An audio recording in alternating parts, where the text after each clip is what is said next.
I believe we are live now. Great. Good morning, everyone. You're here with the Energy, Utilities, and Technology Committee. We are holding public hearings and work sessions today on a variety of items. You'll see them on the website listed as one way. That's not necessarily the order we'll be taking them up in today, but we'll go through in a couple of minutes the order. And I'll also go through kind of rules for public hearings this morning and work sessions later when we get to it. But first and foremost, I want to have my my people around the virtual horseshoe introduce themselves. So I'll go first to my co-chair, Representative Berry. Good morning, everyone. My name is Seth Berry. I represent House District 55, which is Bowdoin, Bowdenham, almost all of Richmond, and beautiful Swan Island, not to be confused with Swans Island. Great. Representative Kessler. Good morning. I'm Chris Kessler, broadcasting live from District 32 in South Portland, the beautiful Hinckley Park. You certainly have the most panoramic background of anyone.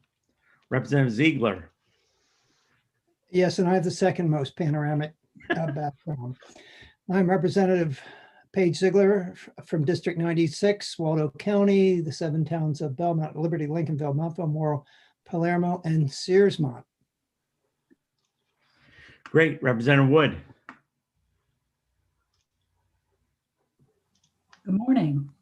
I'm Barb Wood, and I represent House District 38, which is the western end of the peninsula in Portland. Representative Wadsworth. Good morning, everybody. Nate Wadsworth, District 70, Southern Oxford County. And I should mention that Representative Wadsworth is the House Republican lead on the committee. Representative Grohowski. Good morning, all. Nicole Grohowski. I represent House District 132, which is the city of Ellsworth and the town of Trenton.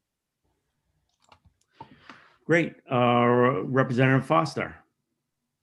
Good morning. I'm Steve Foster. I represent District 104, which includes the towns of Stetson, Garland, Exeter, Charleston, and Dexter. And our Senate Republican lead, Representative Stewart. Morning, folks. I'm Trey Stewart, State Senator in District 2, which includes 51 communities in Southern Aroostook and Northern Penobscot counties, including the town of Oakfield. And I'm joined this morning by my co-pilot, Lucy, who is very anxious and needs to go outside. So I'll be right back. Okay, we have to see Lucy at some time.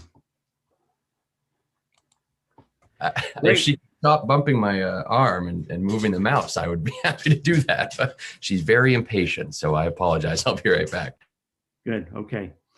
We have our clerk today, Jordan Merrifield, who's with us today. Jordan is the person you will most likely deal with on many different matters. And Jordan is the person who puts together our testimony list for today. And I'll be going over kind of how that's done. We also have 2 analysts with us today. We have 2 analysts for this committee. They are Dan Tartikoff and Deirdre Snyder. Deirdre is our primary analyst, but she also serves the Environment and Natural Resources Committee. And Dan Tartikoff is the primary analyst on Environment and Natural Resources, but serves as our second analyst on this committee. So we do have several public hearings to do today.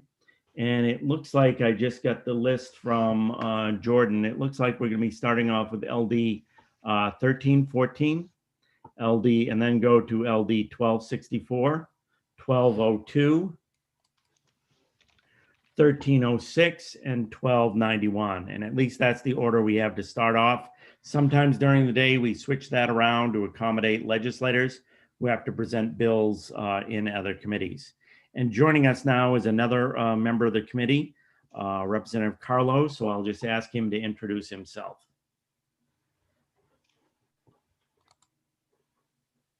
Nate, can you hear me?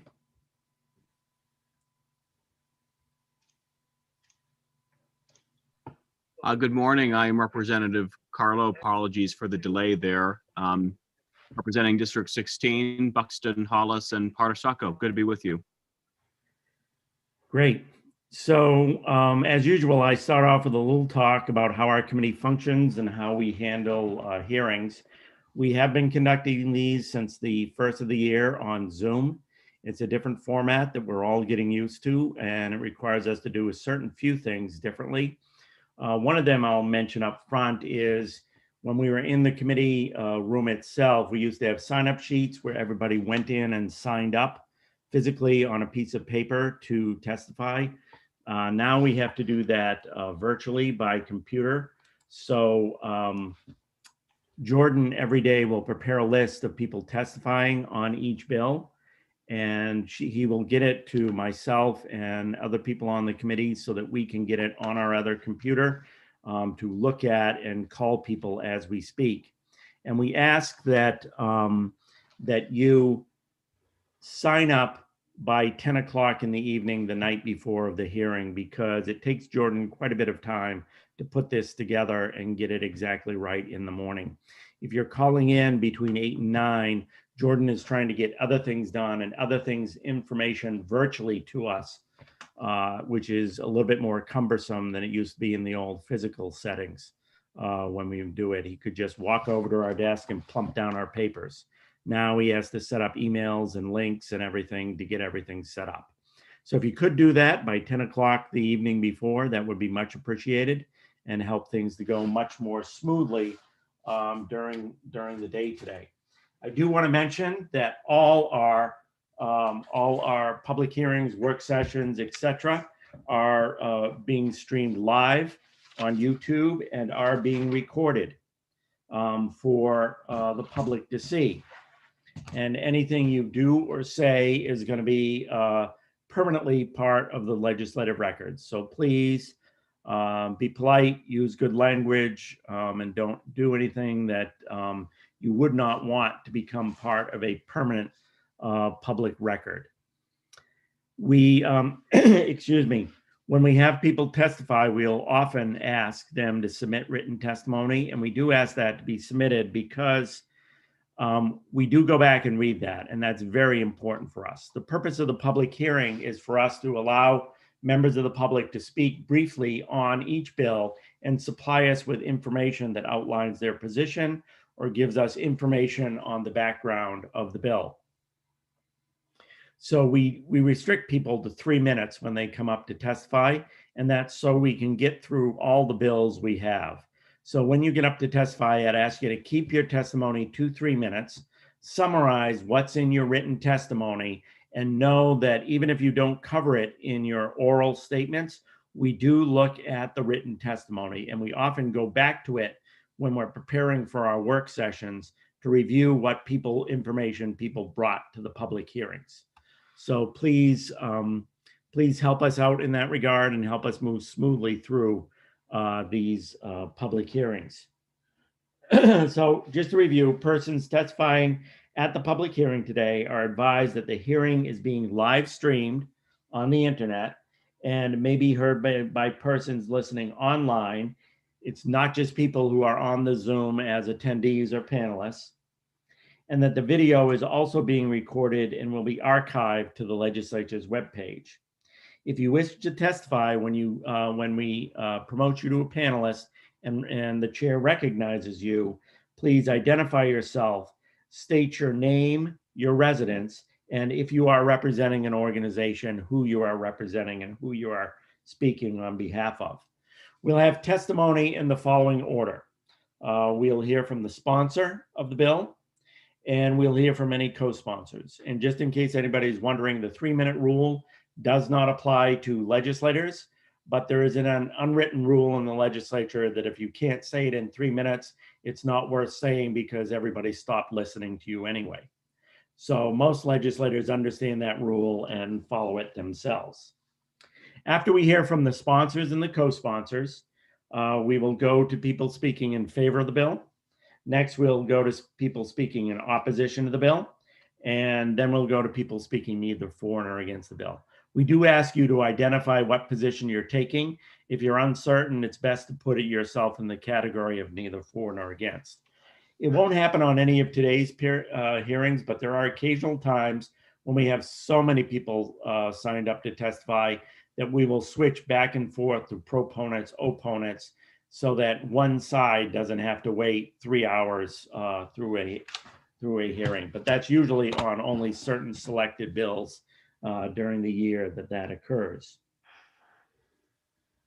If, as I said, if you have any written materials to accompany your testimony, please send them to our clerk, Jordan Merrifield. Submit them online through the portal. And if you've not done so already, I want to mention to people, after you get up and testify, there will be a period of time for questions afterwards when committee members, not panelists, not attendees, will be able to ask you questions. So only committee members will be able to pose questions to you. If you think of something after you're done testifying and after all questions have been proposed to you, submit it in writing to the committee. We'll be looking for it. We'll be reviewing it. You haven't lost your chance to add something on later on. When we get to the work session, it will just be the committee members who are doing the discussion on the bill, and we will be able to ask people questions who are attendees. So if you've submitted stuff in writing, additional stuff, we can turn to you and say, well, we got your additional thing. Can you explain this to us? Or can you go in detail about what you're talking about? So that's the way to do it. And most importantly, if you've been up and testified and somebody else gets up after you and is testifying and then is asked a question about their testimony, you cannot answer their question for them. Your time to testify and time to be asked questions has ended. So that's a good point of how you submit your response to that question that was asked by a committee member in writing to the committee. We will see it and we will have it for the work session and review it, if not so even ahead of time. We ask that you be conscious of what's behind you on Zoom and what's going on around you during Zoom. Silence your phone, silence any other noise, with the exception of pets or animals, which we welcome to the committee. They are a joyful addition for us during this Zoom period.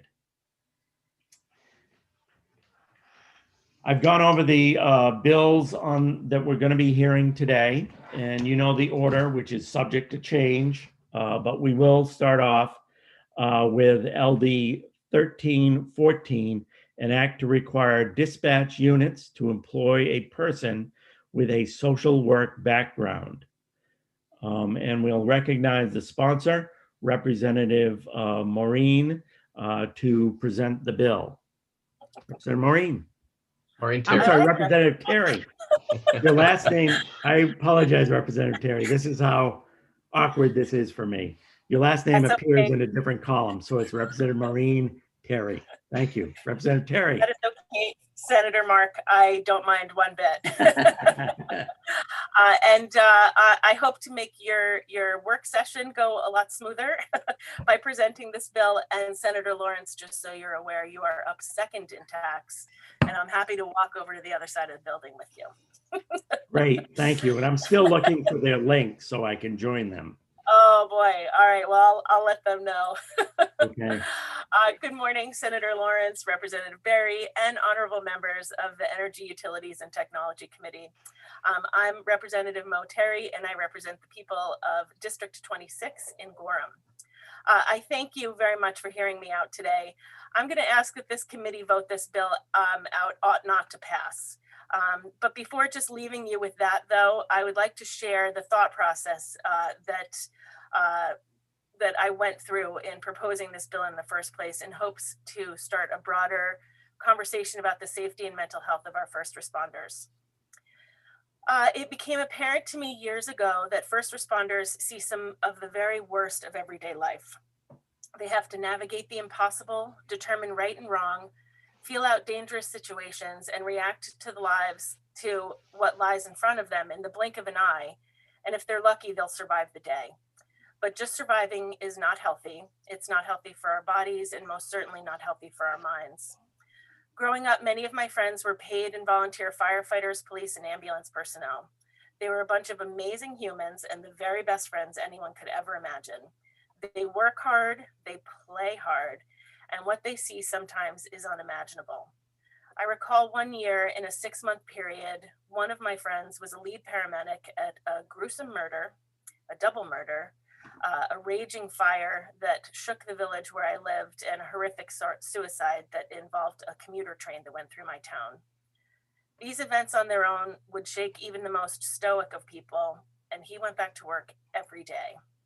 I had another friend who was a police officer, a young police officer, who in a foot chase shot and killed a teenage boy who was running with a gun. It turned out to be a toy gun, and my friend was beyond crushed and didn't last much longer in the police force. The intent of my initial intent for this legislation on the subject comes from a place of concern for the mental health of our first responders. There is no way that they can see the things that they see without being affected in a negative way. We see time and time again regretful actions by police that are scared of being hurt or killed. We see firefighters that are great at their jobs that have to leave because they've seen one too many decimated buildings. We see shortages of personnel, of EMS workers and dispatch operators because they've seen just too many hard things on the job.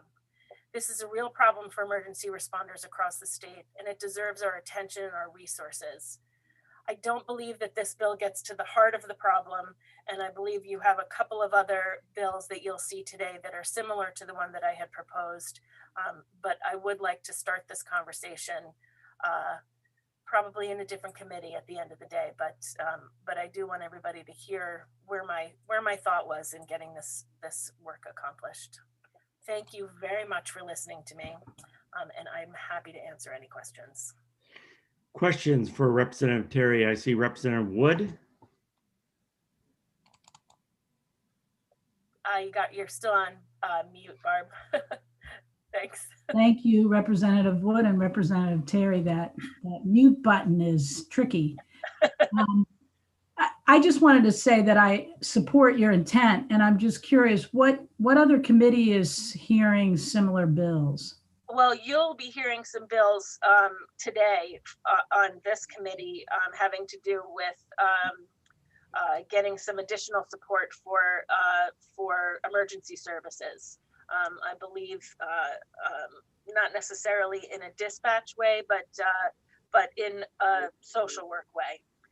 So you'll hear some of that. I think what I would like to do eventually is to work on some mental health services for first responders. So probably will end up in HHS eventually. Okay, thank you. Sure. Representative Berry.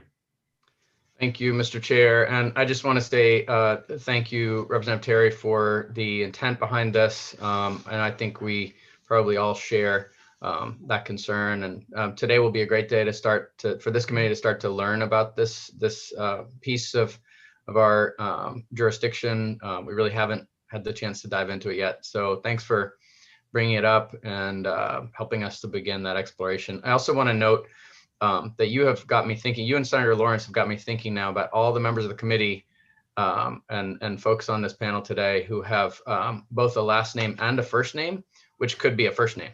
Yeah. And Thank there's you. a I enjoyed name that. for that too. There's a could go name by for full people who Irish. have last names who could be first names, and I forget what it is. It's not good. Senator Stewart. Thank you, Mr. Chair. And I just wanted to say thank you, Representative, for bringing this forward and keeping an eye on what's happening in this space. And even though, the bill won't, go anywhere, I do appreciate you bringing up the conversation. Thank you very much. Thank you for your work as a firefighter, Senator Stewart. Yeah.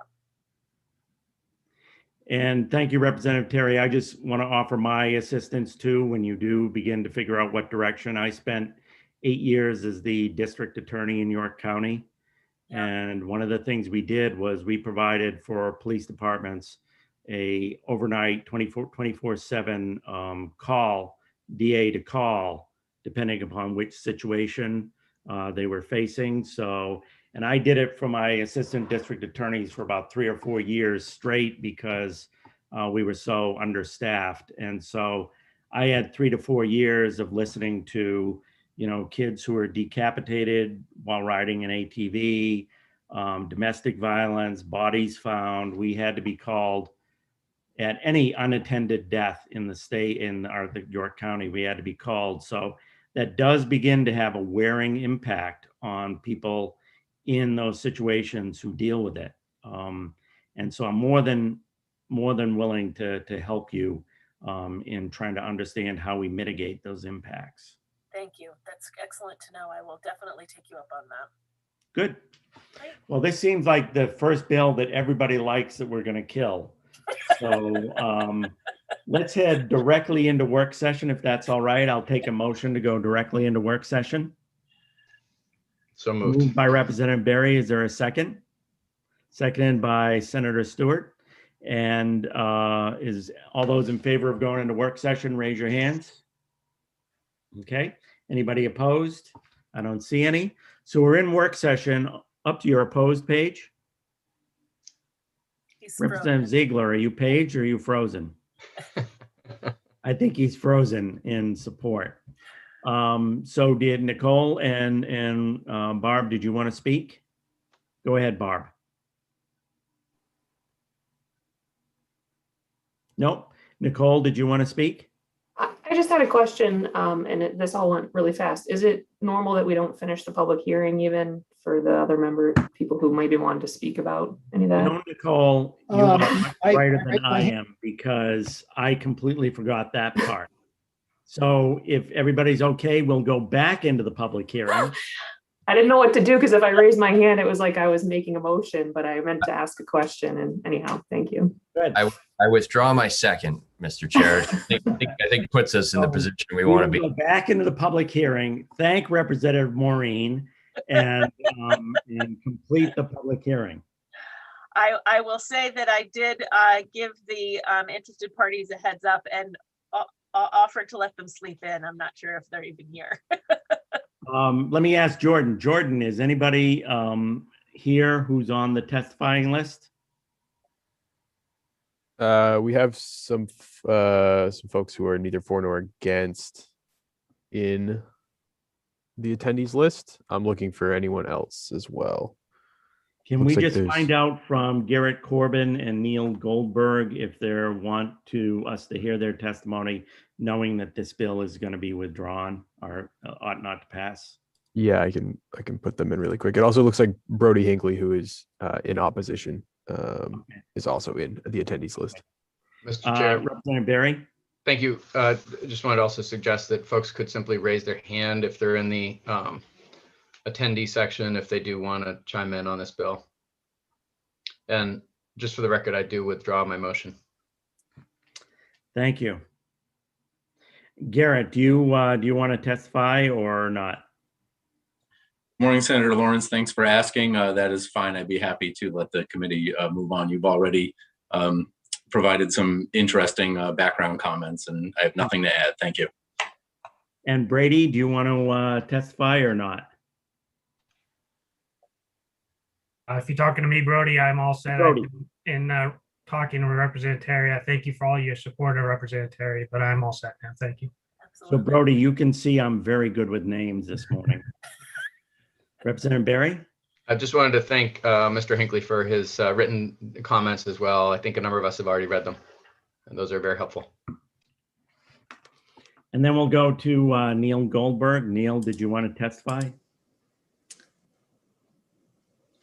Happy to abstain this morning. Thanks. Okay, great. Thanks. So I think I've hit everyone who is on our testimony list. Excellent. I'm going to Jordan, is there anybody else? It does not appear so, no. Great. So now I will entertain a motion to, well, I'll declare this public hearing closed. Thank you, Representative Grohowski. And I will entertain a motion from Representative Berry that we go into work session. Is there a second? Senator Stewart. Thank you. All those in favor now of going directly into work session? Any opposed? Okay. So we're now into work session on LD 1314. Do I have a motion? Moved by Representative Berry, ought not to pass. Is there a second? Senator Stewart, a second. Any debate or discussion? All those in favor? Do we need to call the roll on this, Jordan? I am not sure. We probably should, just for the record. Okay. Why don't you call the roll? All right. So the motion is ought not to pass on LD 1314. And we will start with Senator Lawrence.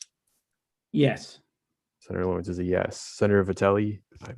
Yes. Senator Vitelli is a yes. Senator Stewart. Yes. Senator Stewart is a yes. Representative Barry. Yes. Representative Barry is a yes. Representative Cuddy. Yes. Representative Cuddy is a yes. Representative Grahowski. Yes. Representative Grahowski is a yes. Representative Kessler. Yes. Representative Kessler is a yes. Representative Ziegler. Yes. Representative Ziegler is a yes. Representative Wood. Yes. Representative Wood is a yes. Representative Wadsworth. Yes. Representative Wadsworth is a yes. Representative Grignon is absent, I believe. Representative Foster. Yes. Representative Foster is a yes. And Representative Carlo. Yes.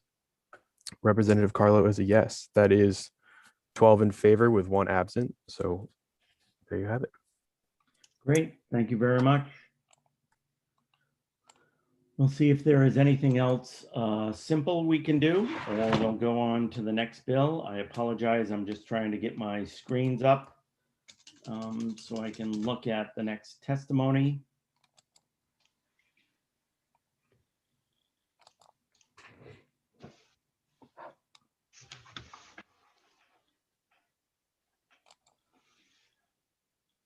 Okay, we'll now go on to testimony on LD 1264, the public hearing on LD 1264, and an act to allow owners, oops, I apologize, I cannot do it. I am the sponsor, so I'm gonna have to turn it over to, I'm doing real good this morning.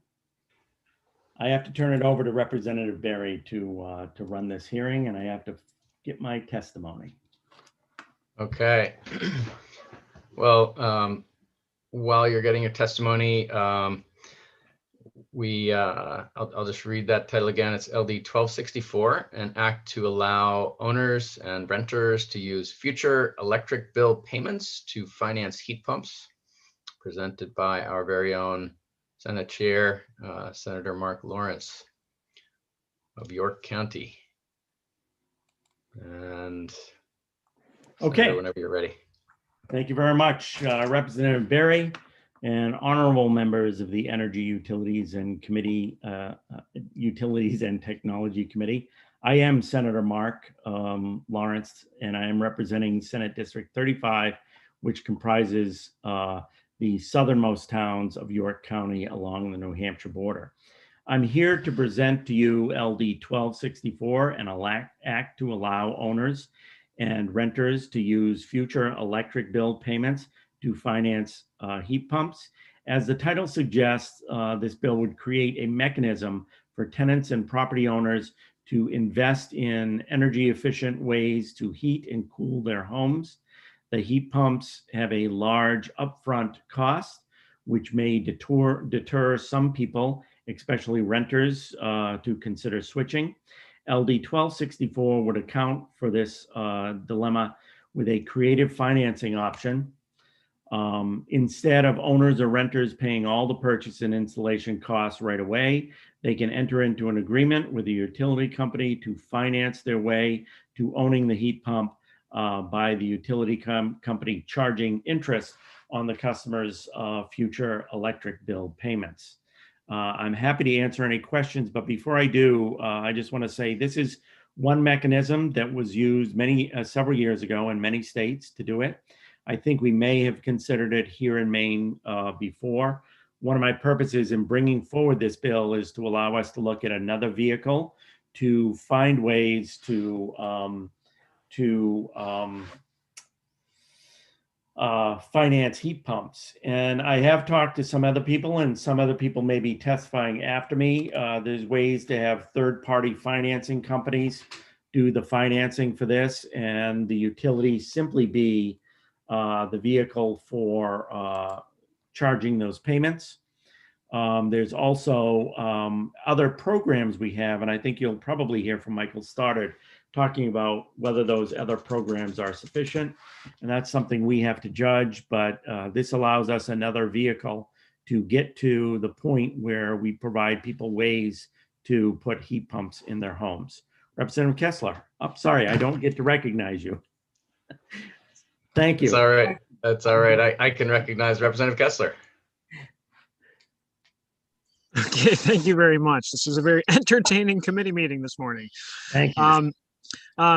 So I just had to make the comment, thank you very much for introducing this bill. It was certainly my intention to raise this topic. This is a tool in the toolbox that we can further reduce people's energy costs and decarbonize. So thank you very much for not dropping the ball here.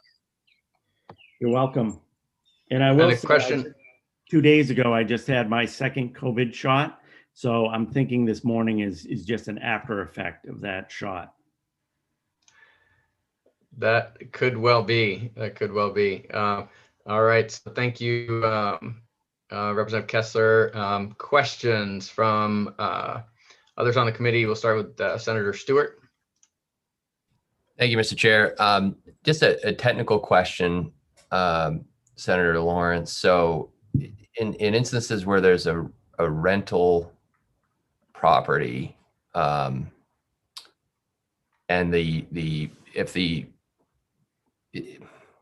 I guess I'm trying to figure out if there's a disagreement between the owner of the property and the renter, if they, who wins in that argument?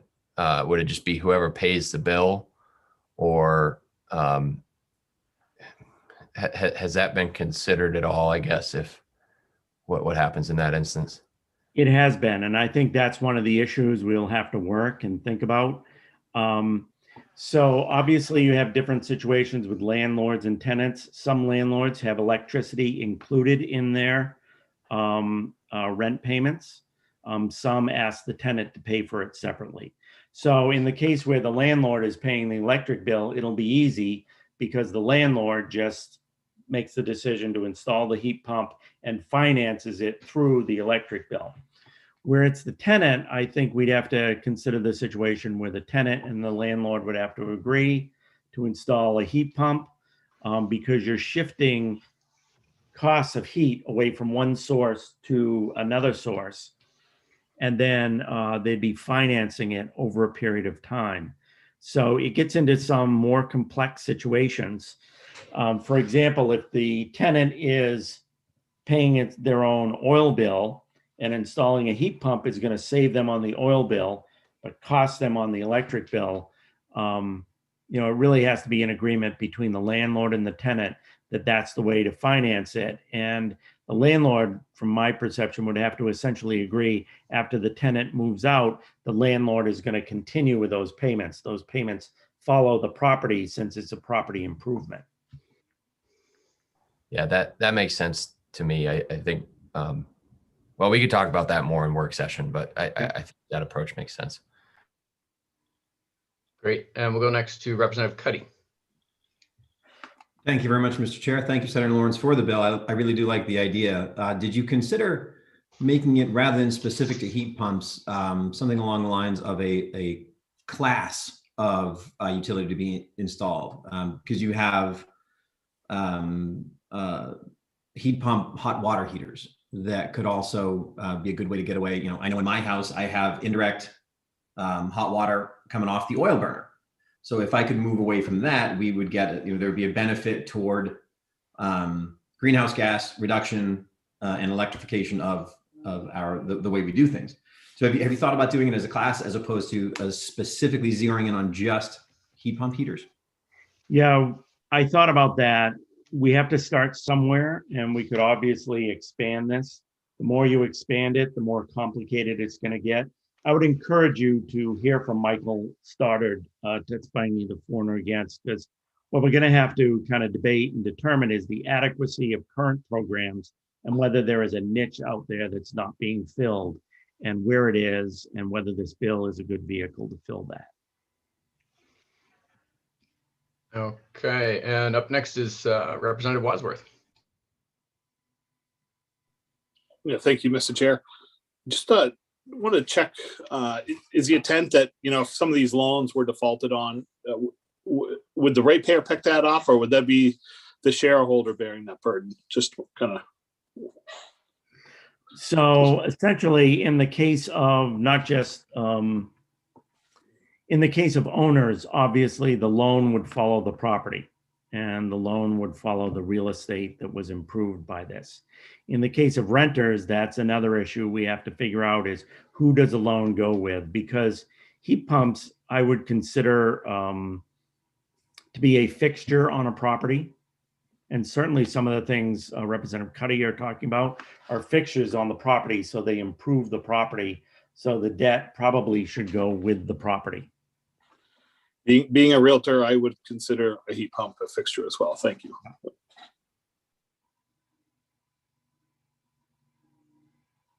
Senator Stewart, you have your hand up still, or again, I'm not sure. A different question. Thanks, Mr. Chair. As I was thinking about this, one of the things I think that it is helpful from an economic development perspective is looking at ways to blend heat pumps with other types of baseload heat, like locally sourced wood heating options. And this is kind of a feeder.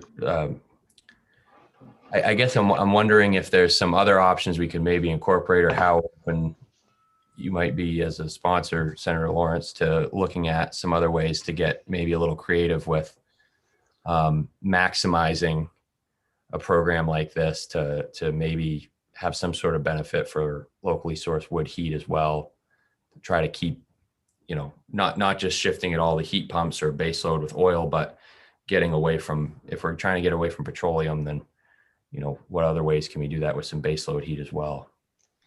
And I'm open to any suggestions, Senator Stewart. The logic behind this is when you're shifting from some other source to electric, financing it through the electric bill, because then you're incorporating any savings into your financing at that process. So wood obviously doesn't run off electricity, at least not down here. It doesn't. So, that was the kind of logic to it, but I'm open to any other suggestions. The issues we're going to run into too is whether the utility becomes turned into the billing agent. And that's going to be another key issue, because I don't think that's a burden we want to put on them. But if we outsource it to third parties who do this and simply send the information to the utility company, which the utility company includes on their bill, it's much easier for the utility company to do. Any follow-up, Senator Stewart? No, that all makes sense. Okay. Seeing no other hands raised from the committee, thank you, Senator Lawrence. And we will now proceed to take testimony in support from members of the public. And first to testify will be Mr. Gary Friedman. Welcome, Gary. Thank you, Representative Berry, members of the committee. I'm testifying on behalf of A Climate to Thrive, which is a citizens organization based on Mount Desert Island with the goal of making MDI energy independent by 2030. And we're very grateful to Senator Lawrence for putting this bill forward. We're testifying for, but we'd like to see it go a lot farther. We see this as really a first step. Let me explain why. A Climate to Thrive has been working for 6 years to institute both solar energy installations, rooftop and large scale ground mounts, as well as a number of energy efficiency programs to enable residents and businesses and nonprofit organizations to reduce their energy load. And we're excited about the idea of on-bill financing, because it addresses what we believe is one of the biggest impediments to achieving more energy efficiency and more solar, which is financing. We know that technologies like heat pumps, hot water heat pumps, and other forms of weatherization, as well as solar panels, are cost effective. The technology's there. The biggest impediment is financing these.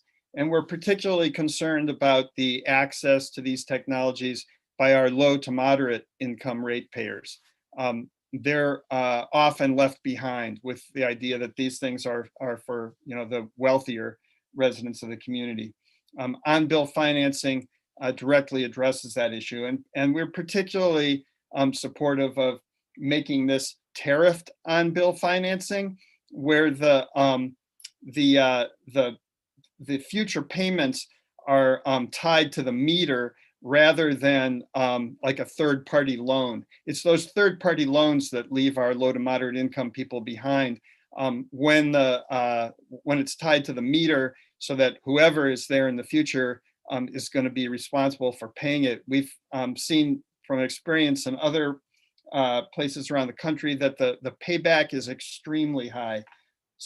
We believe that that this is a case in where legislative leadership is going to be necessary to direct the Public Utilities Commission to adopt rules to make this happen, and to support the utilities where there's a willingness to implement tariffed on-bill financing. In fact, A Climate to Thrive has been working very closely with Versant Power, our local utility in Eastern Maine, and yesterday a delegation of A Climate to Thrive folks from my energy committee met with Versant executives, and they told us that Versant is completely capable of implementing tariffed on-bill financing, but their question is really how to do this. I think this bill is a step in the right direction. I just add that to be successful, any kind of program like this, tariffed on-bill financing, requires a good deal of technical expertise support for the ratepayers who are looking to take advantage of the program. And ideally, this would be in collaboration with Efficiency Maine, where there can be significant public education and outreach. Thank you, Mr. Friedman. And we are at 3 minutes, so sounds like you've finished. Perfect timing. Thank you. And Any I questions? did include written testimony today as well. Great. Any questions for Mr. Friedman? Okay, seeing none, we thank you for your testimony. And up next will be the Governor's Energy Office, Melissa Winnie, representing the GEO. Welcome. Hey, good morning. Thank you, Representative Barry, Senator Lawrence, and members of the Energy Utilities Technology Committee. My name is Melissa Winnie, and I'm the Energy Policy Analyst for the Governor's Energy Office. The GEO testifies in support of the concept of LD 1264. I'll get into it in a little bit, but we do have some of the same questions that have been discussed so far this morning. I would note that the U.S. Department of Energy's Better Building Solutions Center does have some good resources regarding on-bill financing. And they do note that, some of the benefits include low to zero interest rates, simple contract structure, and streamlined repayment. I also want to note that the Maine Climate Council's Climate Action Plan does acknowledge that accomplishing the state's clean energy and climate goals will require leveraging a variety of funding sources and innovative financing mechanisms. And I do think on-bill financing is one of those innovative financing mechanisms, and particularly can help, again, with the upfront cost, which is often a significant barrier, particularly for low to moderate income households. We would like to better understand a few points. So how the capitalization of this initiative would work, the utility billing system upgrades that may be needed, and other related utility issues, any repayment allocation issues that could arise, such as who's paid first, if credit enhancements are needed, and general lessons learned from other states that have a program like this in place. Additionally, heat pumps are just one area of opportunity, as also you noted. So I think there are other technologies related to beneficial electrification and energy efficiency, such as the heat pump hot water heaters, that could be considered. Perhaps if we start with heat pumps, we consider this more of a pilot type program and think about expanding that in the future. So again, we're generally supportive of the concept, and we look forward to working with the bill sponsors and interested parties on revisions to the proposal. And with that, I welcome any questions. Thank you. Any questions from the committee for the GEO? All right, seeing none, we thank you for your testimony, Ms. Winnie. And up next will be James Cody representing Versant. Welcome. And you are muted, sir. I think my wife wishes she had that button sometimes. Good morning, Chairman Barry and members of the committee. I'm James Cody here today on behalf of Versant Power. Versant Power is supportive of LD 1264, and we would echo some of the questions and comments made by the Governor's Energy Office. Versant is supportive of playing a role to facilitate the affordable deployment of energy efficient technologies, including heat pumps. And we would like to offer some important points regarding the details of the program design for your consideration. On-bill repayment is a good way to leverage the existing utility relationship with its customers and reduce barriers to accessing energy efficient technologies. This in particular is helpful to people for whom the entire upfront capital cost is prohibitive, but may be in a good position to cover the cost over a period of time while realizing those energy savings. As contemplated, the bill appears to envision that the utility would provide the upfront capital for this program. Versant believes that there may be other sources of capital that are more appropriate for the program. However, the company would be well positioned to partner with other entities to provide for the billing, administrative, and customer communications portions of this program.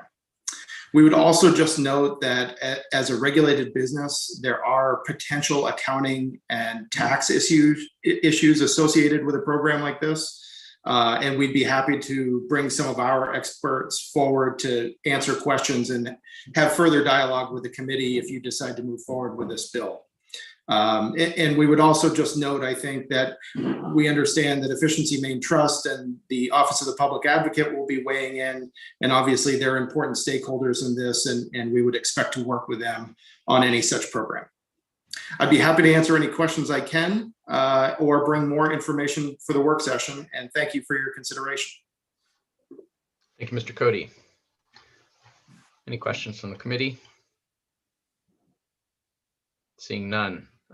We do appreciate your testimony, and I believe that concludes testimony in support.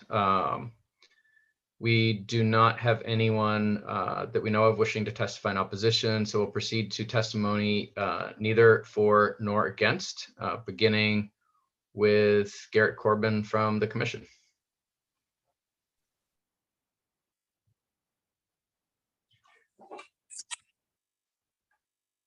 Thank you so much again. Good morning, Senator Lawrence, Representative Barry, members of the committee. My name is Garrett Corbin. I'm testifying neither for nor against LD 1264 on behalf of the Maine Public Utilities Commission. We want to point out a few fundamental questions raised by this legislation, one of which is whether the T&D utilities should be providing what is essentially a banking service by offering financing for heat pump purchases and installations. In reviewing this bill, the committee may want to consider whether there is currently a lack of financing available from other sources than utilities. And the commission also notes that the Efficiency Main Trust currently has programs for heat pump rebates and financing. And it sounds like they'll be speaking as well. Another fundamental question is whether utilities should be allowed to disconnect electric service for failure to pay the financing charges, given that such charges are unrelated to the provision of utility services.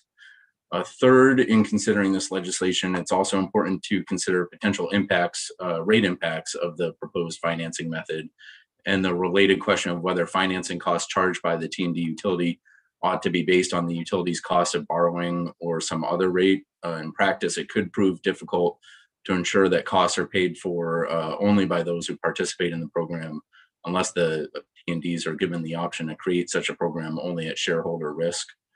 And then finally, the commission notes that Section 713 of Title 35A specifies that utilities cannot charge ratepayers for costs attributable to unregulated business ventures, and commission rules also require that for any significant ventures, what we call non-core activities are required to be conducted through a separate affiliate in order to isolate ratepayers from any costs from that venture. So the committee may want to consider whether any utility heat pump financing activities should occur through a separate subsidiary pursuant to commission rules.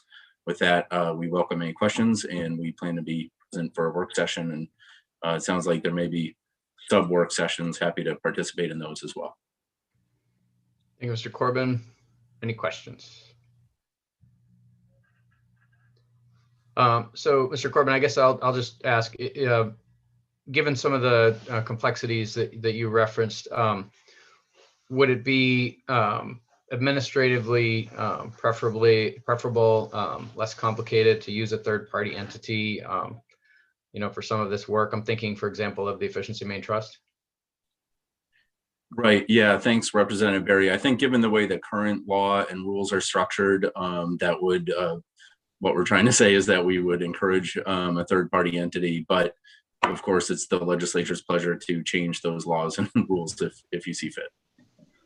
Got it. Okay. Thank you. Any other questions? All right. Seeing none, we will proceed to additional testimony in neither for nor against. And Mr. Stoddard from the Efficiency Main Trust is coming to the plate. Welcome. Good morning, Chairman Berry, members of the committee. My name is Michael Stoddard. I am the Executive Director of the Efficiency Main Trust, and I appreciate the opportunity to testify this morning, neither for nor against LD 1264. A little bit of context. I know people have some questions about, I think folks know generally we have a pretty successful heat pump program in Maine, and you all on this committee should be proud of the policies you've adopted to help support that. But I'll give you a quick refresher on what we do have going on currently. We've now passed the 70,000 heat pump mark after 9 years of work. We think we are first in the country on a per capita basis for the adoption of high performance cold climate heat pumps. And how did we get there? Well, we have several key strategies that we're using. One of them, I think that most people are familiar with, is the rebates. And I list here in my testimony the variety of rebates that we have available, ranging from $250 to $1,000 per heat pump for residential, and for low and moderate income Mainers, that number rises up to $2,000 per rebate.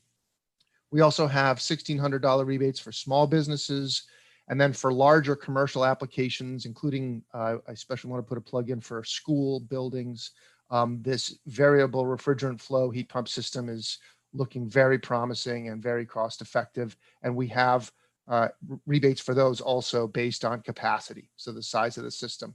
So that's one of the, and probably the most prominent tool that we have. But we also do have financing as a second key strategy.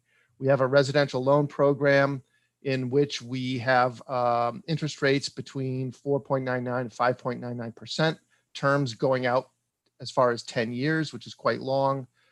We are very forgiving on credit scores as low as 580, and not a lot of other paperwork that's involved. We've now given out more than 5,250 loans, totaling more than $40 million for home energy upgrades. That's not just for heat pumps, that's for weatherization and other kinds of heating systems, but it just gives you a sense of the volume of loans that we've been able to do. And heat pumps are eligible to be used through that loan program. In fact, heat pump loans were up 36% just in the past year. You should know that it's gotten pretty high tech now. There's no envelope, there's no stamp, it's all online. The payments are all made online and digitally, and so it's pretty slick. Somebody mentioned, I think it was maybe Mr. Corbett, that there's an important role for marketing and education. We have a quite successful work going on there, and it's working quite well. I should mention also that, of course, we're not the only ones that are doing financing. Maine's local banks are very active in this area. They have some specialized products just for energy efficiency, and they've even worked out arrangements with vendors so that the vendors who are selling the heat pump projects to their customers can offer financing on the spot. There's one thing that I want to make sure I mention before my time runs out that I neglected to put into my testimony, and that's— We are at 3 minutes, so if you could make it very quick, that'd be great. Very quick. I just want to mention that there doesn't appear to be any reference in the bill to any minimum standard for what kind of heat pumps would work. And there are dozens and dozens, if not hundreds of models of heat pumps. Some of them do not work very well in the cold weather. And that is precisely why Efficiency Maine set high standards so that customers would be assured of a good experience and that it would work very well, even at down to 0 degrees. So we need to make sure that there's some reference to that. But otherwise, we look forward Thank to you. working with folks as this goes forward. Thank you very much. Representative Cuddy. Thank you, Mr. Chair, and thank you for that testimony, Mr. Stoddard. I don't know if you heard my earlier question to the bill sponsor about, as opposed to focusing on heat pumps, opening up to a category of high efficiency electric equipment or something like that. I'd just love to hear your comments about that. What kind of work does Efficiency Maine do around that right now, and how you think that might work? So I would say that as between heat pumps and heat pump water heaters, which was the example you gave, there's no distinction. The one thing that you should be aware of, and that is perhaps a distinction from the one of the historical premises of these kinds of on-bill financing programs, is that these are two appliances, heat pumps and heat pump water heaters, that will ultimately cause your overall electric bill to go up. You will use more electricity than you used to, unless you were using a electric resistance water heater, which some people would. And so if they went to a heat pump water heater, their bill would go down. But in the case of a heat pump, a lot of those are displacing oil. And so your oil bill is going to go down quite a bit, but your electric bill will go up some. So there's always been a little bit of concern about whether customers would be surprised, whether they would fully understand that that's what's likely to happen. And some programs have sold these kinds of on-bill financing historically on the idea that your bill will go down by more than the amount of the loan payments you have to make. And so that's kind of a selling point. I do think that your overall financial situation will be improved. It's just that your electric bill, you're going to see an increase on it. Great. Thank you. Representative Foster is next. Thank you, Mr. Chair, and thank you, Mr. Stoddard. I'm wondering if you could, you mentioned, I believe, how many outstanding or how many loans Efficiency Maine has made for various products. I'm wondering if you can give us a general idea of how the success of that program, in other words, repayment success and versus defaulting on the loan, that type of thing. Thank you. Out of those 5,250 or so loans, we've had 33 defaults over 9 years. Thank you. Representative Mr. Stoddard, I am curious about the economics of moving towards heat pumps or heat pump water heaters, but keeping an oil system as backup, simply because I'm aware that there's very often a maintenance contract on the oil furnace and some sort of fixed costs in that system. Are those typically included in the economics, the way that the economics is calculated, the savings? Because it seems to me that's a pretty significant kind of fixed charge in your oil system, even if it's just a backup. I can say that we have not calculated that into the comparison. And I don't think we have a good way of knowing who is paying that kind of charge and who is not. I think that over the next decade, we're going to see people graduating from having that petroleum fired central system as their backup to something else. I think we're going to see people transitioning to entirely electric systems. So whether that's electric baseboard as the backup or something else, wood stoves, many people have wood stoves. That's a perfectly suitable backup. But I can't answer your question about what you're referring to as a fixed cost for maintenance contracts. And I also don't know whether those are annually renewed or whether they are something that you lock in for a long period of time.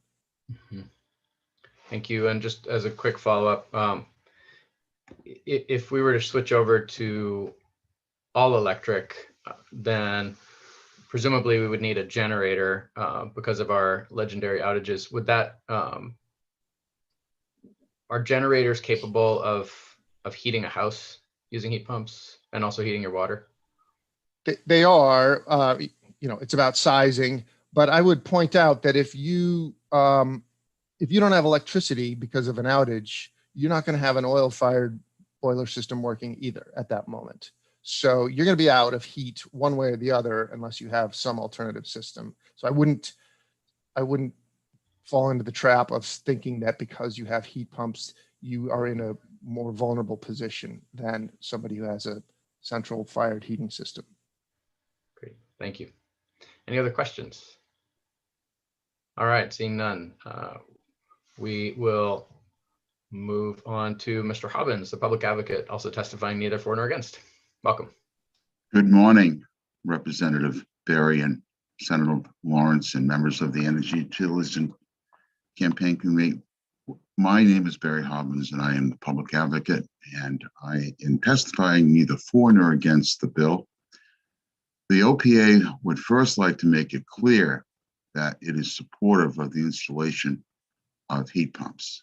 Heat pumps allow ratepayers to heat their homes more efficiently and in turn lower their heating bills during the winter months when their bills are the most expensive.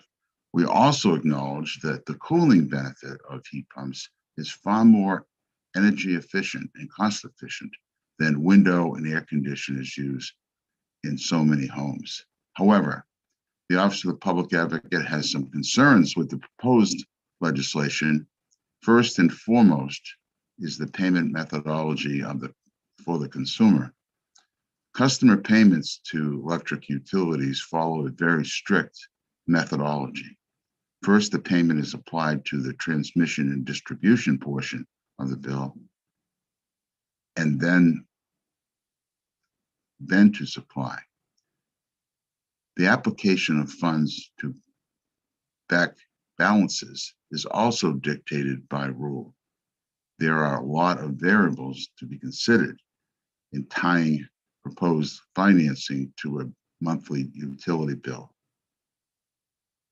not limited to the ability to write off this balance through arrearage management or including debt associated with said financing towards a utility's ability to initiate disconnection.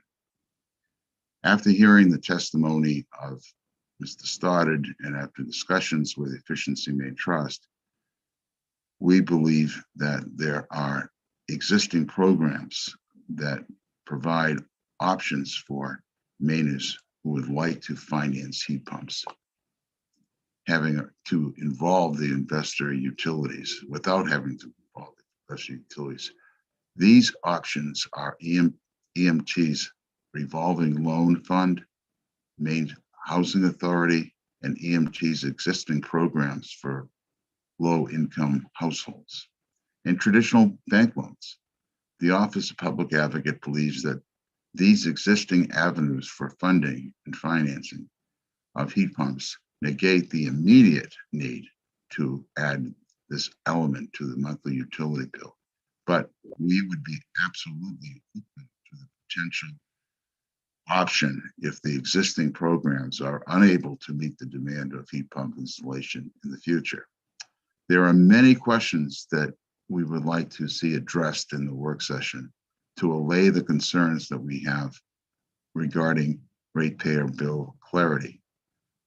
First, who would assume the risk under this program? Would it be the shareholders or the ratepayers? Can the existing utility billing systems accommodate such a program? It appears that we've heard testimony that person can. And Mr. Hobbs, we have 3 minutes, so if you could. What happens when the customer is unable to make a payment? There are a lot of those questions, but we again affirm the issue of supporting heat pumps, but are concerned about the question that you should look at regarding landlord-tenant issues and whether or not the exposure to the landlord if the tenant doesn't pay the payments. Thank you very much for your testimony and look forward to working with you. I'm sure this committee can craft some type of legislation that will be effective. Thank you. Thank you. Thank you, Mr. Hobbins. And we have a question from Representative Wood. Thank you, Mr. Chair.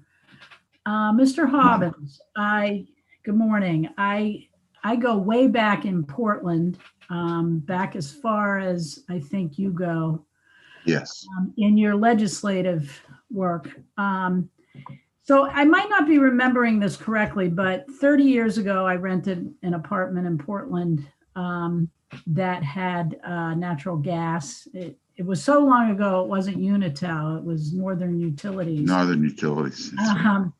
But I have a vague recollection that through Northern Utilities, I was able to have a hot water heater that I could either rent through the utility, or I think I could actually purchase it through the utility. Do you remember that? Yes, I do remember those benefits and bonuses that they looked at and incentives that they provided. Things have changed in 30 years. So we now have deregulation that really has taken away from the utilities much of the progress that you talk about. But that was a very effective program. Yes, that's, as a tenant, it worked really well for me. I do remember those days, Representative Wood. Okay, I just wanted to check my memory. Oh, it's better than mine. Thanks. Thank you. Great. And seeing no other questions, we thank you for your testimony. Thank you, Representative. And I believe that may conclude whoops, I see, I do see someone who may have signed on a little later. Looks like Rob Wood is here to testify for the Nature Conservancy. So go ahead, Mr. Wood. Thanks, Chair Barry, and committee members. I appreciate the opportunity to testify neither for nor against on LD 1264.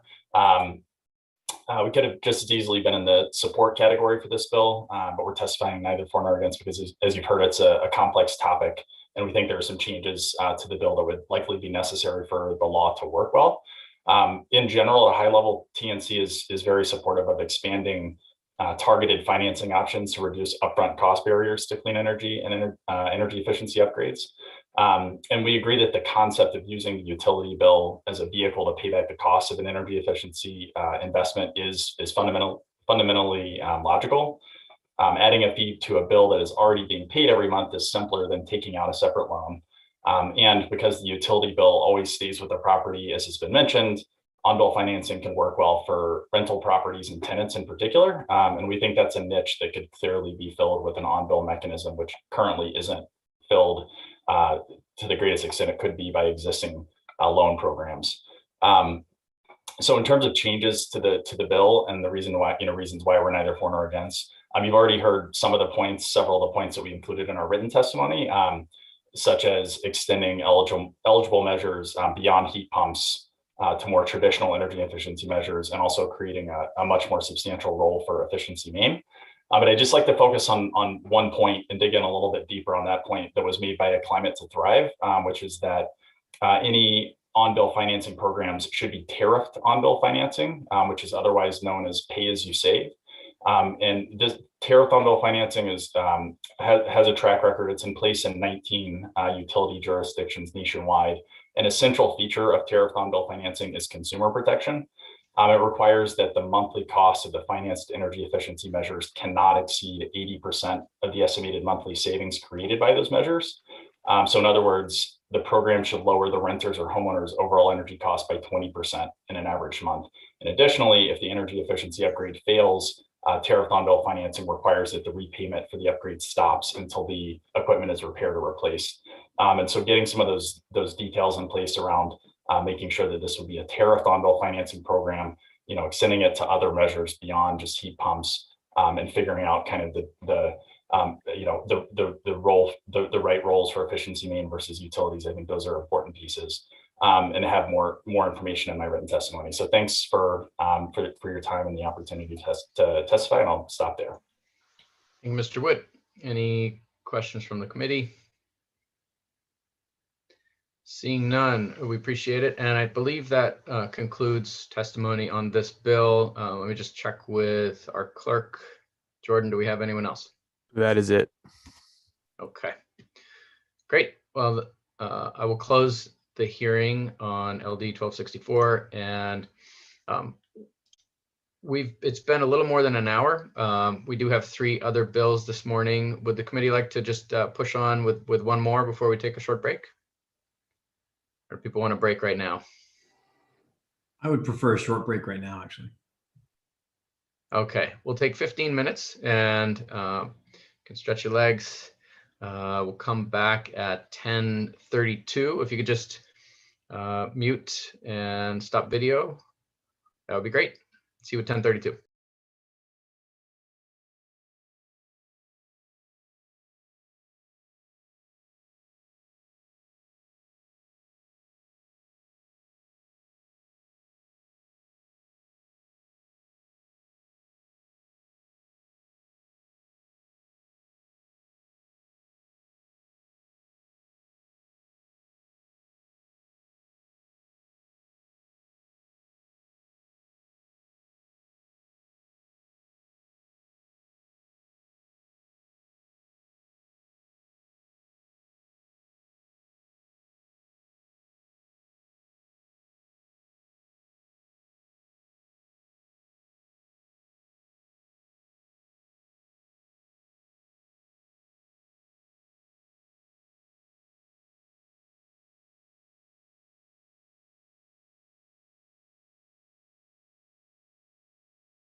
Okay.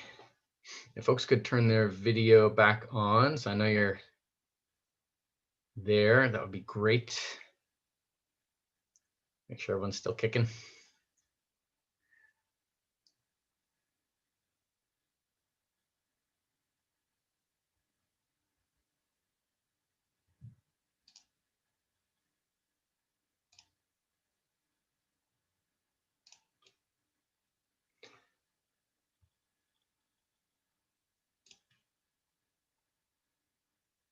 All right, that's good enough to continue. We'll go ahead and get started.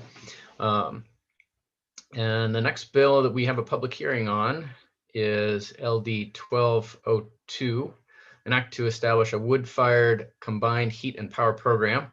It will be presented to us by its sponsor, our very own Representative Nathan Wadsworth. Representative Wadsworth. Ready to go? Ready to go. All right. Thank you, Chairman Barry and peeps from the EUT committee. I am Nathan Wadsworth and I represent District 70.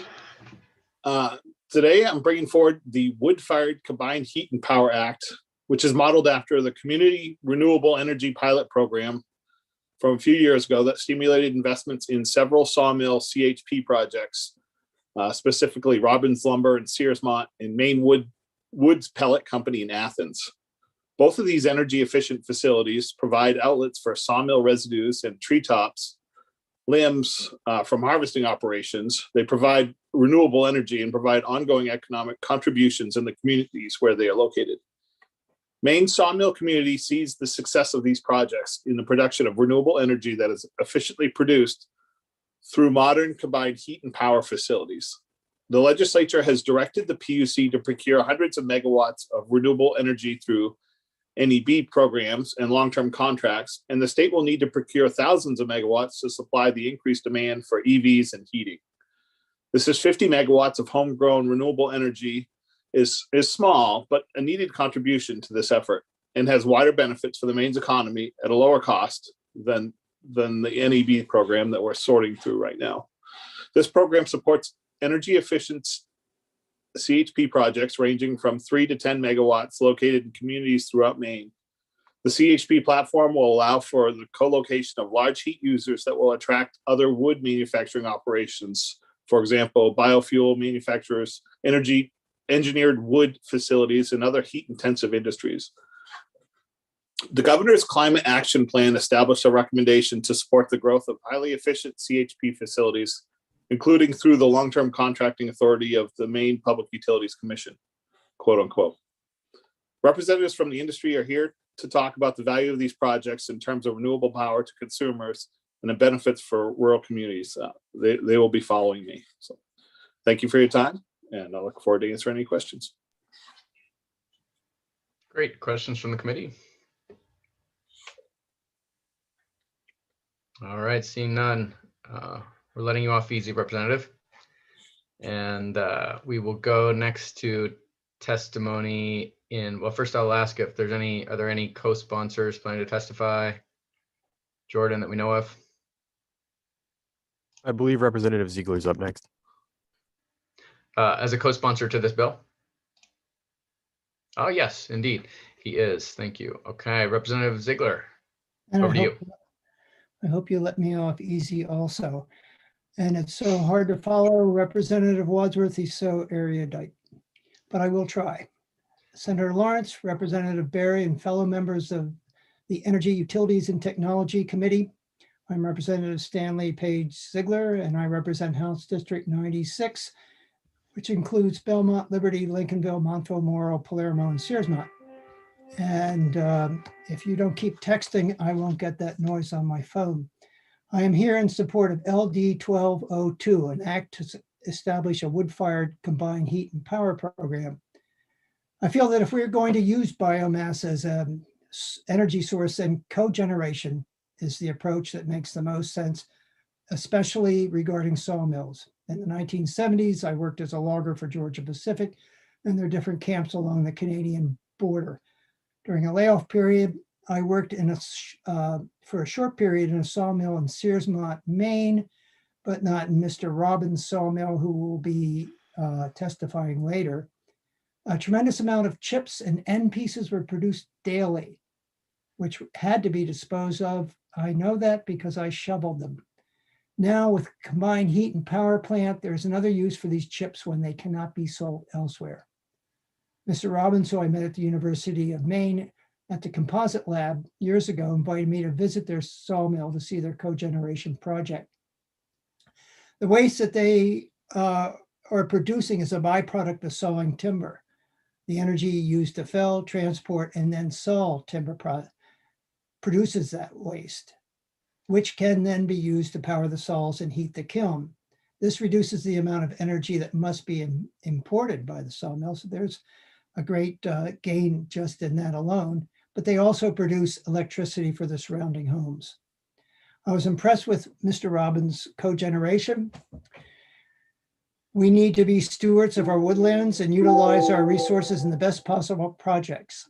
We also need to take steps to support our heritage industries when we can, and I see the establishment of a wood-fired combined heat and power program as good for creating jobs here in Maine and in our districts, all our districts. Any questions? Any questions for Representative Ziegler? So just to be clear, Representative Ziegler, you're endorsing this as not just a worthy energy source, but also one that is worthy of some additional subsidy.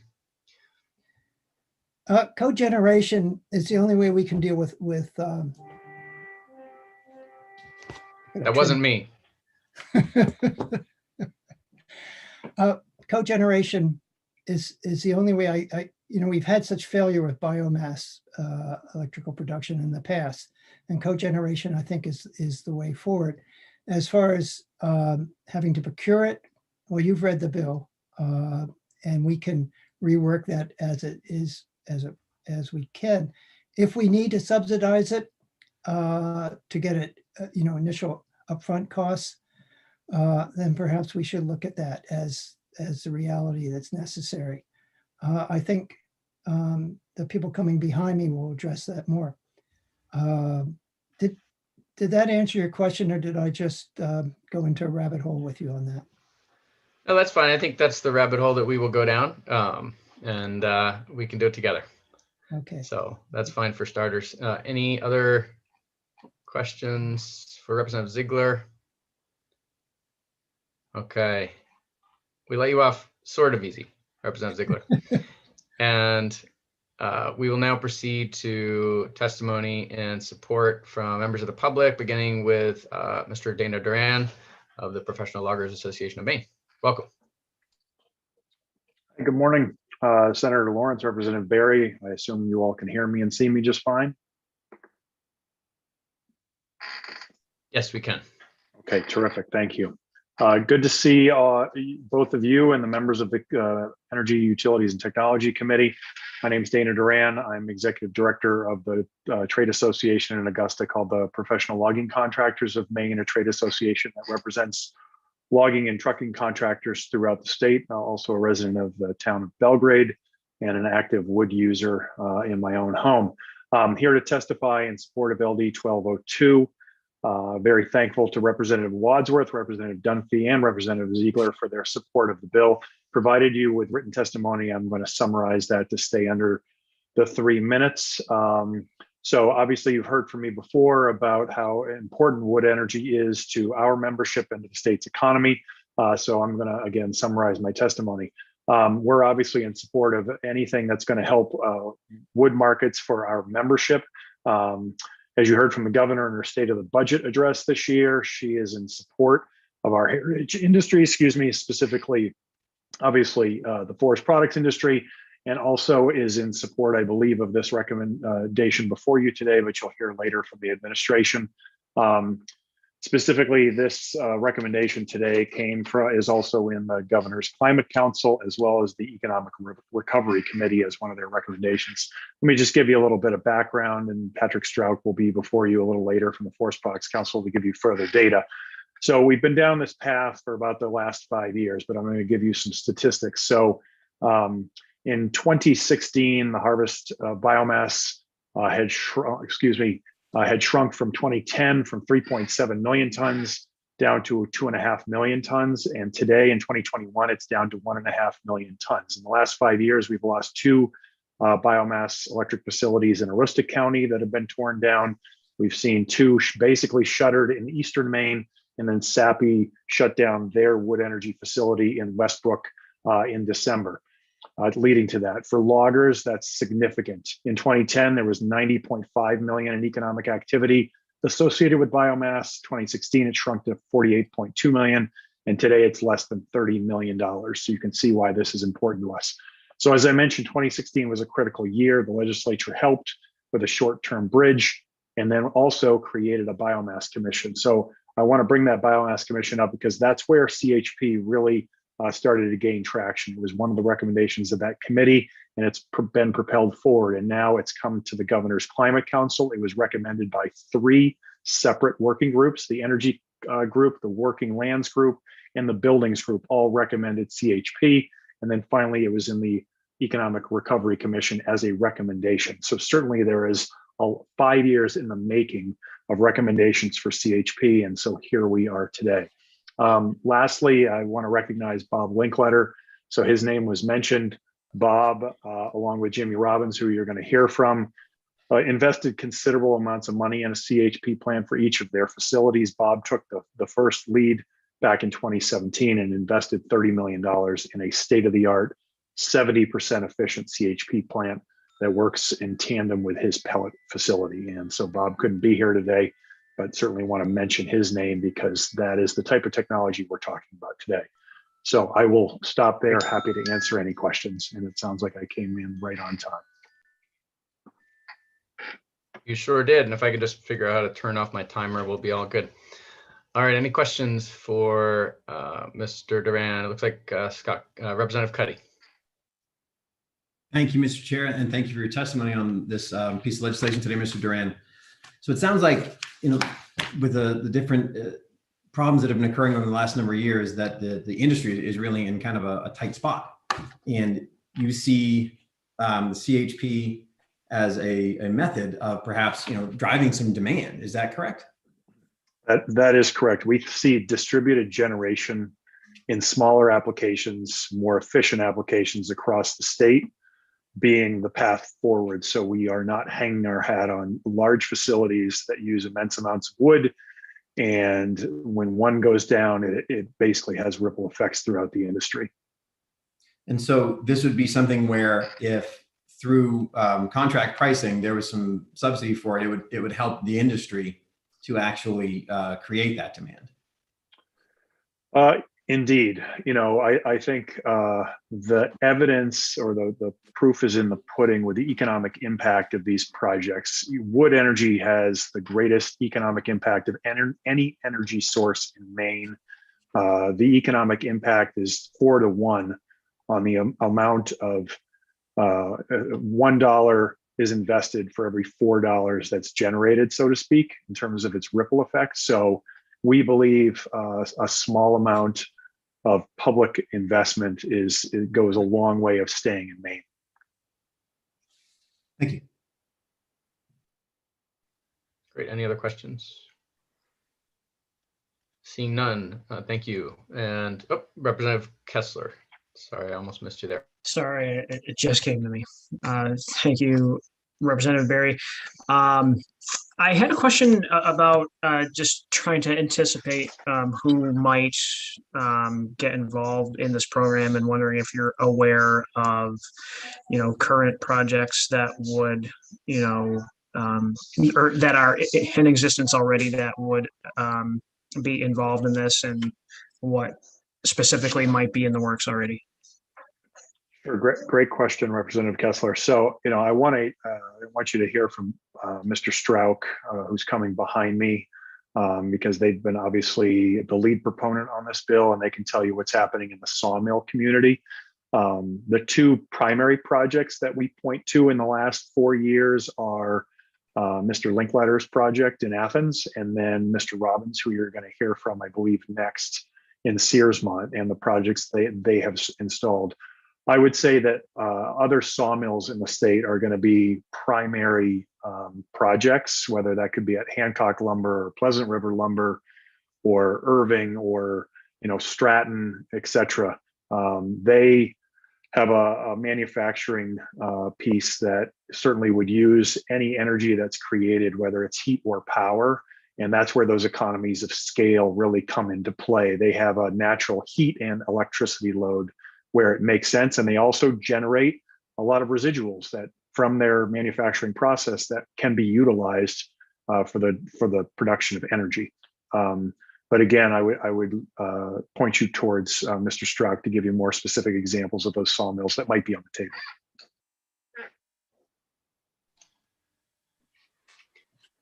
Great. And Mr. Duran, I just want to note too that by and large, our long-term contracting for the state has really focused on projects that have a significant upfront cost, but not an ongoing fuel cost, because the logic is that folks need to be able to kind of lock in a price in order to make the numbers pencil out and have that secure long-term investment.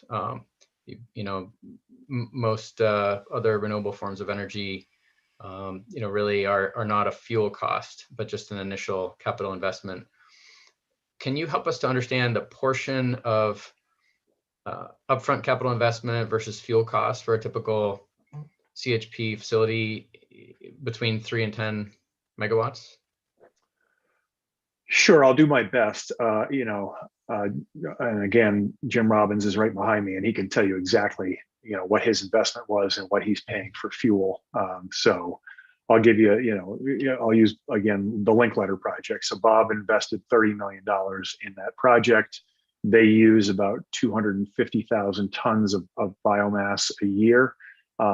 If an average cost is $27 a ton, multiply 250,000 times $27 a ton, and you're going to get that ongoing fuel price that they are paying. But kind of coming back to your question, the other renewable generation sources, yes, they may not have to pay for fuel, but they also don't generate the type of economic impact after the projects are built like wood does. Obviously the money that is paid to contractors who are delivering the fuel, generating the fuel, moving the fuel, that goes on in an infinity as long as those projects are still running. And solar, wind, etc., don't have that type of economic impact. So there are tremendous gains that come throughout rural communities as a result. Hope that answers your question. Thank you. That's a helpful start. And if you're able for work session to flesh it out a little more, that'd be great. Be happy to. Thank you. Any other questions? All right, seeing none, we will go on to hear from, I'm not seeing our next victim. Oh, there he is. Mr. Robbins, welcome. I was looking at all over the bingo squares and I missed your square. So please proceed. Good morning. Can you hear me okay? Yes, we can.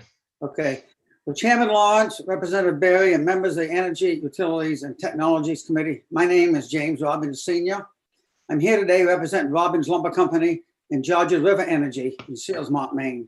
Robbins Lumber has been in business since 1881, and my 3 children now own and run the company. I'm recently retired. We employ 135 men and women. In 2018, we built an 8.5 megawatt combined heat and power plant to solve our sawmill residual problem. I'm sure you're aware that during that time period, the state of Maine lost 6 paper mills in 5 years. This has created a tremendous problem for sawmills having to dispose of their sawmill chips.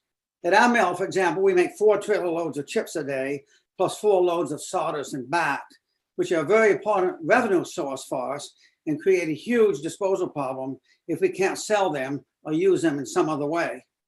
Therefore, we built a power plant, which now gives us a guaranteed market if we can't sell the chips to the paper mills.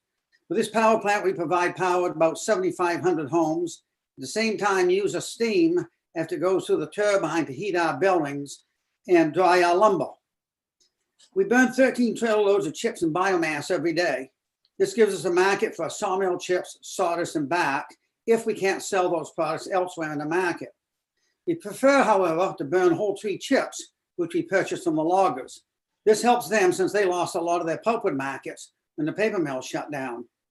We badly need more of these combined heat and power plants here in Maine, and I hope you will vote in favor of LD 1202 to support this program for the following reasons.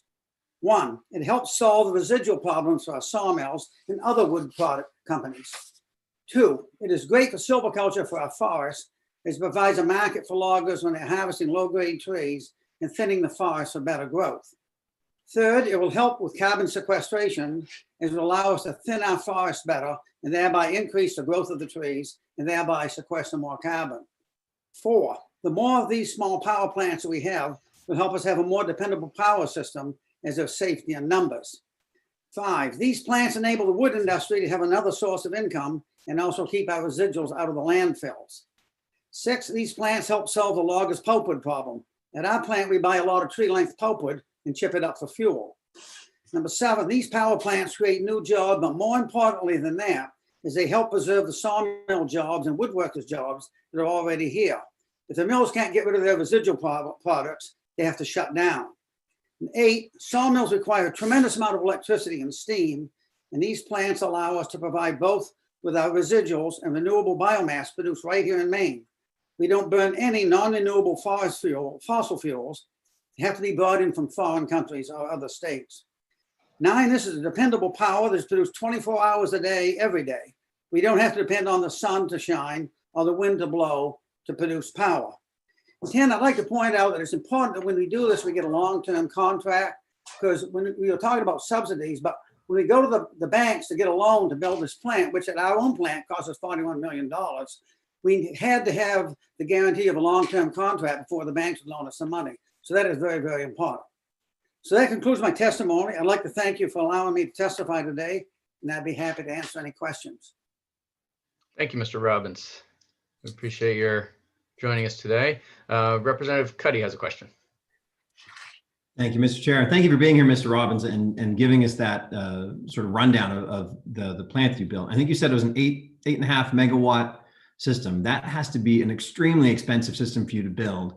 And you, at the end, you said you couldn't get the loan without the long-term contract. Did you have any other subsidies? Did Efficiency Maine help at all? Like, was there any other aid that you got in building this, or was it the contract, a loan through a private bank, and then boom, you go build it? We got almost all of our money from Farm Credit, which is a bank here in Maine that we do business with, who they really support the forest industry, you know, farming, fishing, and forestry. We did get a $400,000 loan from a Rural Energy for America program, which is a federal program, but that was only $400,000 on a $41 million project. So we were really sticking our neck out, a small company like us. We were really sticking our neck out financially, and we're fortunate to have a bank like Farm Credit that understood the problem and went along with us. Thank you very much. That's an exceptionally large loan for a bank like Farm Credit to give out. And I'm glad to see that's worked out for them and you, sir. Yeah, well, I hope it continues to. Great. And Representative Foster. Thank you, Chair Barry, and thank you, Mr. Robbins, for being here to testify today. What I'm gathering is that this power we're talking about in this bill, and also the generation that you have at your facility, that is able to adjust for load, and you mentioned that it can run 24/7 if needed to supply electricity, but it's also able to, on a very short notice, adjust to load demand, unlike some of the other energy sources that are very highly subsidized that we have here in the state of Maine. Is that correct? Yes, but we do, to be honest with you, we produce, so far, we produce maximum power 24 hours a day, 7 days a week. But yes, we can very easily, I mean, in 2 minutes, we can reduce the power. If the plant is down, it takes, a day or so to get it. Say we shut down for annual maintenance, it takes us a day or so to bring it back up to speed, to get it going up to full speed again. Great. And any follow-up there, Representative Foster? No, thank you. Okay, we'll go to Representative Ziegler. Yes, good morning, and nice to see you, Mr. Robbins. Same here, Representative Ziegler. Thank you for sponsoring this. Well, you're welcome. At a certain point, after you've paid your loans and so forth, do you feel that further subsidies will be necessary? Do you see this eventually paying for itself? That's the other, and the other question is, have you invited the other members of this committee to visit your cogeneration plant? No, I haven't, but I'll invite you right now. We would love to have you all come. The more you people can understand about this, I think the better we all have off. As far as subsidies go, no, we don't expect more subsidies. The plant should pay for itself. We're looking at a 7 to 10 year payback, and which is a long payback. You know, most projects in business, you hope to be able to pay them back in 3 years. But we felt we had to do this because it guarantees a market for our residuals. You know, we prefer to sell our residuals into the marketplace, wherever the best market is. But if those markets fail to exist, like when the paper company shut down, we have a guaranteed market right here in our own yard that we can sell the chips to ourselves and burn. Okay, we'll go to Representative Cuddy next. Thank you. And I apologize, sir. I meant to ask this when I was asking my earlier question. I also apologize if it's an indelicate question. I'm new to the committee, so I don't know how these things work exactly. But what is the price that you currently receive for the electricity that you generate? 9.9 cents.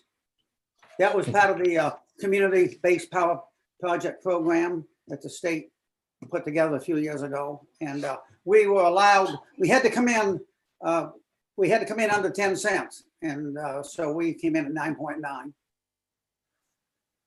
Thank you very much, sir.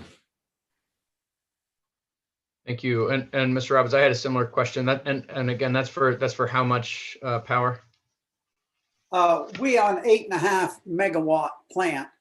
We use about 1 megawatt to run the plant. So we're net about 7.5. Got it. Thank you very much. Any other questions? Seeing none, we appreciate your joining us today. Thank you very much. It's a pleasure being here. And we'll go on next to Pat Strauch from the Forest Products Association. Welcome. Thank you. Thank you, Representative Berry. And I don't know if Senator Lawrence is there, but members of the distinguished Energy, Utilities, and Technology Committee. My name is Patrick Strauch from Exeter, Maine, and I'm the Executive Director of the Maine Forest Products Council. We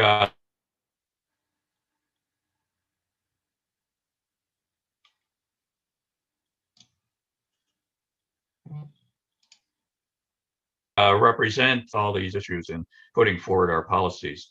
Today, this is a product that has been put together by some of the major sawmills in the organization. It is, and we really appreciate Representative Wadsworth for putting this forward for us. We think this is good energy. You've heard from Jim Robbins. His program was the Community-Based Renewable Energy Act. It's still on the books. It's Title 35A in Chapter 36. It was just discontinued in 2015. So we have experience with this program. The power is good power. It's base load power available 24/7. Can be dispatched efficiently, has high capacity value around 90%. Technology can match the facilities at this point, and we've got projects that can be added to it that demand high electrical and thermal loads. So it's good. We think a number of our sawmills are thinking about this platform to allow co-location of large heat users that will be interested in biofuels manufacturing and engineered wood facilities and other heat intensive facilities. And if possible, we have some in the works that might be able to pipe heat into schools if they're located in the right places. So there's a variety of things that can happen on this CHP platform. The design of the program, it's limited to 50 megawatts. We have 3 to 10 megawatts in size are the types of projects. The rate we're suggesting is going to be more, some people have said it would be at the residential net energy billing tariff rate, but we are saying that the cap is the commercial NEB rate. But the PUC will set the rate for what it would be. That just shows the upper cap, and the PUC will have a process to get us to the right term. This is a partial solution to some of our market challenges. We know in the long run we need to find higher and better uses for these materials, and those are in the making as we go forward with our forest bioeconomy. So it's a modest request, we think, in terms of we're not asking for a total solution, but the opportunity to build on the programs that we have. You'll see. Great, and we are at 3 minutes, Mr. Strzok, if you could just wrap it up very quickly. Sure. I participate in the climate change effort, and we know that you'll get perhaps some questions about the climate cycle change, but between offsetting 75% of our emissions through our forests, these projects are going to be well balanced in terms of the carbon cycle. So we think this is a long-term, reliable, renewable energy source and an important mix in our energy supply as a state. And we think these rates will be competitive in that 3 to 10 megawatt region, which is in between grid scale and Thank you. Some of the smaller projects. Thank you very much. Thank you. Are there questions from the committee? All right, seeing Representative Foster, go ahead. Thank you, Mr. Chair. Thank you, Mr. Strout, for being here today. Sure. Speaking of environmental concerns, we've heard a bit already previous to your testimony about the benefits to our forest land and also obviously to the industry. I'm wondering if you know offhand how many acres of cropland or other suitable sightings would be necessary to allow 3 to 5 megawatts of production from solar generation as compared to the amount of area that these facilities may take up in there. For instance, I know Athens Energy, they have a few acres on their site that their facility space requires, but I don't think it's quite comparable to 3 to 5 megawatts of solar or possibly wind location. Yeah, I could get it. We certainly, on the landowners, have been involved in some solar projects and wind projects on mountaintops. But in general, I think the sawmills have the acreage that they need already in their site plan in order to host additional facilities. I know Jim Robbins was able to nestle in this biomass plant on the existing property. So it's just a matter of acres of land. The biggest challenge is a dumping station for the material, and that takes up a little bit more room, but it's minimal acres per energy produced. But I'd be glad to take a look at that and see what the comparisons are. Thank you. Maybe I will find it somewhere else. Thanks. Sure. That sounds great. And if you are able to come up with anything for the work session, I'd appreciate it. Yeah. Thank you. Be glad to. Thank you. Other questions from the committee? Seeing none, we will proceed to Anthony Horahan. Welcome. Good morning. Representative Berry, Senator Lawrence, members of the Energy, Utilities and Technology Committee. Thank you for the opportunity to speak this morning in favor of 1202. My name is Anthony Howard and I represent Irving Woodlands and Irving Forest Products. Our company owns and manages about 1.3 million acres of timberland, all in Aroostook County. And these lands provide products to our 2 sawmills, Spruce Fir Dimension lumber mill that we operate just outside of Ashland, Maine, and the largest white pine sawmill in the world in Dixfield, Maine. Just by way of background, Every log we put in our mills yields 3 broad product streams. About a third comes out as lumber, about a third comes out as wood chips that for the most part get used in pulp and paper mills in the region, and a third becomes bark, sawdust, and shavings. And as Jim Robbins and others have mentioned, in recent years, we have lost markets for this bark and sawdust residues as we've lost 2 large older power generating plants in the county. The Lincoln paper mill used to use all our sawdust for their products. They're gone now as well. So this bill and the CHP process around these facilities would allow these sawmills to continue to maintain these important rural jobs by converting these residues into electrons. You've heard it here and you'll hear it again. The combined heat and power plants utilizing wood produce renewable power, which is a critical topic as we work on climate change.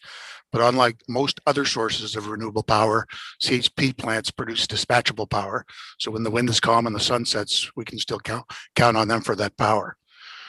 These plants promote the local jobs that exist in the logging and trucking and sawmilling facilities, like Dana Duran mentioned, and they create new jobs in the boiler house and powerhouse. I know in the county, when the power plants went down, there was a couple of large contractors that went out of business that their business was collecting forest biomass and bringing it to those plants. The opportunity to do that again would put many of these folks back to work. And as mentioned, we believe it needs to be a long-term 20 to 25-year contract to allow interested parties to gain financing, as you've heard before. We think of timely looking at different things happening around the world, obviously with the pandemic, that passing this bill this session would get the process started so folks can get through the process of competing for the contracts and procuring the equipment and having construction completed, so we can put a little less pressure on the system as sawmills continue to fight with areas to put these and hopefully not in landfills. So again, I urge you to vote ought to pass on LD 1202, and I look forward to any questions. Thank you. Great, and forgive me for mispronouncing your name. Can you say it one more time for me? Howerhan. Howerhan. Thank you very much. I appreciate it. You didn't do bad at all. Well, I'm learning. Any questions from the committee? All right, seeing none. Thank you for joining us. And up next, we will hear from Eric Kingsley of South Portland. Welcome. Good morning. Good morning, Representative Berry, Senator Lawrence, and members of the committee. My name is Eric Kingsley.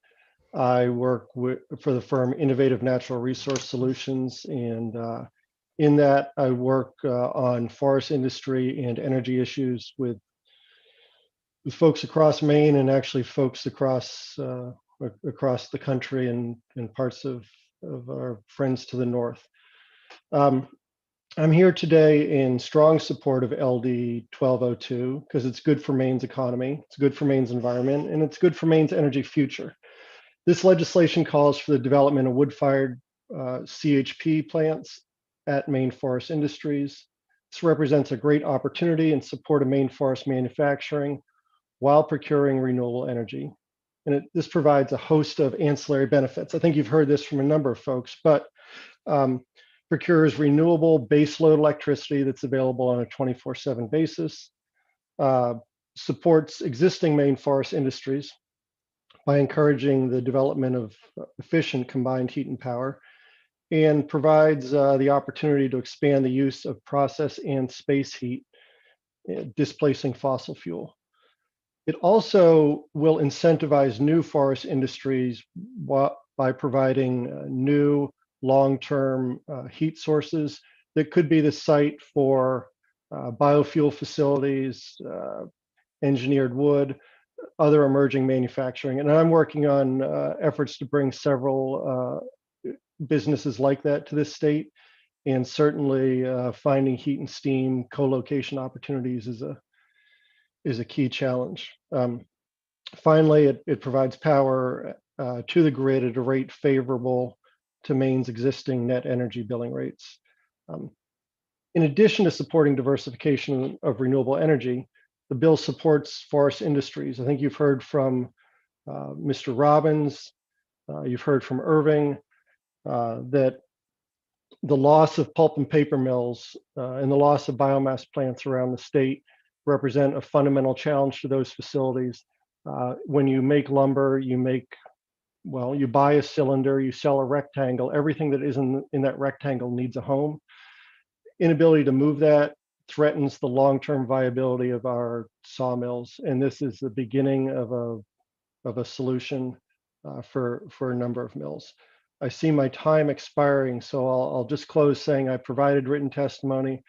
I've worked on this previously both in Maine and other places, and I'm happy to be a resource for the committee. Thank you. Great, thank you, Mr. Kingsley. And seeing no questions, we let you off easy. Thank you. And we'll go next to Melissa Winnie from the Governor's Energy Office. Great. Good morning again, Senator Lawrence, Representative Berry, members of the Energy Utilities Technology Committee. My name is Melissa Winnie, and I am the Energy Policy Analyst for the Governor's Energy Office. The GEO testifies in general support of the concept of LD 1202. Just for some clarification of definitions, combined heat and power is also sometimes referred to as cogeneration, and it is the production of both electricity and thermal energy at the same location of the energy consumption, generally, where typically the heat produced by electricity is lost to the air. CHP utilizes that heat byproduct for on-site activities, which increases the overall efficiency of the facility. As has been mentioned previously, the Maine Climate Council's Climate Action Plan does have at least two key recommendations that include combined heat and power. One is in recommendation 3 to accelerate emissions reductions of industrial uses and processes. And the second is recommendation 4 to encourage highly efficient combined heat and power facilities. The Governor's Energy Office is supportive of considering CHP production facilities and encouraging their development through combined heat and power program administered by the PUC. We do have a number of areas for further discussion that we would like to be considered. I had some technical difficulties this morning, but I will submit this in written testimony as well. But a few of those areas, the first is to require facilities to be highly efficient. During discussions of the Energy Working Group of the Climate Council, there was general agreement that if CHP facilities are supported by the state, they should be required to be highly efficient. And so that should either be defined in this legislation or during the rulemaking procedure at the PUC.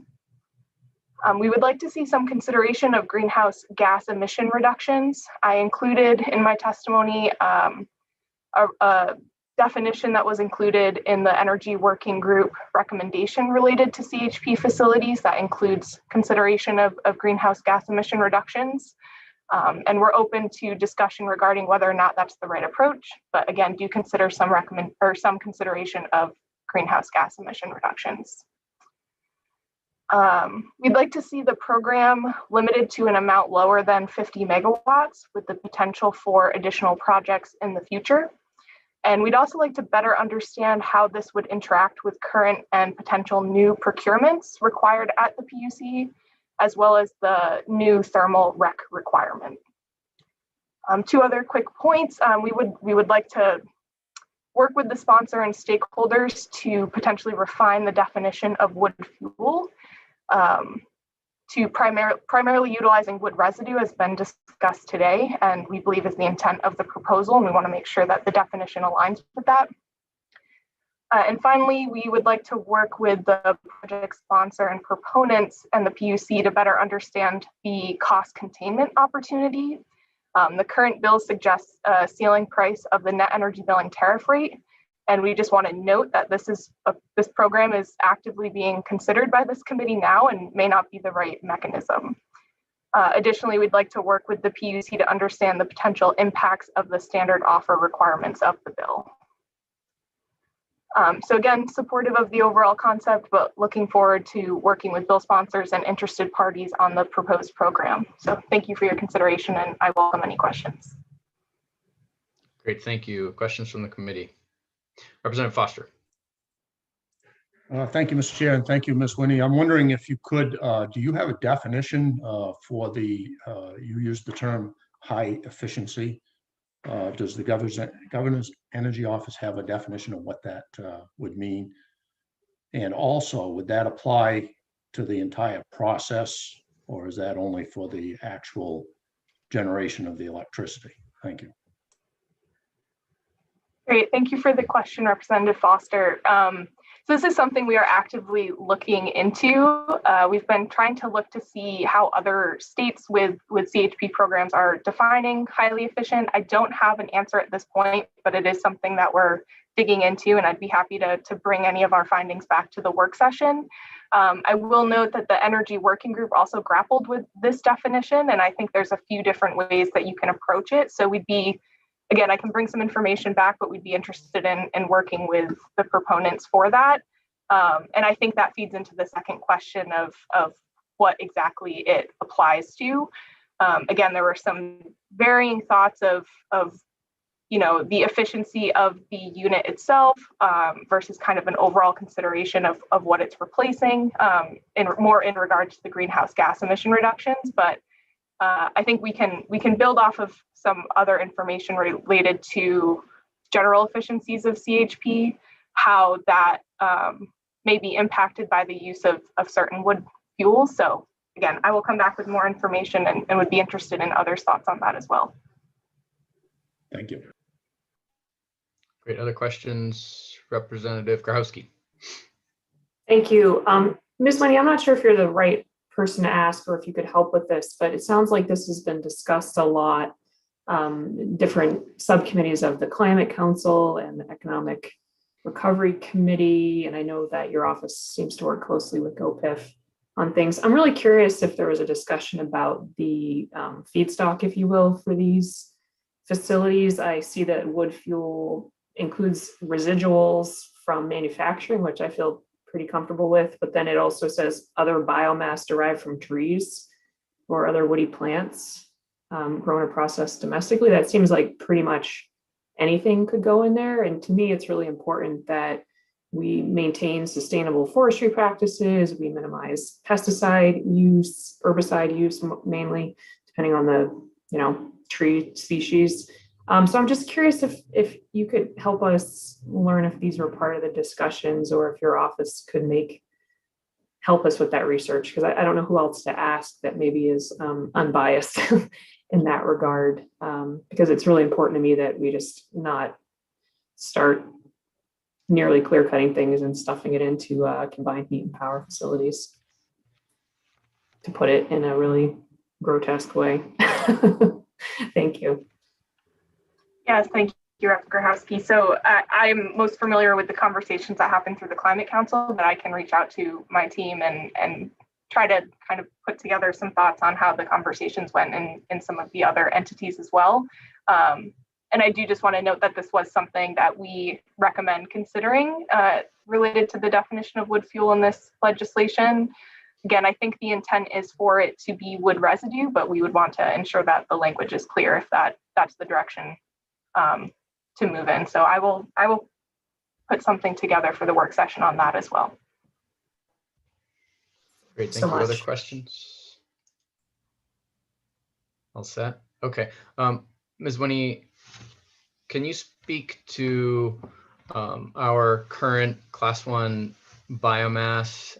Am I correct that it's around 85%? Excuse me, our current class 1 RPS is around 85% biomass. Is that correct? I don't have the exact numbers in front of me, but it is a significant portion, and the PUC may even be able to answer that directly today. Mm-hmm.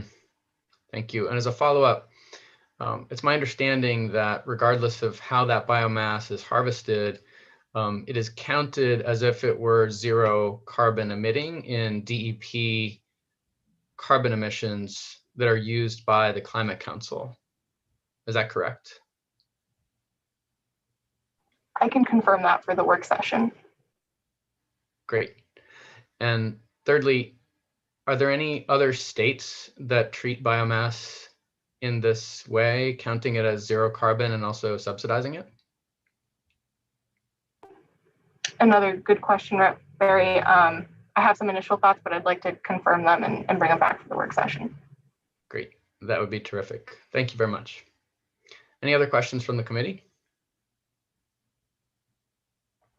All right, seeing none, we appreciate your testimony. And next up on our docket, I believe also in favor, it looks like, is Stephen Hudson from IECG.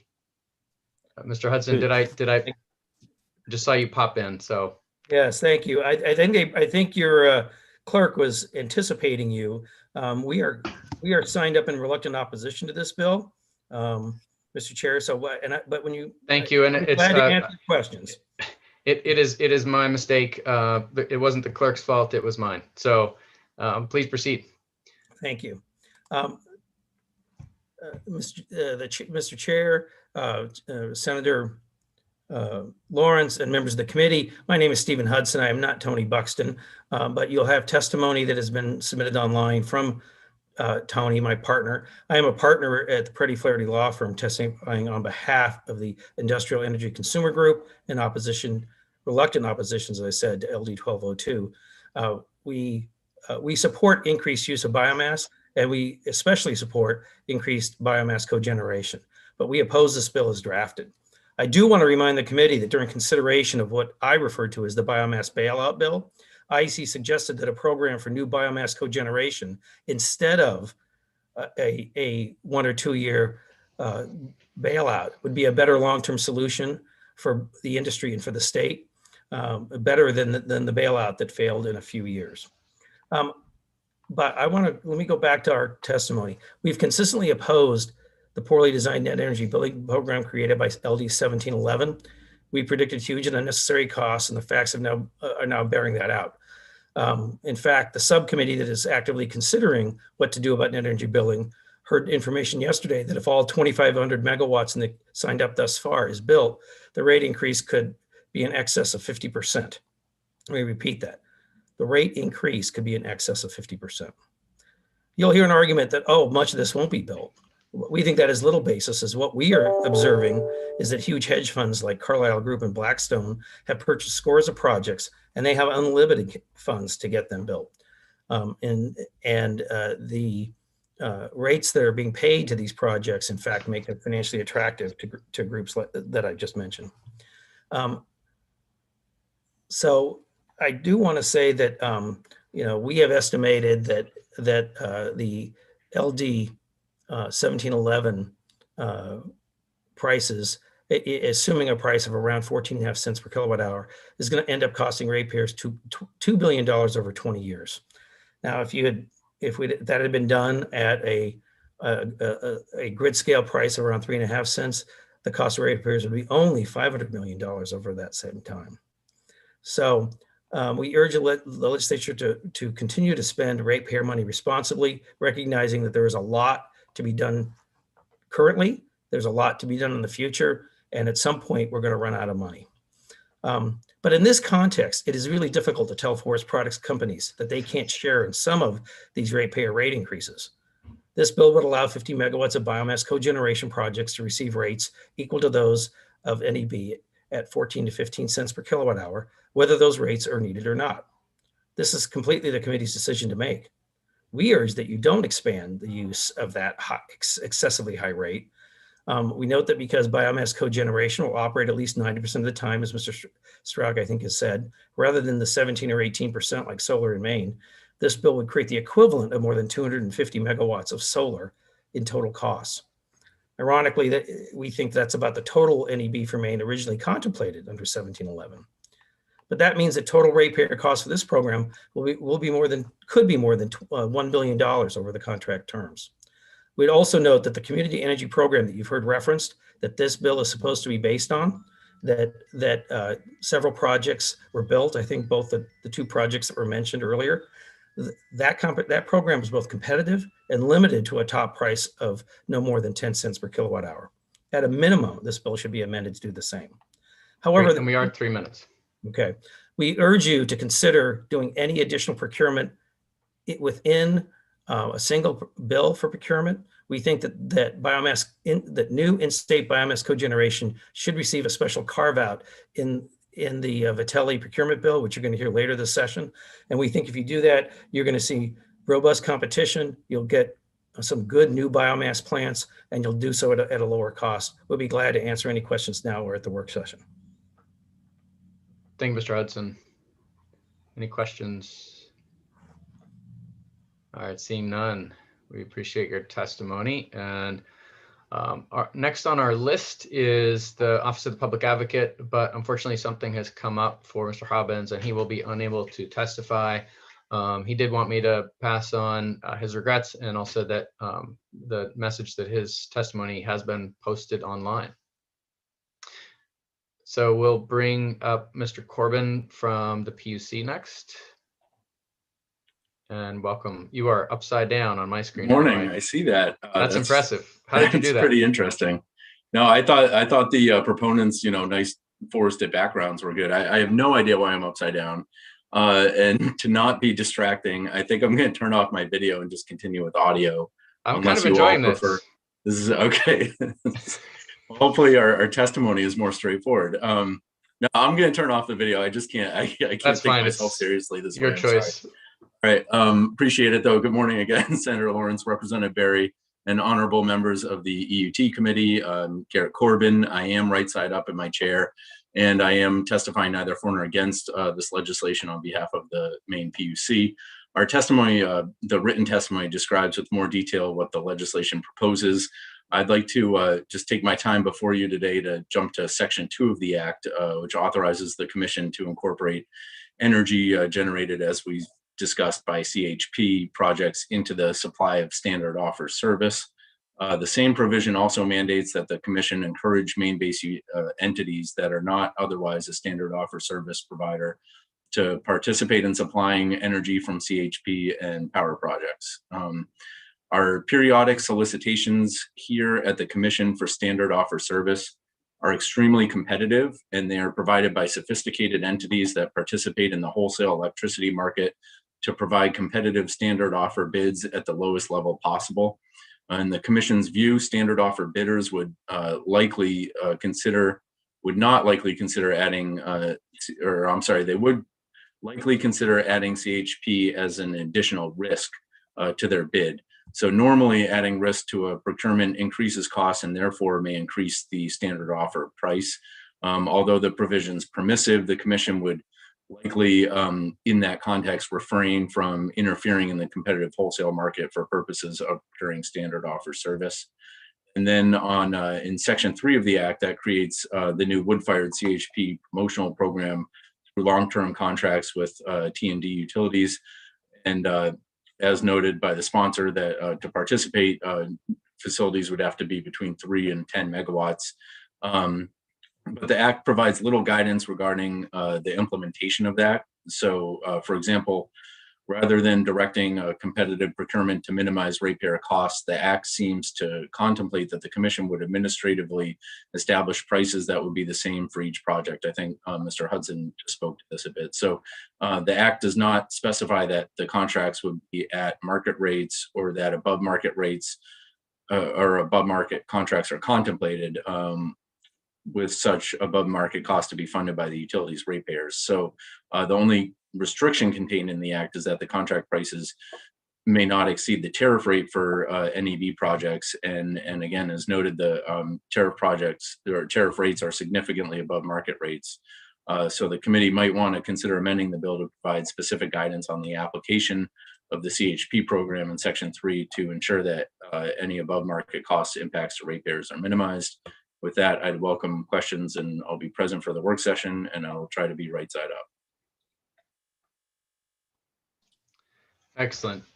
We'll be happy to hear you right side up or upside down. Any questions from the committee? Okay, seeing none, let me just check with our clerk. And Jordan, is there anyone else that's planning to testify on this? That was the last person to testify for 1202. Okay. And we have the sponsor of LD 1306 with us already. We do. They're being put over right now. Great. Okay, well, that will close the public hearing on LD 1202. And our next bill is LD 1306. We want to welcome Representative Morales to present her bill. LD 1306 is an act to include crisis response services in emergency services offered through the E911 system. Welcome, Representative Morales. The floor is yours. Thank you very much. Good morning. Good morning, Senator Lawrence, Representative Berry, and members of the Energy, Utility, and Technology Committee. My name is Victoria Morales, and I represent House District 33 in South Portland. And I'm very proud to be here today to present LD 1306, an act to include crisis response services and emergency services offered through the E911 system. This bill is an integral part of an overall policy narrative I am working on this session. This narrative begins with the premise that prevention saves lives and money. And when we design systems for our most vulnerable community members and create off-ramps and behavioral health supports for those who are at risk of entering systems or who are entering systems, we all do better in terms of human and financial outcomes. The specific E911 change I'm proposing in this bill includes the following. Number one, identifying those who have unmet physical and mental health needs at the dispatch level. And number two, shifting the response for those individuals from a police response, which typically uses the threat of force, the threat of arrest, use of force, and incarceration, to a response from those trained in crisis and behavioral health. In studying our E911 system for the past 6 to 8 months and speaking with dispatchers in various PSAPs and crisis responders in Maine, as well as working closely with directors Maria Jacques, Brody Hinckley, and Commissioner Suschuk, I learned that there are 3 responses to E911 calls that a dispatcher has available to them. There is, number one, a national algorithm for a fire response. There is a national algorithm for an EMS response, and the rest of the calls go to police as a catch-all. LD 1306 amends the law regulating the provision of emergency services under the E911 system by including crisis response services as part of those emergency services to be offered at the dispatch level to individuals experiencing mental health emergencies, emergencies relating to a substance use disorder, or other emergencies for which fire, emergency medical, or police services are determined not to be required. And as part of the bill, it directs the Public Utilities Commission, Emergency Medical Services Communication Bureau to develop protocols and procedures necessary to ensure the efficient dispatch of such crisis response. The bill also includes providing a report back to this committee before September 1st of this year on recommendations that they have in terms of how to implement a protocol such as this. And in discussions about this policy change with Commissioner Suschuk and Directors Hinckley and Jacques, we also discussed providing dispatch with training on implicit bias and behavioral health needs as part of this process, which they believed could happen. And that, unfortunately, language shouldn't get into the bill as proposed, so I'd like to offer that as an amendment to this bill, that particular training. In working on this policy, I also had discussions with my legislative colleagues and crisis providers throughout the state of Maine. I can represent that the overwhelming majority are very interested in this policy, particularly given the data in Maine that less than 5% of 911 calls result in an arrest and less than 0.5% result in use of force. The communities that may be able to scale up more quickly are in the Cumberland County and Penobscot County areas where crisis response providers already exist and provide services. However, I fully understand that other communities are in desperate need of behavioral health crisis responses and want to make sure that all communities are at the table in crafting this policy statewide. As crisis relates to young people, reforming our crisis system is vital. Again, talking about that upstream prevention approach. I want to quote from Maine Public Health professional Liz Blackwell-Moore, who submitted testimony but could not be here today to deliver that, specifically as it relates to young people. Young people between the ages of 16 and 24 make up almost 1/3 of all face-to-face contacts with police. This age group is also much more likely to experience involuntary or police-initiated contact with police. So many of these contacts involve substance use violations, violence, and other behaviors stemming from behavioral health issues.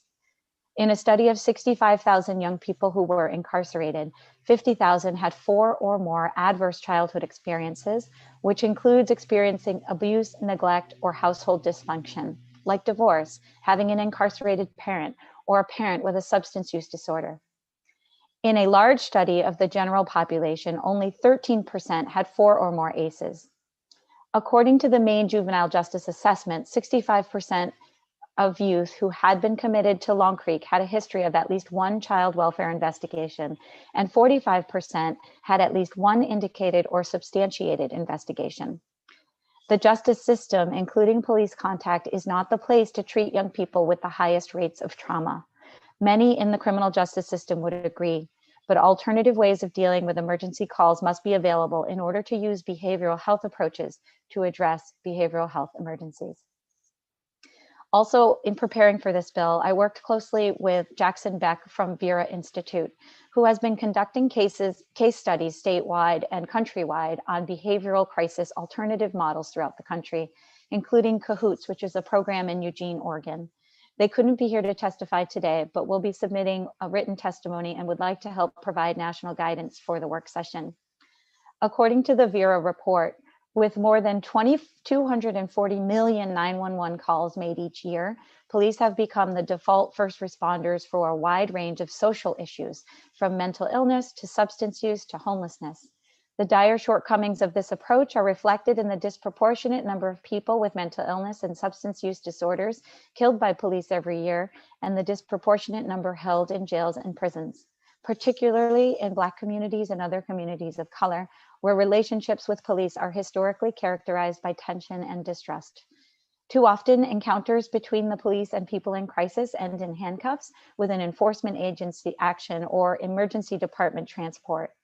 Too often, they do not end in voluntary assessment and referral to the long-term supports people with mental illness and substance use disorders need to thrive. To highlight just one of the many models, CAHOOTS is a nonprofit mobile crisis intervention program that has handled mental health calls in Eugene, Oregon since 1989. CAHOOTS employees responded to more than 24,000 calls for service last year, about 20% of the area's 911 calls, on a budget of about $2 million, which is far less than what it would cost the police departments to do this work. Mostly in summary, I believe that this bill is very timely given the recent funding available from the federal government. Beginning this work now will put us in the best position of receiving this funding. And from a recent letter from the Federal Substance Abuse and Mental Health Services Administration, quote, "Too many people with substance use disorder and mental illness cannot access the treatment and support they need, and the pandemic has further disrupted access and care for even greater numbers. The Biden-Harris administration is committed to advancing behavioral health and addressing the particular challenges the pandemic has brought to the forefront. SAMHSA recommends that states use the COVID-19 relief supplement funds whenever possible to develop and support evidence-based crisis services development and to increase access to evidence-based treatment and coordinated recovery support for those with substance use disorder and mental illness." And with that letter, SAMHSA provided recommendations for potential funding use, which I've included in the testimony, and really is in line with what this bill proposes. So I thank you very much for the opportunity to discuss this important policy and I really look forward to working with you and the community and the stakeholders. Thank you. Great, thank you, Representative Morales. Questions from the committee? All right, seeing none, we appreciate your presenting your bill, and we'll go on to Jonathan Sarbeck to testify in support. Welcome. Thank you. Good morning, Representative Berry, Senator Lawrence, members of the Committee on Health and Utilities Technology. I'm Jonathan Sarbeck. I'm a resident of Cape Elizabeth, and I'm the district attorney here in the county. I'm speaking on behalf of my office and also for the Maine Prosecutors Association in support of LD 1306. As Representative Morales just indicated, there are a lot of incidences in which 911 is used sort of as that de facto mental health crisis line. And those of us in law enforcement as prosecutors, but more importantly as police, recognize that and have a need to address that. At the same time, it's very difficult to bifurcate those emergency calls towards mental health crises or emergency response. We are very fortunate in the state of Maine, particularly in Cumberland County, that we have many law enforcement agencies who are trained with crisis intervention techniques, with de-escalation tactics, and particularly right here in Cumberland County. But also we have mental health liaisons and alternative responses, in particular Portland, South Portland, Scarborough, Westbrook, and South Portland are those agencies located here in Cumberland County that do offer those alternatives. At the same time, though, we need more. We need those resources that are going to be available, especially to people who are living with those individuals who are in crisis. We definitely have seen incidences where at the last resort, a person calls 911 because a situation has escalated beyond their control. At the same time, they know that the roots of the reasons for that escalation is that mental health crisis. So if we could have a different system that could bifurcate it, that people could know that 911 is for emergencies and this other alternative emergency number for mental health crisis is available to that person, it would instantaneously send something in the direction towards that mental health crisis response as opposed to that emergency response. From the police officers that I know, they are being saddled with a lot more mental health crisis than they were ever trained for. The police, we are very fortunate that they will take on the task if needed because they are that safety net for a lot of people. At the same time, they also desire those tools to be available for them so the appropriate response can be made.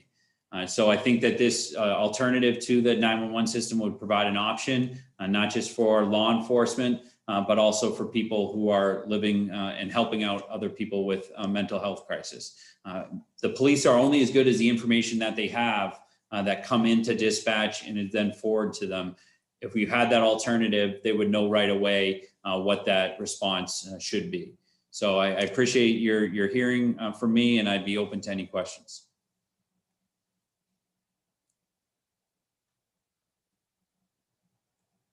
Sorry about the delay there. Thank you, Mr. Starbeck, for your testimony. And a question from Representative Grahowski. Thank you. And thank you for sharing your support of this legislation, which I think is very important. The only thing I had a question about is I think the intent of the legislation is to use the E911 system, but have that split happen at the dispatch level within after someone's called 911. Do you have any reason to think that that would work worse than what you sort of described, which was a different phone number? Or do you support that concept? I wholeheartedly support the concept. It's just where and how does that happen? Because like I said, the information that comes to dispatch, then that dispatcher really needs to make a quick decision on what response needs to be made, what services need to be sent. And then that information gets relayed to emergency response, either police, fire, rescue, excuse me. So I think that it would be more difficult. I'm not saying it would be impossible. I think that a lot of dispatchers who work very hard to try to make sure that they get the right information out. But to me, a completely different or separate entity or phone number that's easy to remember for individuals who are in the field or living with somebody who's having mental health issues that they might need to have that crisis response would be sort of a better alternative if you were going to ask me to pick between the two. Representative Kessler. Thank you, Mr. Chair. I wanted to understand, might this impact how law enforcement would be able to respond to other types of crimes or crises? So you're saying if somebody actually used the wrong number in a way? Meaning that might this be able to assist law enforcement to focus on more serious in terms of higher danger situations? I get what you're saying. Yeah. So because we have trouble bifurcating those circumstances, police get drawn to calls that they really shouldn't be there, or there should be a different resource being used for that crisis. I would think that if you were able to bifurcate it at that level, send the appropriate response, that would open up police officers to not be sent to calls where it not be appropriate that they be there. Does that answer your question, sir? Yes, it does. Thank you. Thank you. Great. Any other questions? Okay, thank you, Mr. Sarbeck. Oh, just in time, Representative Foster. I'm sorry, Mr. Chair, for being a little tardy there. Thank you. And thank you for your testimony, Mr. Sarbeck. I was wondering, the new 988 federal hotline number that was chosen, is that something that would help here for cases that you might consider would be addressed by this bill? Thank you. That's definitely something that's been in the conversation from speaking to Maine Behavioral Health and Dr. Pollard, that's a direction that they're going. And I think that could be something that could be very helpful to address the very issues that we're discussing today.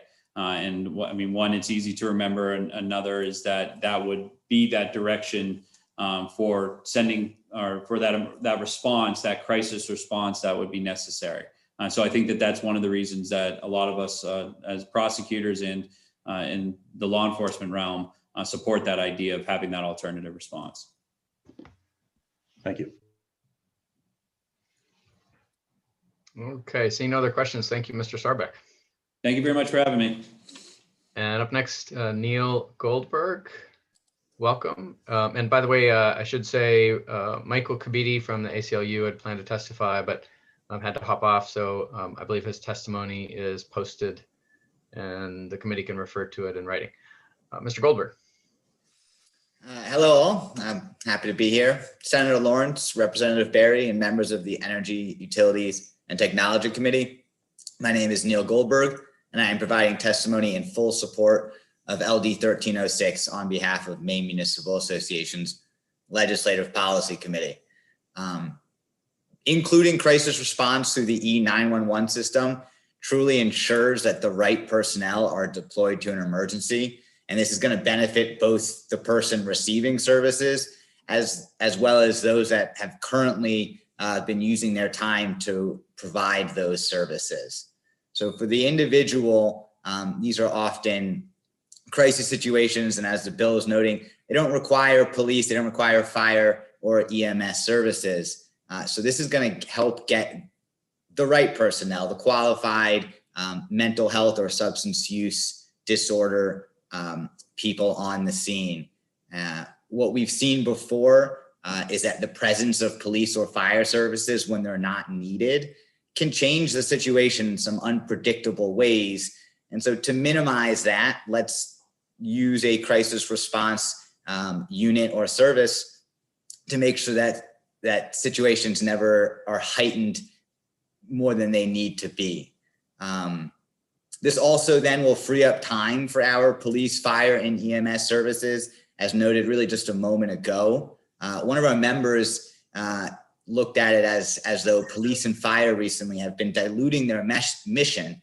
Of course, they are willing to respond to anything, but as a result, they haven't really focused on the duties that they are most qualified to perform. And so let's just get the right people responding to the right emergencies.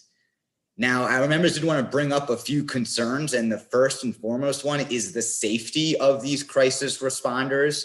It is hard at the dispatch level to parse out what sort of response is needed and what information wasn't passed along during that phone call. And so there's a risk of sending them out, our crisis responders, without accompaniment. And so how that happens will be very difficult to determine. I think training, our members mentioned training as a big portion of this, which invariably leads to the costs that they might bear for that training.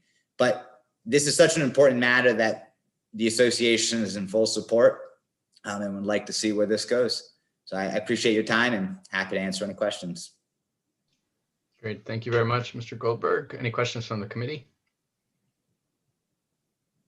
All right, seeing none, thank you very much for testifying today. Thank you. And we will now proceed to testimony from Brody Hinckley. Okay. Good afternoon, Senator Lawrence, Representative Barry, members of the Joint Standing Committee on Energy, Utilities, and Technology. I am Brody Hinckley, the Director of Emergency Communications Bureau at the Department of Public Safety, and appear you before you today to speak neither for nor against LD 1306. Although we support this bill's concept, we do not have the infrastructure in place to support a crisis response team. We provide dispatch services for 8 state agencies, 36 municipalities, and 1 county agency. We cover the entire state.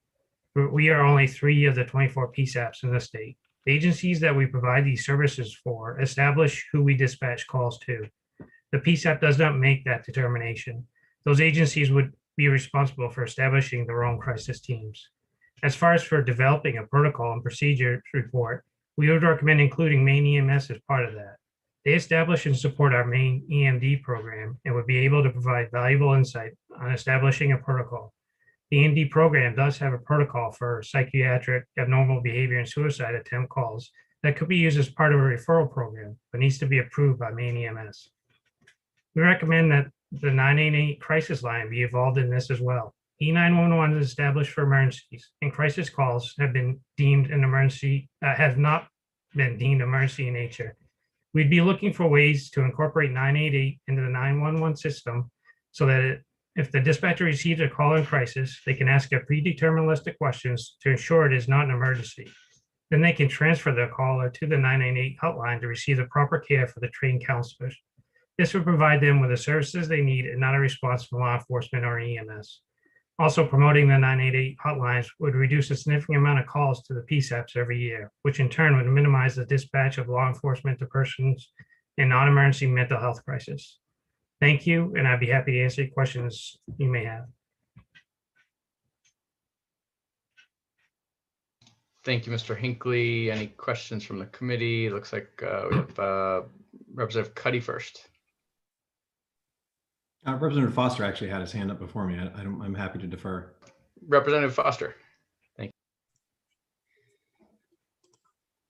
you. Well, thank you, Representative Cuddy, for that, although it wasn't necessary. Thank you, Mr. Chair, and thank you, Mr. Hinckley. I'm wondering, in your testimony, you stated that currently PSAPs receive a number of calls that might be better sent to someone 988 or other more appropriate hotline.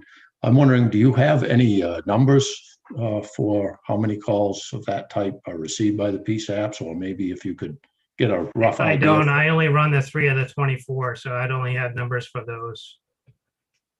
Well, even a rough idea of the percentage for the work session might be helpful. Thank you. Yep, I can do that. Great. And that brings us to Representative Cuddy. Thank you very much, Mr. Chair. And thank you for your testimony today, Mr. Hinckley. I was sort of trying to think as you were talking about the idea of the separation between E911 and the 988. When I am in a situation where it's beyond my control and it's beyond my understanding, as a homeowner, as a private citizen, that's an emergency. So how do you define an emergent versus non-emergent situation for a 911 call? If somebody calls and it's an inappropriate call, they shouldn't have called 911. How is that defined? Well, pretty much anytime somebody calls 911, it is an emergency, and we dispatch law, fire, EMS. So, and we have protocols for fire and EMS. So if it's not an emergency, we determine what the caller needs, and we'll dispatch police or whatever necessary that we can help them with. I don't know if that's pretty generic answer to your question. It is. I am, and if you don't mind, Mr. Chair, I'd like a follow-up. Go ahead. Yep. Thank you. Because I'm thinking of it from the perspective of a private citizen. I'm calling because I need help. And you mentioned your testimony this idea that an individual could call, there could be a set of questions, and then they could be rerouted to a different. So we'd still be calling through the 911 system, because that's ingrained in everybody's memory, or in everybody's memory, in their mind. Yep. When it's beyond my ability to handle, 911, that's what I do. Mm-hmm. And you envision that as a system that could work, that the dispatcher could take that first, 10, 15 seconds, whatever it takes to ask the questions, and then shunt the call to the appropriate place. If we have protocol in place for the dispatchers to go through and determine that, hey, this could be a call for that crisis line and then do that, absolutely, yes, but it needs to be determined what that is. Okay, thank you. Yep. You just don't want something in place where a dispatcher kind of thinks it is and then transfers it and then it wasn't. So you want something in place that's, you know, sturdy. Great. Seeing no other questions, thank you very much, Mr. Hinckley. Thank you. And we do have Michael Kabidi back in the room. I think I'll bring him up at the end. And I believe our next testimony would be then from Garrett Corbin with the PUC. All right, the moment of truth. Good afternoon, good morning. Yeah, good noon on the button. Senator Lawrence, Representative Berry, members of the committee. I'm Garrett Corbin. It looks like my video is fixed this time. Testifying neither for nor against this legislation on behalf of the Maine Public Utilities Commission. Just to start with some background, in Maine, the municipality designates the providers of police, fire, and rescue that are built into the 911 system for dispatch. So we note that by adding a fourth discipline, mental health, we assume it would be incumbent on municipalities to provide resources for that discipline. The Commission's Emergency Services Communications Bureau lacks the expertise and resources to develop protocols related to mental health here in-house. The protocols that are currently in place for emergency medical services and emergency fire dispatch were developed by a team of experts that have decades of field experience. The International Academies of Emergency Dispatch sets this. They're a standard-setting, research-based nonprofit, and they oversee the creation, development, and updates to the emergency protocol disciplines used in Maine and 3,000 centers worldwide. And they also provide the curriculum and standards for call taker dispatch certification in each of the protocols, which contain the most current information, and they evolve over time.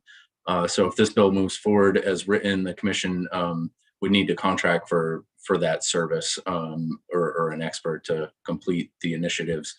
And by now, the committee might have heard about the impending, I think Mr. Hinckley just mentioned the impending rollout of 988, the 3-digit number to replace that 10-digit National Suicide Prevention Lifeline.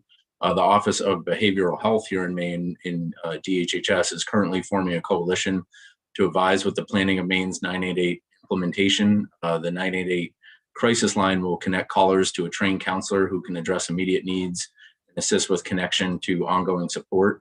That new line is expected to increase the likelihood of behavioral health professionals responding to crisis rather than law enforcement and help reduce the stigma towards seeking or accessing mental health care. So the Bureau, Commission's Bureau, Emergency Services Communications Bureau will be participating in the coalition as one of the rollout efforts, or as those rollout efforts look into integrating those services with 911. With that, Commission welcomes any questions and to be present for the work session. Thank you, Mr. Corbin. And don't see any questions, so we will go on to Representative Cuddy. I spoke too soon. Yeah, I apologize. I'm sort of percolating a little bit. So I mean, I'm thinking about, I'm stuck on 988 because there are, we have 211, 411, 911. I mean, these are bigger problems than that, but I just want to get back to this idea that when in my house, when something gets beyond my control, 911 is what I call, and that's ingrained. So I really like this idea of having it routed then from 911 to 988. Mr. Hinckley talked very appropriately about protocols and the need to develop them. And I don't know if the PUC would know this, but do you know who are we contracting with currently for trainings of the people who are doing our dispatch at this point? Because I would imagine those people have some kind of something created already. And I don't know if that's the correct question for you, Mr. Corbin, or somebody else, but I'll put it out there. And if somebody can answer it for me for the work session, I'd appreciate it. Absolutely, thanks. Yeah, I think that is a fair question for us, and I will double check our testimony. Saying that we work with the International Academies of Emergency Dispatch, but there might be a separate subsidiary entity, or let me just double check that for the work session. Sure. And your point is well taken, well put regarding remembering to call multiple numbers, and I'm sure that's something that 988 group would consider. But I'd also encourage you to maybe try to communicate that as they move forward as well. So, but we'll keep that in mind. Thanks. Great. Any other questions for the commission? Seeing none, thank you, Mr. Corbin. And we will go back to testimony in support of the bill, and this will be from Michael Kabidi. Welcome. Thank you, Representative Berry, Senator Lawrence, and members of the committee. Good afternoon. Thank you for being obliging. I had to conduct a job interview during the portion of the testimony. My name is Michael Kabeda, and I'm Policy Counsel for the ACLU of Maine. And on behalf of our members, I'm here to testify in support of this bill because it would help Maine take a small but crucial step away from relying on our criminal legal system to solve healthcare challenges. Last year's eruption of protests across the country and in our own state have laid bare a sobering fact. We've relied on the policing institutions of this country to solve challenges that are better suited to healthcare, housing, and educational systems.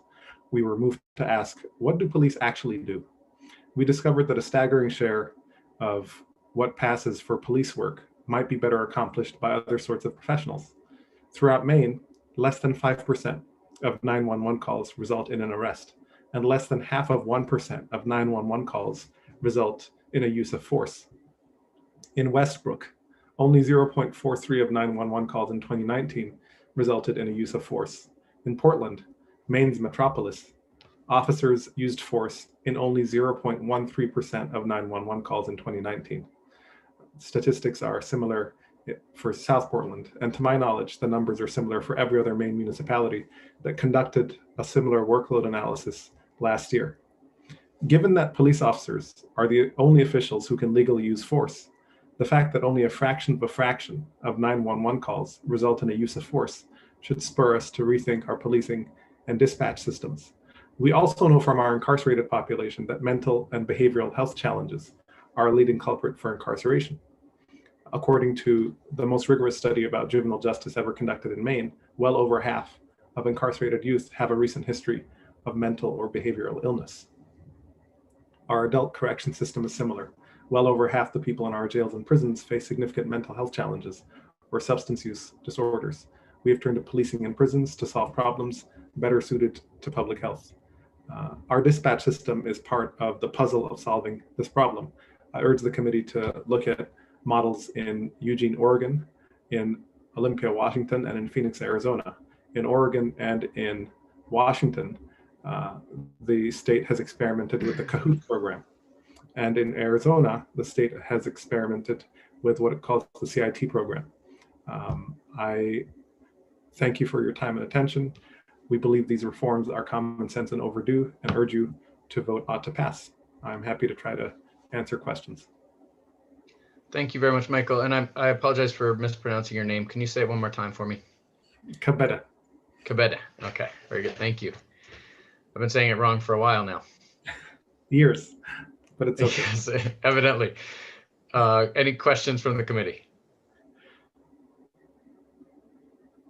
All right, seeing none. Thank you for that testimony. That's very helpful. And all right, I believe, Jordan, correct me if I'm wrong, that concludes testimony on LD 1306.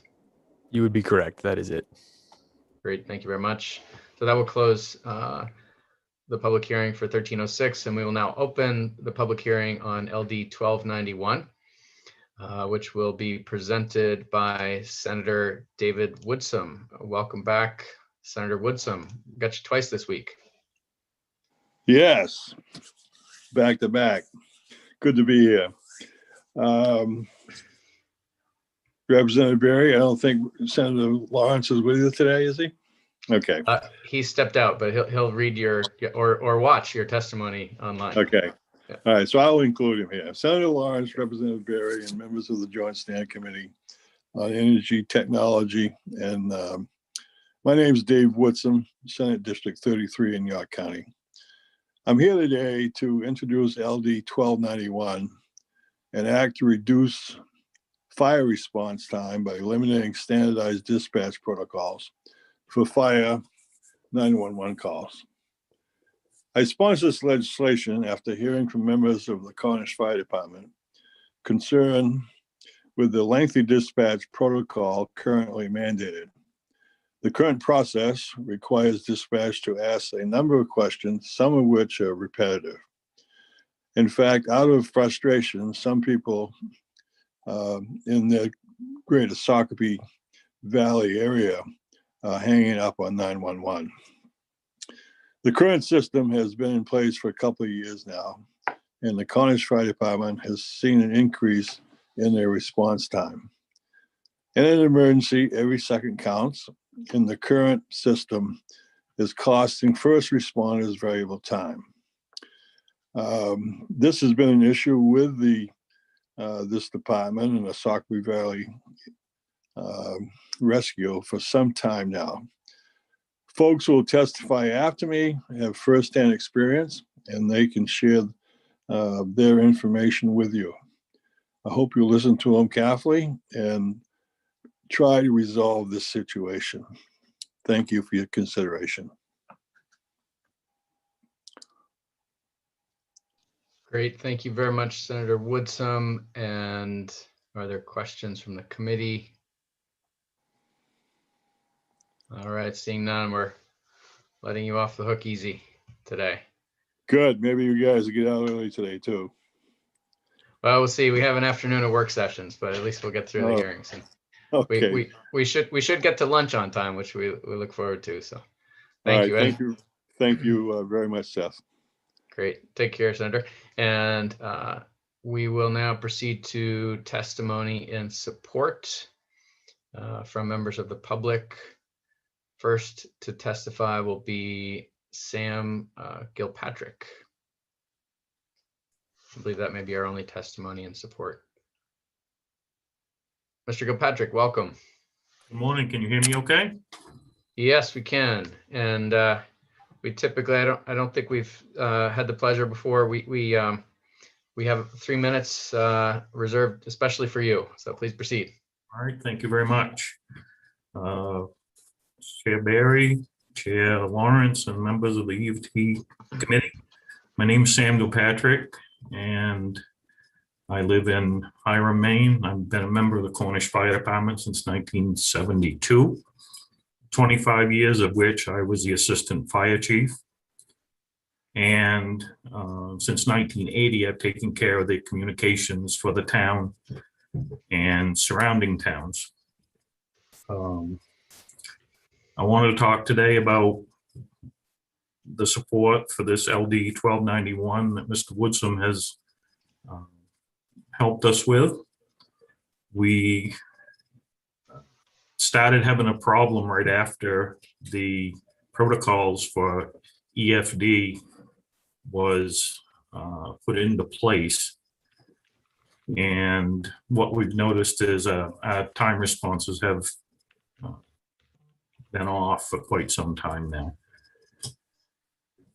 The long and the short of it is that the dispatch protocols have taken up about twice the time that they used to prior to protocols.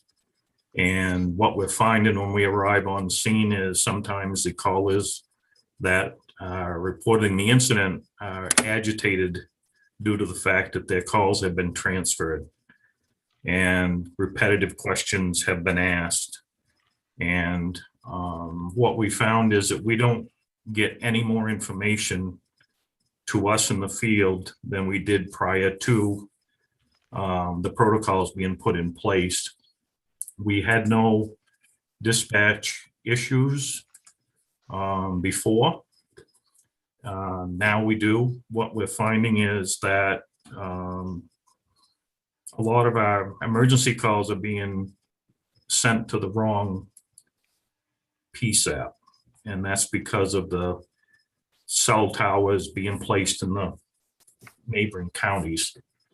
Cornish borders 2 counties, so you can only imagine with law enforcement coming from one place, our dispatch center being in Augusta, and our calls going to South Paris, that people are getting agitated by the repetitive questions.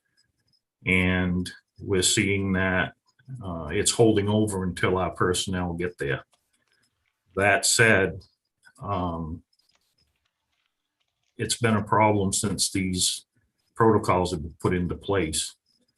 And I've spoken with a dispatcher who's now currently working in a PSAP, and she's used this protocols for the full duration of their time in place.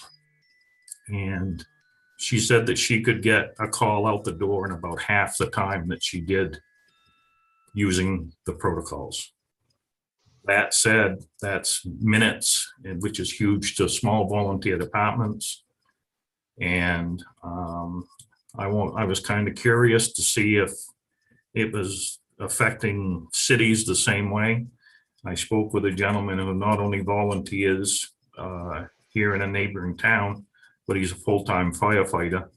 And they get to see on a screen the calls as the dispatcher's typing it in. And Mr. Gilpatrick, I'm going to have to ask you to wrap it up. We're over 3 minutes, but please, finish that thought there. okay. And so he said that they're experiencing the same thing we are. So it's a statewide problem. It's something that was almost created by the use of these protocols. And we would really like to see them done away with. Thank you for your time. And I can answer any questions if someone has any. Great, thank you. And it looks like Representative Grahowski has a question. Thank you, Mr. Gilpatrick, for being here. You said something that was concerning to me that doesn't seem to be related to this bill at all, which was that your calls are being routed to the wrong PSAPs based on maybe cell tower locations. So my question for you is, and you talked about people having to answer the same questions twice, is there not a way for the one PSAP, when it realizes it's received a call in the wrong geography, to transfer the information they've already gathered in their questioning via the fire protocols to the correct receiving PSAP? Or do you have any insight on this? Because that seems like a problem that we should see if we can fix, that's separate from whether fire protocols are valid or not. I believe that the minute an operator picks up the phone, the protocols go into place, whether they are, whether it's for them or not, I guess is the way to put it. So they have to do a number of questions to ensure that they don't lose that caller, and so that they are able to reach them back, so they get disconnected or what have you before they send it. So there's a number of questions they have to ask first, then it's transferred. If the transfer is successful, then the dispatcher that picks up the second time will start over and go through the whole process again. I don't think that the transfer steps are as in depth as if they were going to keep it, but it is part of the process to ensure service.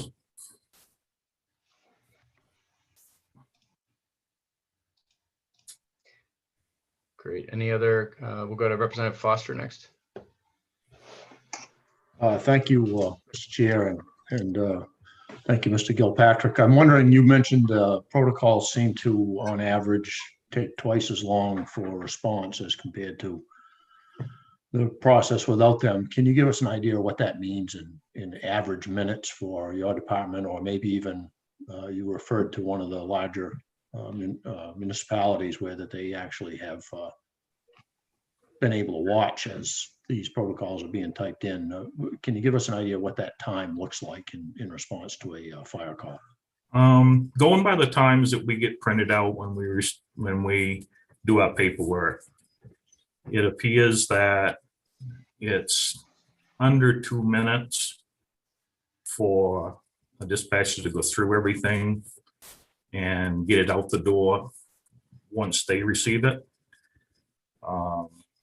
It appears by calling the original PSAP that picks up the phone, it takes them about a minute to go through what they have to do before they can send it someplace. And the other problem we experience is our law enforcement is dispatched from Sanford. Our fire rescue is dispatched from DPS in Augusta. So if someone was to call in a motor vehicle crash on Main Street in Cornish and call from their cell phone, the tower is in Oxford County. It's going to go to South Paris. They're going to process that call in whatever way they feel necessary.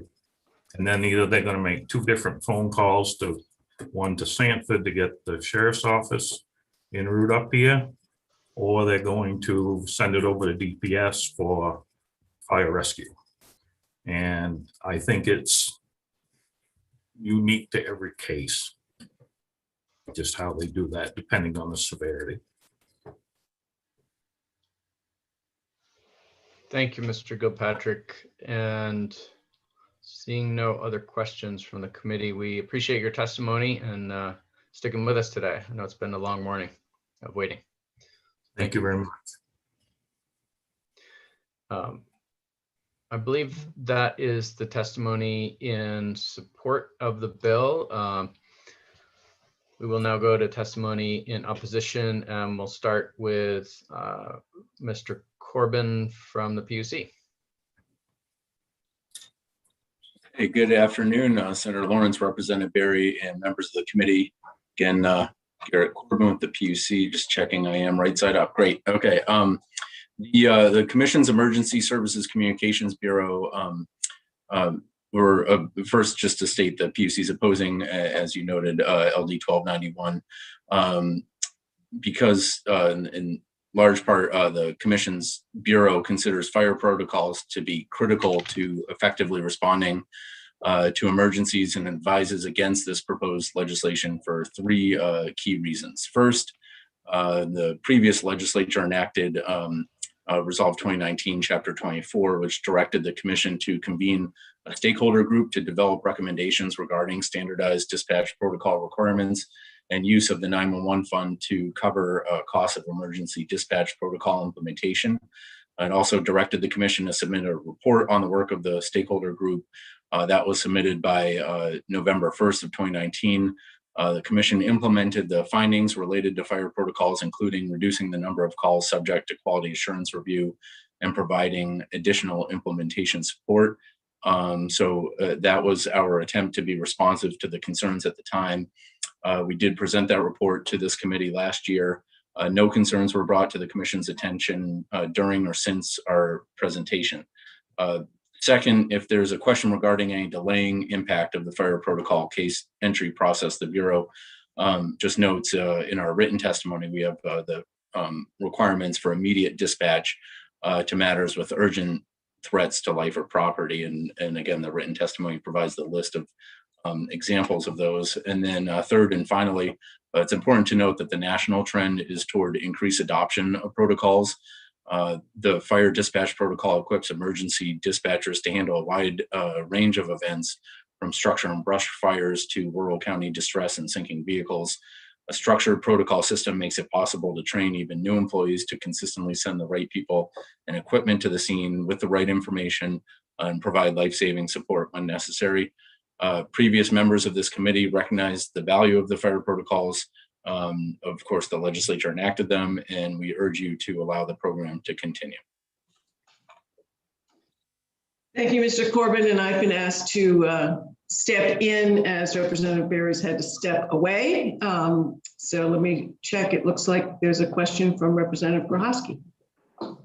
Thank you, Madam Chair. Mr. Corbin, I think you're probably the best person to ask, because I don't know that we have any actual dispatchers signed up to testify. And remember, for the benefit of those who were not here in the past 2 years, we were really lucky to have some dispatchers come and show us their process a little bit and the cards that they use to go through their procedure and their protocols. My question was, it seems like one of the arguments made for this bill was that there's an onerous amount of questions being asked. If in the case of a call going to the wrong center and then being transferred, could you look into the actual protocols for us and see what are those first questions being asked and what would have to be sort of repeated? Just trying to get a sense of if there's different ways to solve some of the problems that were identified. And also, I'm curious, do we have a standardized system that all the PSAPs use? So if they transfer a call, can that data be transferred as well? Or how do different PSAPs or centers? I know some communities have their own centers. We in Ellsworth have one at City Hall and also a regional one in Ellsworth. Do they all talk to each other? That's my second question for the work session. Yeah, thank you so much for those questions, Representative Grabowski and Senator Vitelli, for chairing. And I think, yeah, we can definitely get you the detail you're looking for on the questions that are asked, and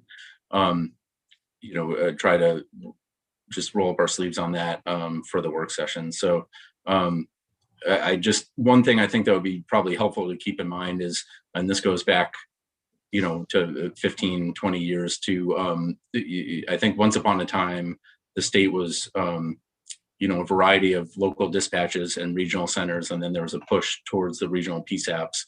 And now what we have is some municipalities retained their dispatch, and some went regional. The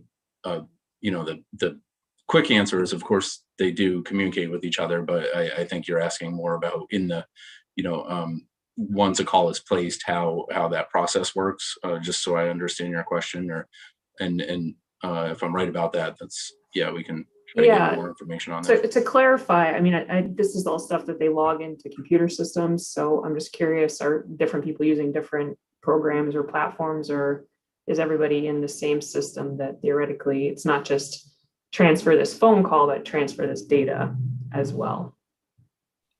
Right. Okay. Yeah, I believe it's uses the same protocol technology, but I will double check that.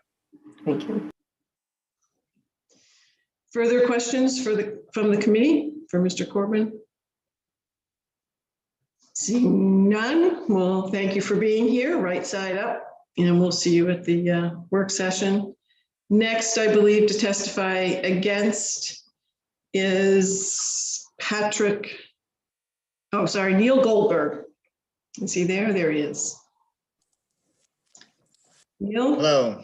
Go ahead, please.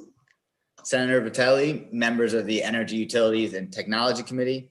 Again, my name is Neil Goldberg, providing testimony in opposition of LD 1291 on behalf of Maine Municipal Association's Legislative Policy Committee. As you guys have heard today, it sounds like emergency service and PSAP centers are going to be increasing services offered, which would lead to further standardization and more cooperation between PSAPs. And so for that reason, the association is going to oppose any legislation that would reverse or take a step backwards. Community PSAP centers have grown to appreciate this standardization. And so eliminating it would make it more difficult for them to do things like, say, share services, provide mutual aid to each other in a consistent fashion, and really importantly, hire and share per diem workers. When standardized protocols are eliminated, you might now have to increase training almost in a duplicative process in order for people to work in multiple PSAPs. And so we would urge you to keep those protocols standardized. I believe that's all we have for today. I'm happy to answer any questions. Thank you. Thank you, Mr. Goldberg, for your testimony. Are there any questions from the committee members? Seeing none, thanks for being here today. And I believe next we have in opposition is Stephen Bunker. Is that correct, Jordan? That is correct. Stephen? please join us.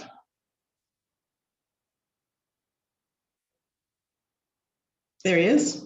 You're muted, sir. Can you hear me now, Matt? Now we can hear you. Please go ahead. Thank you very much. You gotta love technology. Chairman, Senators Lawrence and Representative Barry as chairs and members of the committee, thank you for having me here. My name is Stephen Bunker. I hail from Farmington. I retired from the State 911 Bureau and served a great career there, and currently a member of the state's E911 Advisory Council, so I'm still connected with that. And in retirement, been a consultant, and I teach and lecture in the field of 911 dispatching throughout the US and Canada, and offer case review and expert witness testimony in civil and criminal proceedings. And I would also say that I'm a proud 42-year volunteer firefighter in my hometown. So as such, I'm a first responder to dispatching these calls, and I'm very much involved with wanting to have this program be an absolute success in it. And I would tell you from my career in the Bureau itself, I was involved in initiating training standards for this profession, then emergency medical dispatch protocols, and then later on after retire, getting involved with the fire protocols themselves. So I want to make sure that this absolutely continues as best we can. I want to acknowledge and recognize the concerns that field responders would have. I listened very intently to the local chief from Hiram on that, and don't want to minimize those concerns at all. But I want to tell you that these can be identified and addressed. His comments were a little bit of a mixture of network technology and traffic and transferring issues that are kind of a side issue from the use of the protocols themselves. But I would tell you, with the adoption of medical dispatch protocols and then adding on to fire as a second discipline, it is definitely the predominant best practice for dispatch centers around the country, and are actually around the world, not just in the US. You'll see in my written testimony, and I'm sensitive about time, every major professional trade association that deals with emergency communications internationally, it recognizes these protocols. Association of Public Safety Communication Officials, National Emergency Number Association, International Academy of Emergency Dispatch out of Salt Lake are all firmly behind these, and these are the de facto method of unifying and standardizing and adding quality to what happens when you and I and one of our citizens dials 911 themselves. Some of the other folks that weighed in on this, the fire communities would know that the ISO, which is the Insurance Service Office that evaluates fire departments for their response to calls, they recognize the use of protocols and actually give credit to departments and communities as they calculate insurance premiums if they are served by a center who uses these protocols. And then finally, my old hallmark, Maine Municipal Association, of which I'm the past president, they think so highly of protocols used by centers themselves that as a property and casualty and risk management insurance provider for virtually every city in the town in the state, they grant a 10% premium reduction for centers who have a PSAP who use said protocols. So it's very much standard on this. I won't bore you from the research that goes on, but I'm going to point people, and I have it in my notes. We had 2 landmark consulting reports in 2011 and 12. That's also on the PUC website.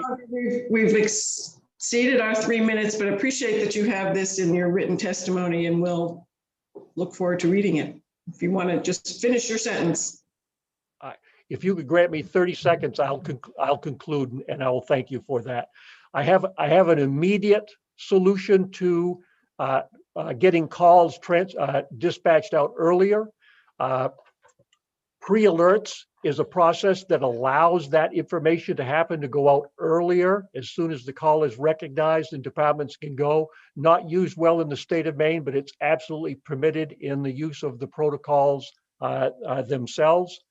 So I would encourage you to direct the PUC to further their efforts on getting technical assistance to centers and their fire departments to make best use of these. And if it doesn't work, let's come back on the second session and reconsider what the options are for this valuable product. And I thank you for your time. Thank you, Mr. Bunker. Are there questions? Yes, there are from the committee. Representative Grohowski. Thank you. Mr. Bunker, I'm curious to know, because you seem like a person who's on the receiving end of the information received from the protocols, and I think you're the first one of that variety we've heard from. I am myself, I'm a former firefighter, and I've talked to our RCC director about this exact issue. He's also a fire chief. He seemed to be very pleased with the additional information he was getting. You know, the fire trucks can start to roll out and more information is coming in to be prepared when, you know, his crew would arrive on scene. I just wonder if you could reflect on if that's been your experience, that, okay, maybe there's a 5 or 10 second delay, but when you get there, you know what you're dealing with versus going in blind. Have you seen a difference in the quality of information you're receiving? When used properly and as trained as a first responder, I can absolutely see and hear the difference themselves. The amount of information that we get, the quality of what we need to know as a first responder to prepare ourselves when we go to the scene themselves comes back, and it's more clear, it's more standardized. We can absolutely count on that. So it's been nothing but positive. And I would add the information that we get from as to firefighter safety issues at the scene are absolutely critical for us, that the questions that are being asked help identify those issues and then are shared with us as we're in the route at the scene to reduce injuries and deaths by firefighters at the scenes. Any further questions from the committee? Seeing none, thank you, Mr. Bunker, for being here today and for providing that testimony. Jordan, I believe there's one person left interested in testifying against this bill. Is that correct? That is correct, unless Michael Thompson shows up, but as it stands, he's not currently here. Okay, so Andrew, oh boy, I'm going to try this one. Zagalowski, are you here? Good afternoon. Good afternoon. And there you are. Oh, I am sorry, I had the video off. Good afternoon, everybody. My name is Andy Jangaleski. I'm the communications director here in Portland. We support Portland, South Portland, and Cape Elizabeth.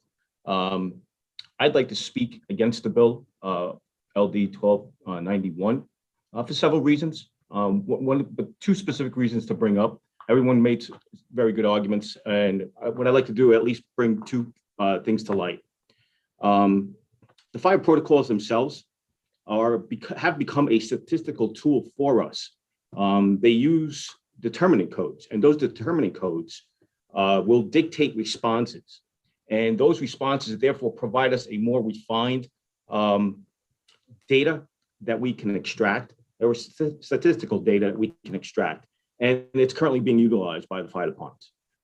The other is probably more severe. Telecommunications in general in the state of Maine, it's hard for recruitment purposes. And part of recruitment purposes is training that's involved. And I say that in the state of Maine, but honestly, through APCO and NENA being a member, everyone is suffering through that as well for recruitment purposes throughout the country. And one of the things that I'll agree with Mr. Bunker is that utilizing this in a proper way assists us in training. So currently in Portland, we do have 29 staff out of 37, so we are short-staffed. So trying to combat that with training, because there is a lot of information and a lot of technology that's used, having the protocols does provide us a very good tool to excel our training, to get people more proficient in the product, and that helps greatly. Having the training aspect of it on a consistent basis, also again, very valuable, very valuable. So I'm not going to take up too much of your time. I just wanted to voice my opinion in the fact of being against LD 1291, and I'll be available for any questions. Thank you very much, Mr. Jagalowski. I hope I'm not butchering your name too badly there. That was very good, by the way. Thank you. And there is a question from Representative Grohowski. Thank you. I care very passionately about this topic, so thanks for indulging my questions. My question, you seem like you're really interested in data and collecting information. Some of the testimonies submitted indicated that there was what would be a pretty severe increase in response time. Have you looked at those numbers for your dispatch center, and could you share them with us now or later? Are you seeing a lot of difference? Yep. So I haven't seen the increase. So I'll be honest here. When we first implemented the protocols, just like with any product, it's a new product. The more you use it, the more proficient you become in it. I can honestly say that there is the only and there was a question beforehand about repetition. There's only 2 questions in the entire protocol that is repeated.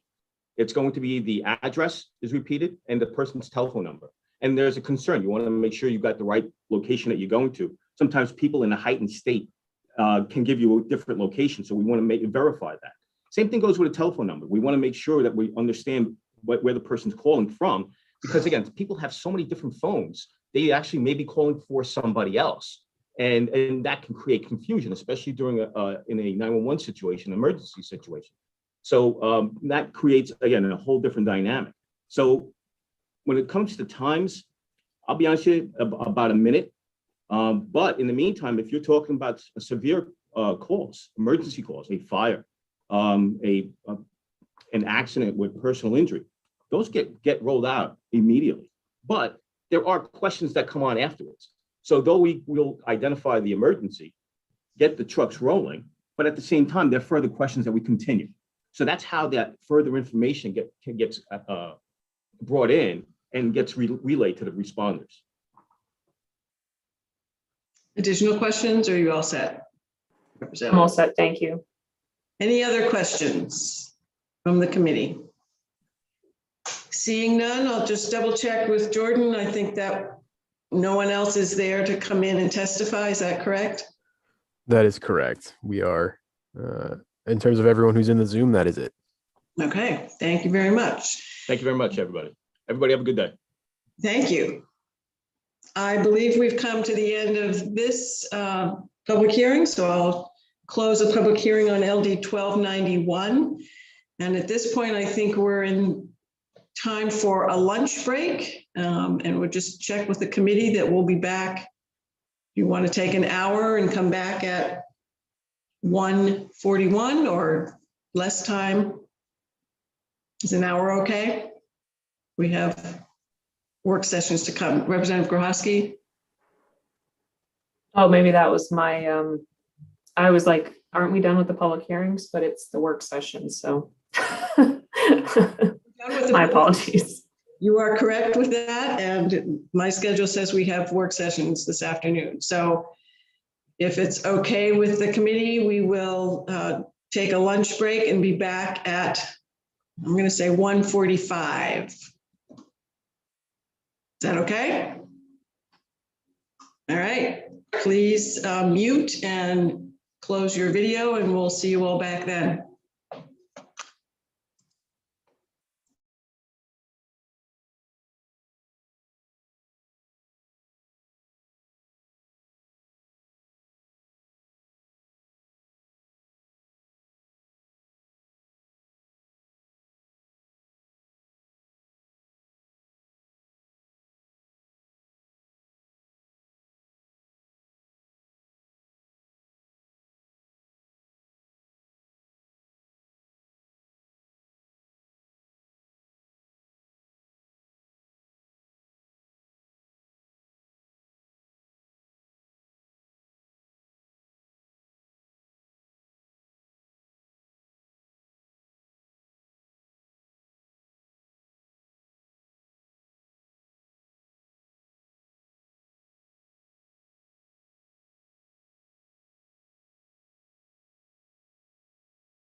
Hey, Seth, looks like it's just you and I.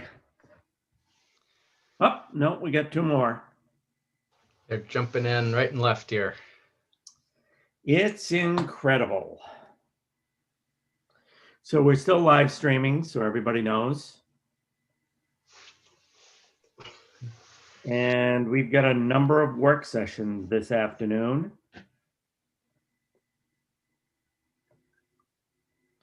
So the goal is to see how many we can get done. So I think what I'll have Deirdre do is just do the present.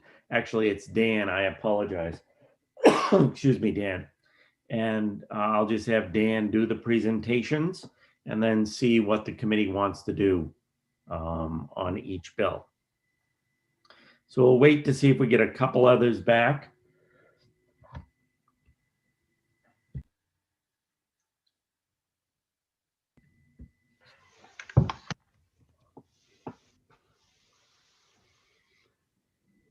Senator Lawrence, we do have the sponsor of the first bill with us, just so you know, Representative Tepler. How are you, Representative Tepler? I don't think she's tuned Not? in. She's No, in the not on a panelist attendee. yet. I think she's an attendee at the moment. Okay, that's fine. So I can, while we're getting started, I can update people on the NEB subcommittee. There was something on the website that said at 3:30 we were going to have a meeting for the NEB update. That was incorrect. I was just going to update you during this session. So Representative Foster and I and others have been meeting on this NEB subcommittee. And we're really in an information gathering mode right now. So the PUC and the GEO have been coming back with some numbers, some statistics that we can begin to use. And it looks like we probably won't be meeting till next week to go over kind of what are the possible avenues we could take to go forward on net energy billing. So that's all the update I have on that. Dan, do we have any particular order today we're going to do this? That's up to you, I think. So let's do, since we have, who do we have in the waiting room? Do we have any of the representatives, any of the sponsors? You've got me right here, Senator Lawrence. Okay. And it looks like Senator Maxman and Representative Dodge are in the audience. Okay. So why don't we continue and do them in order? We'll start off with an act to require telephone service providers to provide at no cost to customers services designed to reduce the number of so-called robocalls and automatically dialed telephone calls. It's LD 511, sponsored by Representative Dodge. Why don't you give us a summary, Dan, of the hearing? Senator, I'm sorry, Senator Lawrence, I should have informed you.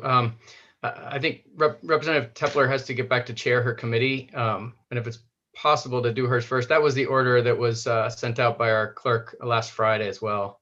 Okay. Okay. Because it's Representative Tepler, we can deal with her bill first. So that would be LD 1008, an act to require joint use entities to establish permanent liaison with all county emergency management agencies. So Dan, why don't you do a presentation for us on that? Sure. I just sent out an analysis, but it's being a little slow in coming. There it is. Do you want me to screen share? Please. Okay.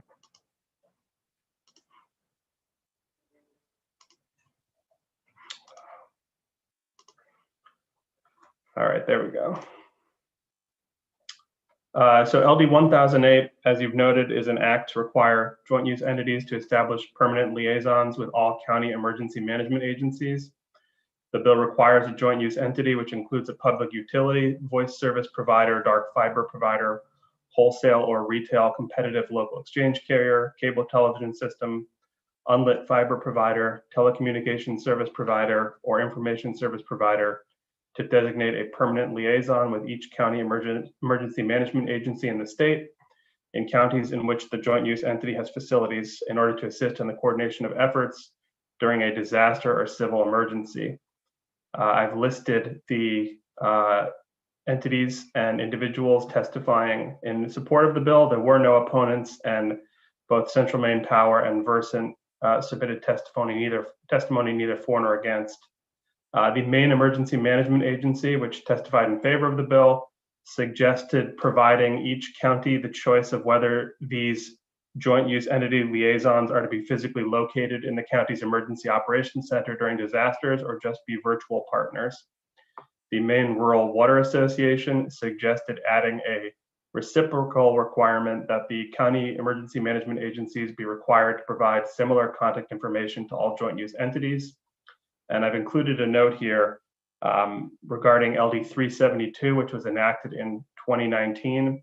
And through that bill, the legislature required that investor-owned transmission and distribution utilities file an emergency response plan with the PUC that, among other things, included provisions for communication and coordination with MEMA and relevant municipal, interjurisdictional, county, and regional emergency management agencies during an emergency. And this is the important part, I think, is including designation of staff responsible for these efforts.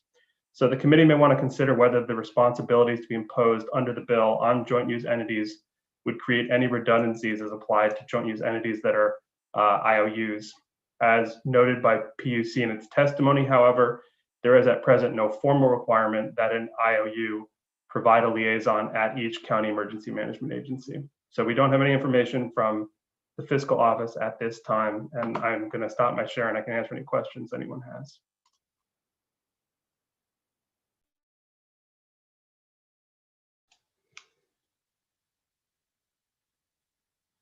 Does anybody have any questions for Dan?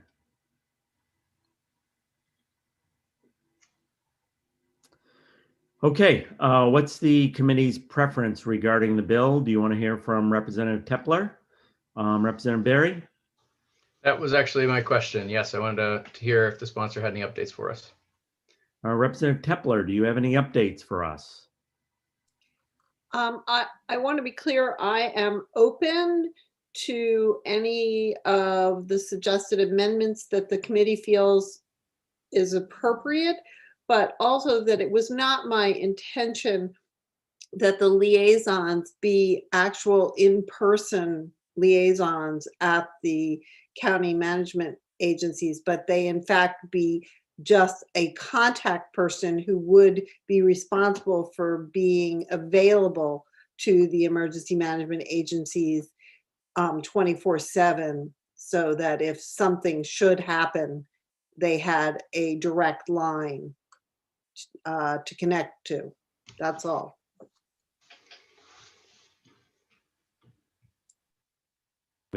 Any questions for Representative Tepler?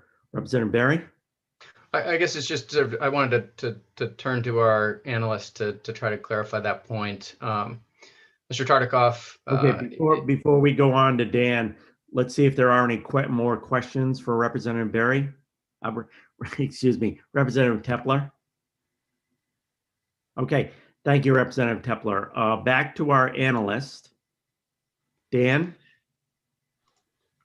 I would defer to additional input from someone from MEMA if they're here, because I don't read the bill as requiring the liaison to physically be present at the county emergency management agency during the disaster, just to provide the contact information to the agency.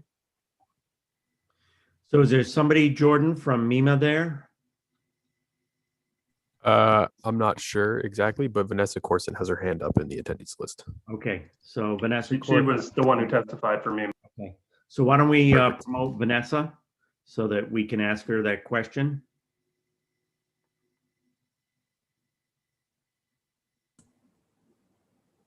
Good afternoon. Vanessa, was Yes. that your understanding of the bill, that it didn't require physical presence? Yes, we understand that it didn't require physical presence. It was just a recommendation from us.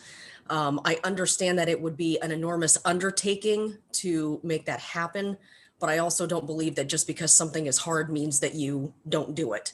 The reason being that we were suggesting this is that by giving the county EMAs the upper hand, our concern was that if the law wasn't strong enough, that these telecommunications utilities there needs to be recourse in the event that this bill isn't strong enough. I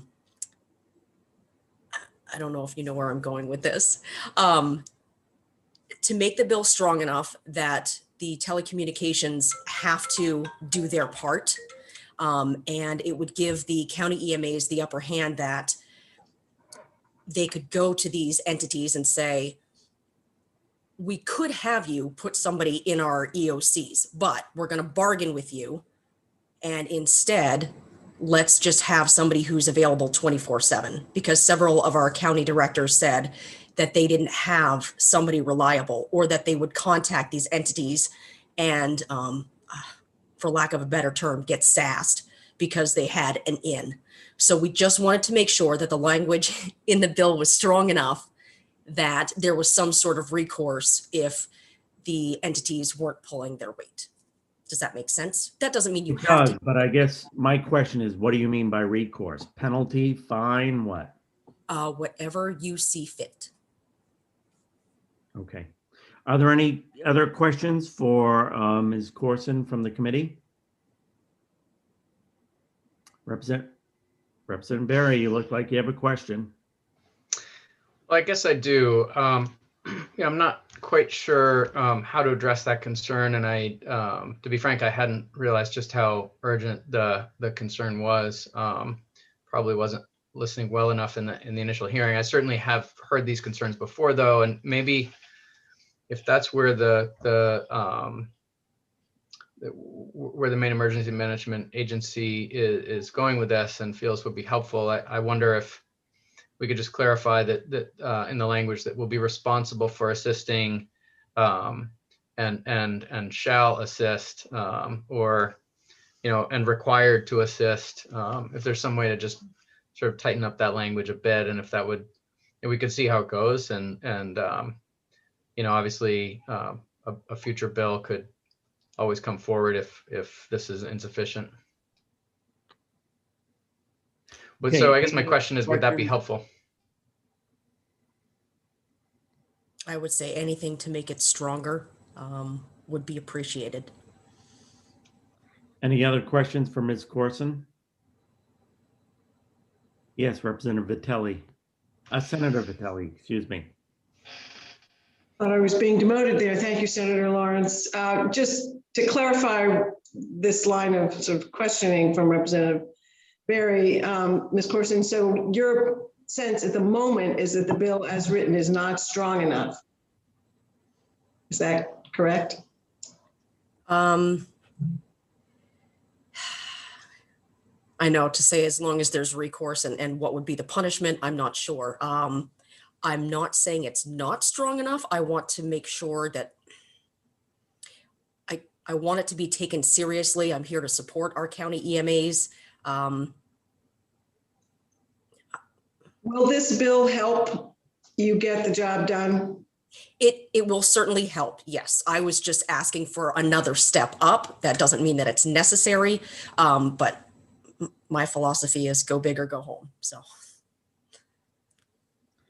Other questions for Ms. Corson from the committee?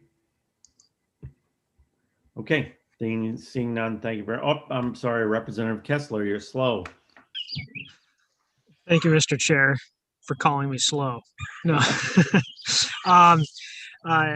So I just wanted to ask if you could just provide an example of what you are talking about, where you think a county located person for a particular utility would be more helpful. Do you mean to have somebody physically in the emergency operations center? More helpful in the sense that if you're face to face with the county director and the people involved in the disaster, you don't have the option to not answer your phone or say, sorry, I didn't get your message. You're physically, you're right there. You have no excuse. Representative Kessler, any other questions? So Ms. Corson, I'm thinking that it really would depend upon the type of disaster and the nature of the disaster, whether they would have somebody physically there. I completely agree. And I also understand that by giving them the option that not all the county EMAs will say, I need a representative from every single telecommunications entity in the EOC. It may be that they have a particular issue with one telecommunications company, and this way they can go to that one company and say, here's the deal. If you're not able to comply by giving us a person and a reliable phone number and have them respond in a timely manner, then we're going to require you to come to the EOC. Just so it looks as though they've got the power to make this happen. And then maybe with that threat, that entity will say, okay, we hear you. We understand this is important. Let's compromise. Here's somebody who's going to be available to you 24/7. Okay, thank you. Any other questions? Representative Cuddy. Thank you, Mr. Chair. Ms. Corson, is there a trigger in law already, definition of a disaster, when the county emergency management agency would be able to say, okay, this is now when you have to bring this person in, if we were to put that into the statute? Like a declared disaster such as an ice storm, a windstorm, coastal hurricane. Is that what you mean?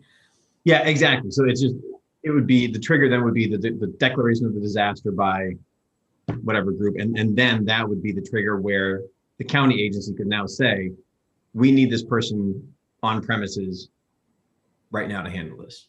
There should, yes, specific disaster. However, you must also keep in mind that something that may not be a disaster for the entire county, it may be that somebody hits a telephone pole and the wires go down and a road is blocked. And now we need those lines cleaned up, and either CMP or Versant Power, they take care of their business, but now we've got those other lines in the road. So is it a disaster for the entire county?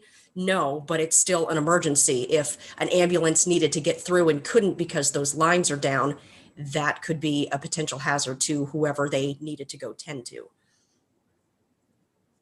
So it's kind of— Thank you. Any other questions for Ms. Corson? Okay, seeing none, I think we have a good sense of where she's coming from.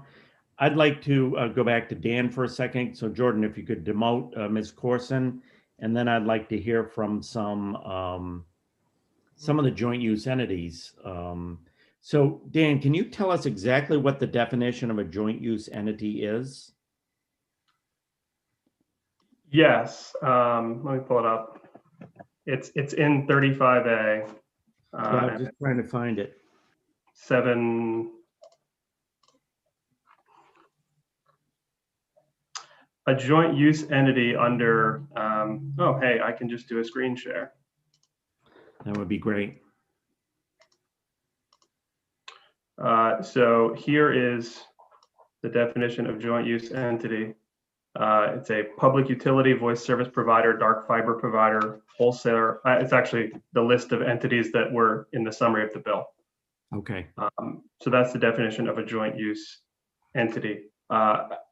If I can answer, make 2 other points in response to the discussions that were just had. Representative Cuddy had asked whether there was a definition of disaster, and there is, because the bill proposes to enact a new provision in Title 37B. There is a legal definition of what constitutes a disaster, and that would apply for the purposes of this statute. I would also note, and I don't know if this is helpful at all, but this new provision is enacted within a chapter in Title 37B that relates to local emergency management programs, and it has a sort of odd enforcement provision that allows a duly appointed law enforcement officer to enforce any of the provisions of the statute, and failure to comply with what it calls any just or reasonable order relative to enforcement of the statutes from a law enforcement officer is a Class E crime. So I'm not sure if it would apply directly in this case, but certainly there was some concern, I think, about what enforcement mechanism there would be for this. As I read the statute, failure to comply, if a law enforcement officer told you you had to, would be a Class E crime. Okay. Do you have the ability, Dan, to bring up the definition of disaster that would be applicable in this situation? Sure.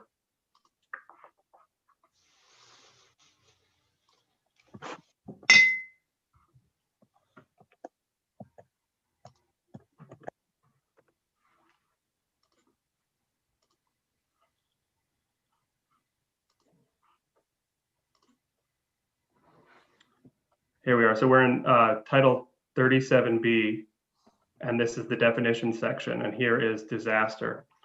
It means the occurrence or imminent threat of widespread or severe damage, injury, or loss of life or property resulting from any natural or man-made cause, including but not limited to fire, flood, earthquake, wind, storm, wave action, oil spill, or other water contamination, requiring emergency action to avert danger or damage, epidemic, extreme public health emergency, air contamination, blight, drought, critical material shortage, infestation, explosion, riot, or hostile military or paramilitary action. The other term used in the bill is civil emergency, and I think over the last year we're all fairly familiar with what a state of civil emergency is, and there's a declaration process by which the governor can declare that. Okay. And so under your talk about sanctions, it would require an LEO, a law enforcement officer, for example, the sheriff in the county or somebody like that, to order them to be present? I guess what I would say is there is a general enforcement provision that does just that for the provisions in the chapter that this law would be enacted in. So I think that's a conclusion one could draw. I don't know if that was ultimately the intent to have that be an enforcement mechanism. Okay. Great. Representative Berry? Thank you. I think that's very helpful information from Mr. Tartikoff, but in my reading of the bill doesn't mean a lot, because all that's really being required is to provide a phone number and a name, which is fairly easy to do. But the harder thing to do, and perhaps the more important thing to do, is actually answer the phone. So I would like to. I'm not sure that we need to physically install someone. From some of these joint use entities are fairly small, and I think realistically it may be hard for them to actually physically install someone at the EOC. But I think we could tuck in a sentence requiring that they, respond within a reasonable time frame to requests from the EOC, and maybe we could put some more specificity to that, but it seems to me that that's also necessary. I think I'd also like to hear from any joint use entities that we have in the attendees. Do you see, Jordan, anybody with their hand raised? Yes, Benjamin Sanborn currently has his hand up. Okay. Why don't we have Benjamin Sanborn join us?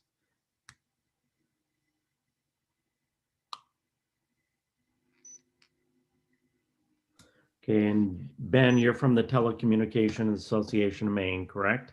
That's correct, yes. Okay. So I guess the question I'd like to talk about is your reaction to how do we get somebody to respond? Sure, and I think that I would concur with Representative Berry that there are some small companies where it would be difficult to have somebody installed in a county emergency location, especially if there's a storm that we're dealing with as well, because it tends to be all hands on deck. And for a lot of the small companies, that means everybody is in the operations center or out in the field and trying to fix things.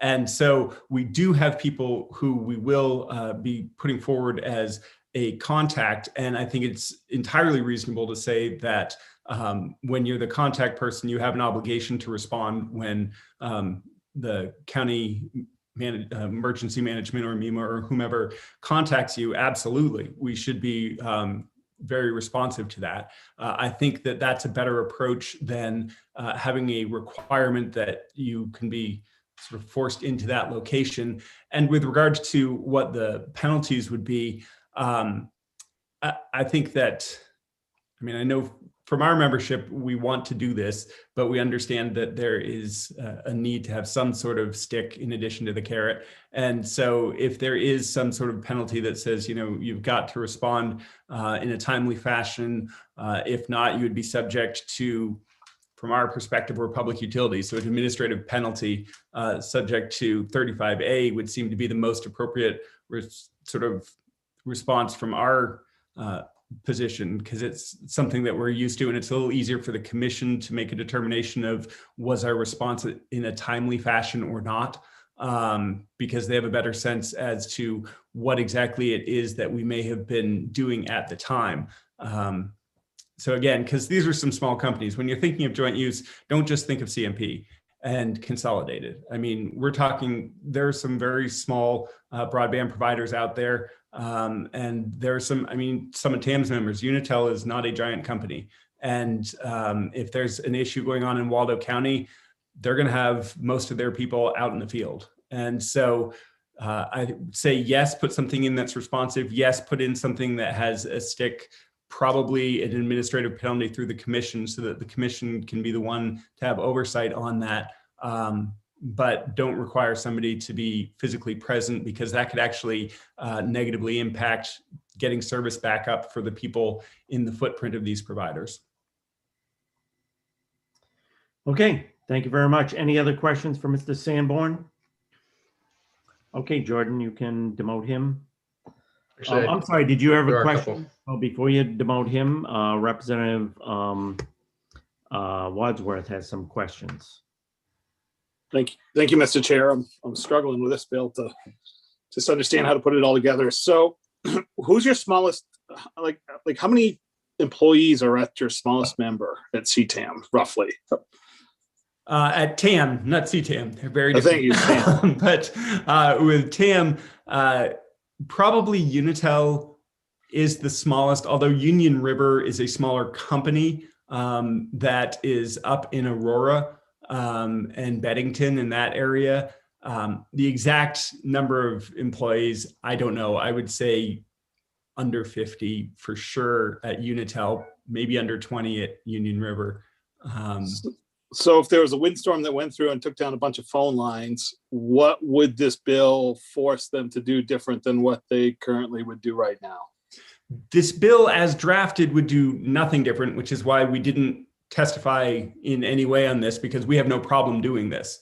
The discussion right now about should somebody be installed in the operations center for emergency management would require us to take somebody out of the field or out of the CO, the central office, and put them into this other location where they wouldn't be able to be working on resolving the issues that the company may have.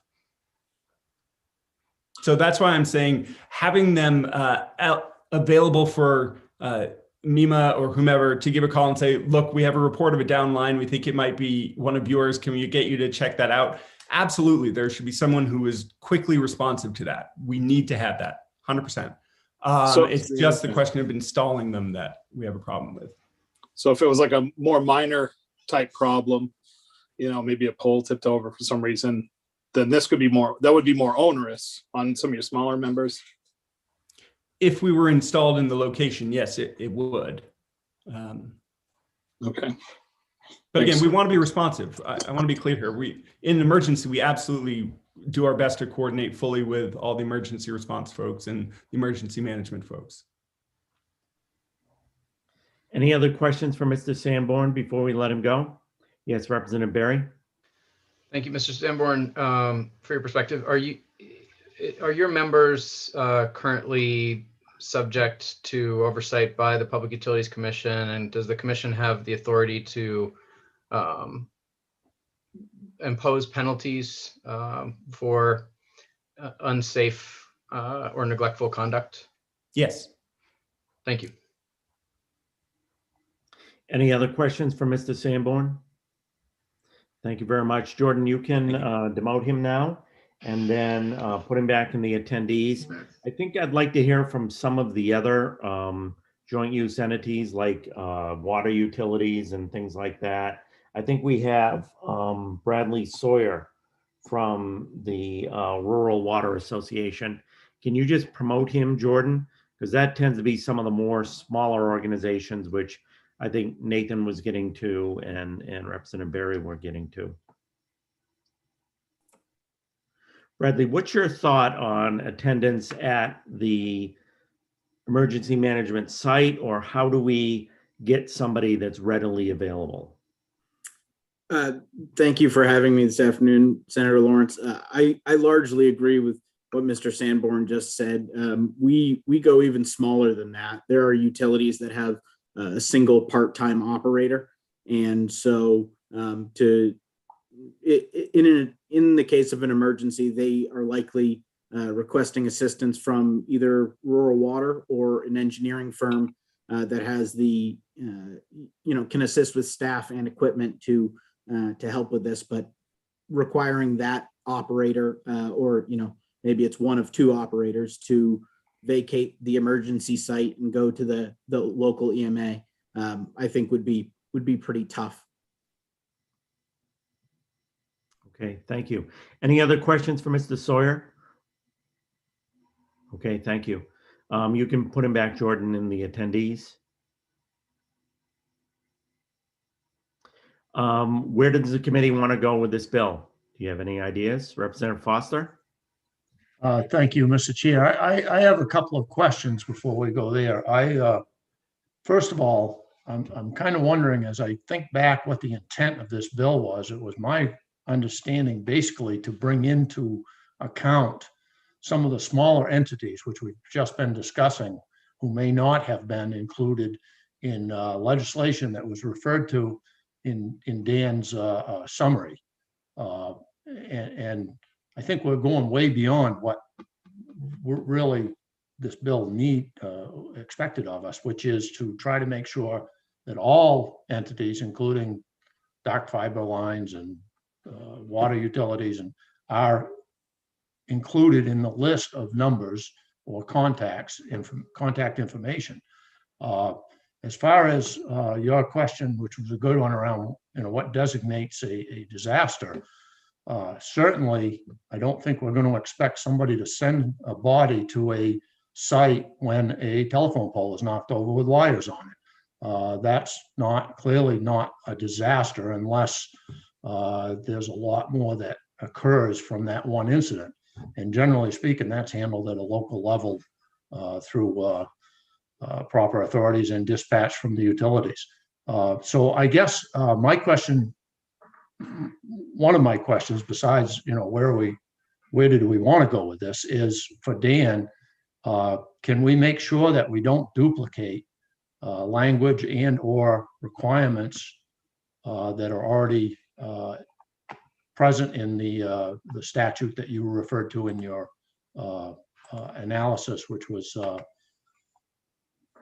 I think in your I lost it, in that section that you had regarding the on the bill summary regarding what's already been done. So that would be my question before we go any further with this. So what's currently in law is a requirement that I forget the exact term for them, but essentially emergency plans are filed by those IOUs with the Public Utilities Commission, and those plans have to include designation of responsible staff to liaise for the same purpose, but with a broader range of entities. Neither CMP nor Versant in their testimony suggested that there needed to be any, explicitly suggested that there needed to be any change made to the proposal to address the requirements that they might already have on them at present. The PUC, as I noted, did say that there wasn't an explicit requirement that those entities who are considered joint use entities actually designate a liaison with the County Emergency Management Agency. This is a plan they file with PUC. Presumably, it's public and available to those emergency management agencies.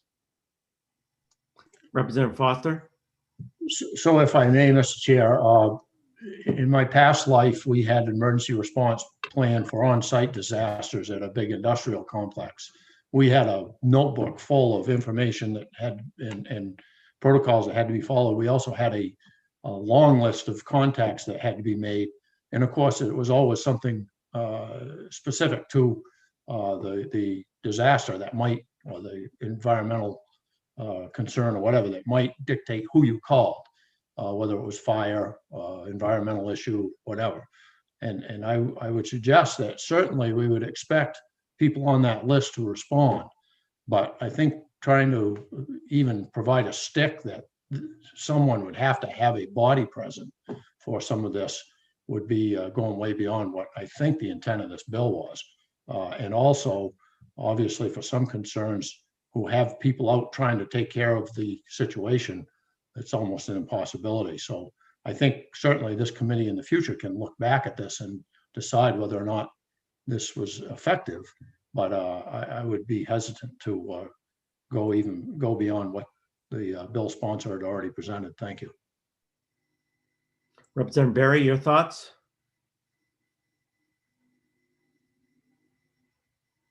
Sorry, I was muted. Thank you, Senator Lawrence. You know, in looking over the testimony, and I believe it was all in favor, we did hear some requests for clarification from the PUC and from MEMA.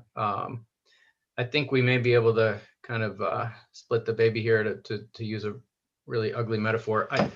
You know, and just going back to where this all came from, and I think Representative Wadsworth may have been on the committee when this first came up, but the response by all of our poll attachers, our joint use entities, to the October 2017 windstorm was problematic, and it led to a bill brought by Representative McCrate, which this committee worked on at some length. And I think we did make some good progress, but it really pertained primarily to the utilities, to the T&Ds, and not to these other joint use entities. So that's kind of how we came to this. But the problem often for the EOCs, as I understand it, is you've got lines down, and they may not be electric wires, they may be, you know, cable or fiber optic or what have you.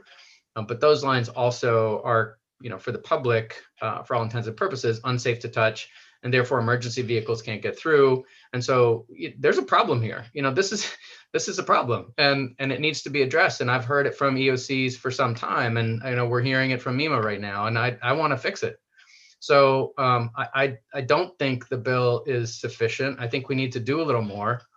And I'm not going to ask too much here, but I think you know, rather than requiring, as MEMA has suggested, someone in person, we could simply, in section 2 of the bill, require section 2, part 2, I should say, put a period after agency. So it would read, a joint use entity shall designate in each county where the joint use entity has facilities, a permanent liaison with the applicable county emergency management agency, period. So a permanent liaison, and then pick it up from there. The liaison and joint use entity will be responsible for immediately assisting the agency, et cetera. And leave it at that. I think the EOCs do need to report to the Consumer Assistance and Safety Division. They, the CASD, as discussed, can impose penalties on the joint use entities if they are neglectful in their duties. I would like to convey the urgency of disaster response and add that word immediately, but that's really the only clarification that I think is probably necessary at this time. The debate or discussion, we're ready for a motion whenever. Representative Grochowski.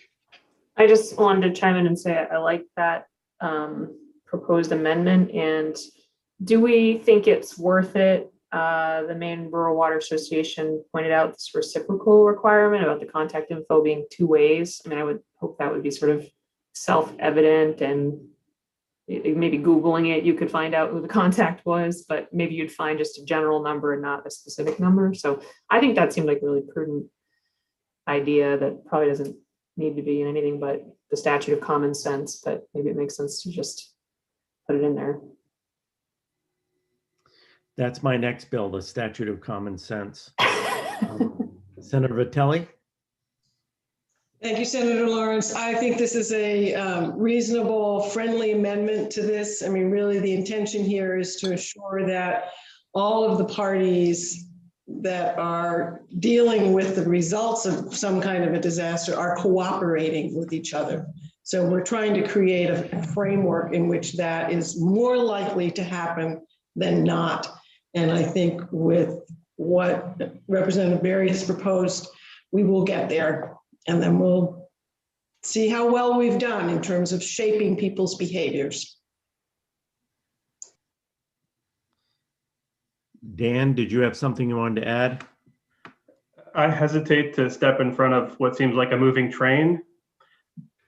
But if what Representative Berry is suggesting is a change made here, you're describing an entity or an individual being immediately responsible for assisting the County Emergency Management Agency with coordination of actions during a disaster or civil emergency. I'm not sure what that means. To immediately assist and then describing a broad range of actions. I think the intent here is that, if they're called, they need to respond. But I'm not sure that provides sufficient clarity on what is being required. Representative Berry. Thank you. So just to be clear then, because I think what I was trying to do was to clarify who that will be responsible, who that is, and perhaps I've misread what's been drafted here. So it is the agency that will be responsible for assisting the agency, because that doesn't make sense to me either. No, the issue, I guess, isn't really whether you're talking about the joint use entity or the permanent liaison designated by the entity, which presumably would be an employee. The issue is what the immediate is modifying. It sounds like your primary concern is immediate response to any sort of communications or requests. And I think that could probably be addressed in language, but I think just inserting immediately where it was suggested could be problematic. So Dan, what if we did something that said, that they shall provide somebody who can provide immediate response? You follow what I'm saying?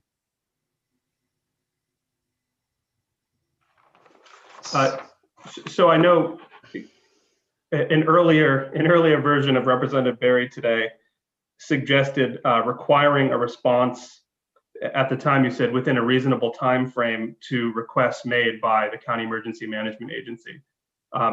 Is that sort of where you're going, whether it's within a reasonable time or immediately? Is that sort of what you're focusing on, as requests made? Right. I'm saying, we're requiring them to provide contact information, and that contact information has to be somebody who can provide an immediate or timely response. In other words, they have to have somebody available 24 hours a day who can immediately respond to the emergency management agency.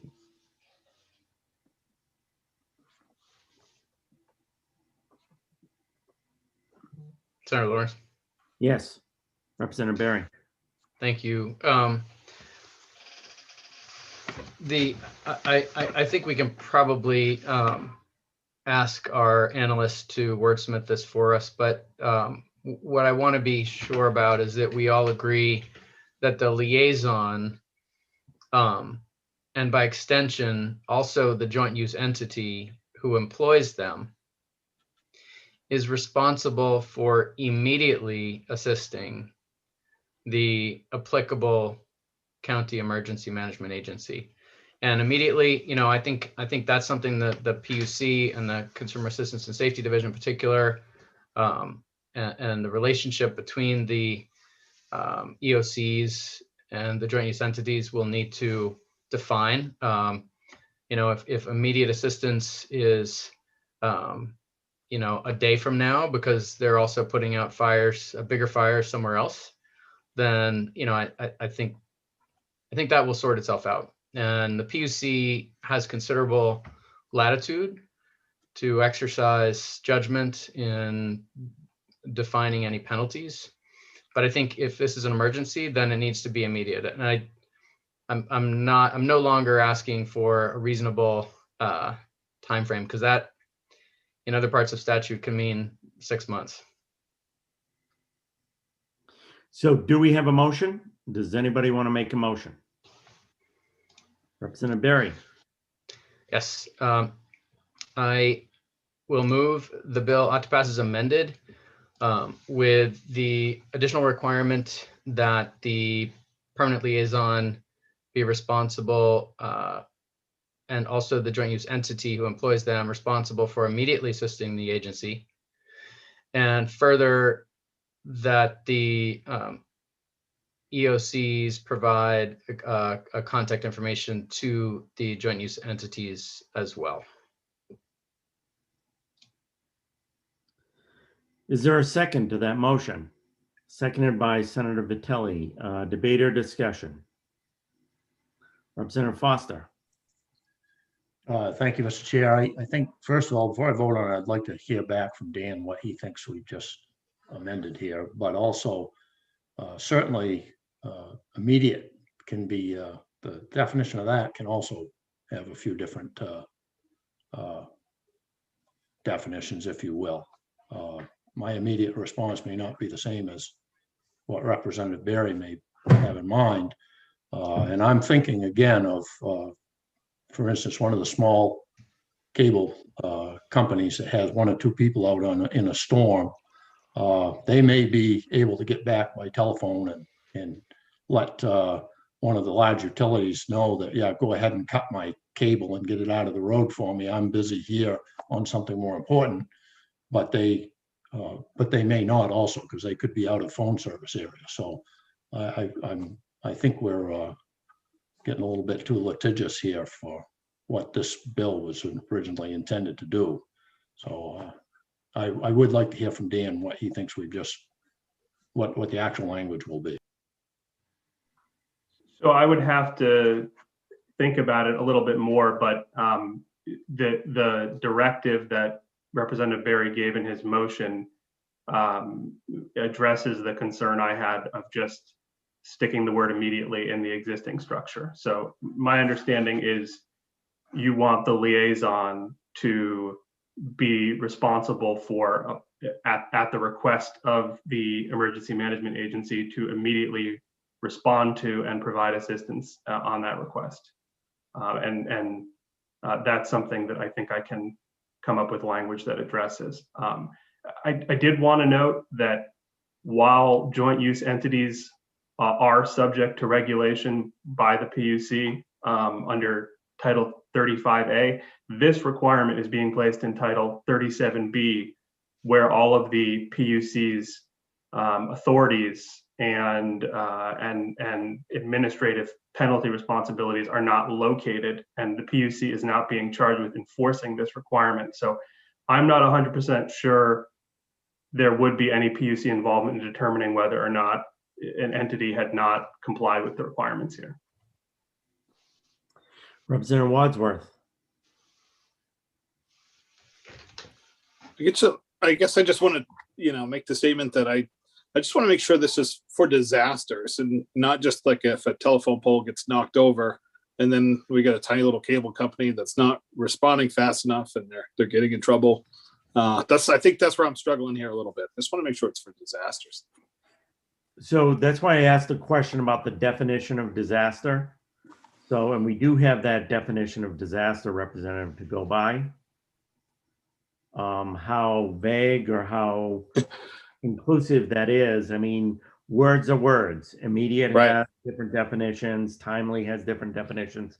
Somebody's going to have to put meaning to these definitions. My thought is what we're trying to get at is providing somebody who can immediately respond is very important to the emergency management. So when these utilities provide somebody, they provide somebody who knows they're on 24/7 call for something. If they're out of, call area, if they're out of that, that's understandable that they can't respond, but that the utilities understand they are required to have somebody who's available immediately to respond if there is a disaster. Nicole? Okay. That helps. Nicole? Thank you.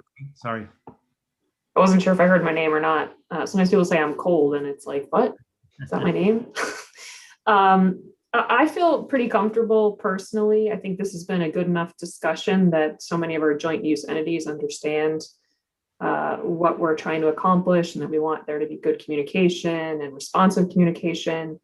I don't personally feel there needs to be any kind of penalty at this time. I think we can put a good faith statement out about what we're looking for. And if we find in a year or two that something being legally required wasn't enough to convince folks that this is really important, then I think we can come back and revisit it. But I feel comfortable with it not having any significant teeth. I hope that everybody will come to the table on this because it just seems to be in the public good. Representative Berry, discussion? I appreciate the endorsement of my idea, but I think what we just learned from our analyst has actually changed my mind a little bit. I understood from the representative for TAM a few minutes ago that the PUC did have oversight here and could in fact impose a penalty, but it appears that that's not the case unless we make it so. So I think I'd like to actually withdraw my motion and make a new one that adds in that the PUC can, if it chooses, impose a penalty as they would otherwise do in 35A. So Senator Vitelli, you were the person seconding Representative Berry's motion. Are you comfortable with his amending his motion?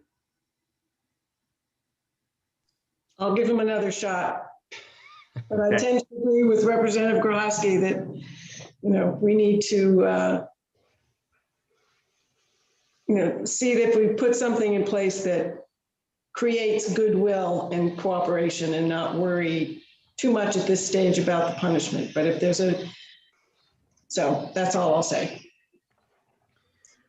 So as I understand Representative Berry's amendment, it's to require that the liaison be immediately available to respond to the EMC, and that we make it clear that the PUC has jurisdiction over a joint use utility that doesn't respond. Is that correct, Representative Berry? That is the motion. Thank you. Is there any further debate or discussion? Representative Wadsworth? So does that mean the PUC could find joint use entities in this case? Dan, do you know the answer to that? Did you ask if they could find them if they violate it? Yes. If you were to extend the PUC's authority over enforcement of this provision, then all of the penalty provisions available in Title 35A would be available. I'd have to figure out how to write it, but that was what I understood the friendly amendment to the motion to be, or I guess the amendment to Representative Berry's own motion. Yeah. Representative Wadsworth, did you want to follow up? I guess it makes me a little uncomfortable. I feel like the little companies might be the ones that might bear the fines. I'd almost prefer to watch this for a couple of years and then see if we need to do the more of a stick approach. But. Representative Foster? Thank you, Mr. Chair. Representative Wadsworth stole a little bit of what I was going to say. I think, again, the big utilities are already covered. They have to respond, and quite honestly, they have the manpower and the capacity to do so, and I think they do in disaster situations from past legislation. But I think we're really putting it on the chin of the small utilities that may not even be needed in some cases for some of these situations that we're now telling them if there's a disaster declared, you better respond no matter what the situation is. So I have a little difficulty with that. Thank you. So my understanding is that the way this statute would work is they respond only if they're contacted, correct? Am I mistaken on that? So if somebody reaches out, they need to respond. And my sense is the PUC is not gonna, probably not gonna exert a fine in a case where it was just somebody who was out of contact or somebody that they're probably only going to exert a fine in something very egregious, something that goes on and on and on, and they're just not getting back and not doing what the statutory intent is. So I'm a little more comfortable than Representative Wadsworth, maybe Representative Foster, in Representative Berry's language. Representative Berry, did you have something you wanted to say? I do. Thank you, Senator. And maybe we should hear from the Public Utilities Commission about how they would see this sort of a situation. But while they're coming in, and Jordan can bring them in for questioning, Mr. Tartikoff, if we were not to specify that it was the PUC that had jurisdiction, would it then be effectively under criminal law, and the recourse would be the failure to comply made it a Class E crime? Because I think that's what happens if we leave it alone, right? There is an enforcement provision that appears to apply to a large chunk of the Title 37B chapter this is located in, that theoretically could result in a Class E crime. However, there are numerous other provisions where it's hard to conceive of a law enforcement officer becoming involved and a criminal penalty being imposed on the entities that are given some sort of responsibility or authority under those provisions, such as there's a number of provisions that relate to emergency management agencies themselves.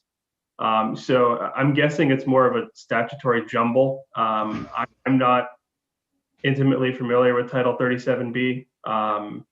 I don't believe there's a general enforcement provision. I know MEMA has some enforcement authority, but it's sort of specific. So I'm not sure I have a great answer right now in terms of enforcement, absent an explicit provision about who enforces this section. Got it. Thank you. And if I may, Senator, I just want to ask the PUC a question. Yep, we do. We have Mr. Corbin joining us from the PUC. And a question has been asked just to get your reaction on PUC enforcement of this section. So maybe you want to start off with that, and then Representative Berry, I think, has a follow-up question. Sure, thanks. Good afternoon, Senator Lawrence, Representative Berry, and members of the committee. I'm not entirely clear on the specific question, whether or not we have authority to do it now, if that's the question, or if we need it. I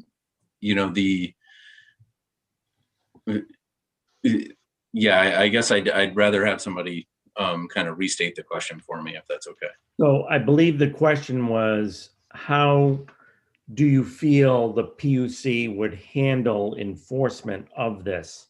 The concern on the committee is that they would slam these, small utilities with heavy fines. And I guess we're looking for some reaction on how the PUC would see its enforcement responsibility under this statute as proposed by Representative Barry. Thanks. Okay, sure. Then in that case, appreciate that, Senator Lawrence. I think we do have a good track record of applying fines and penalties judiciously. Maybe in some, could go so far as to say some people say that we do it too judiciously. But in this case, to me, it seems I would be interested in seeing the language so we could assess, the question that is occurring to me at the moment is whether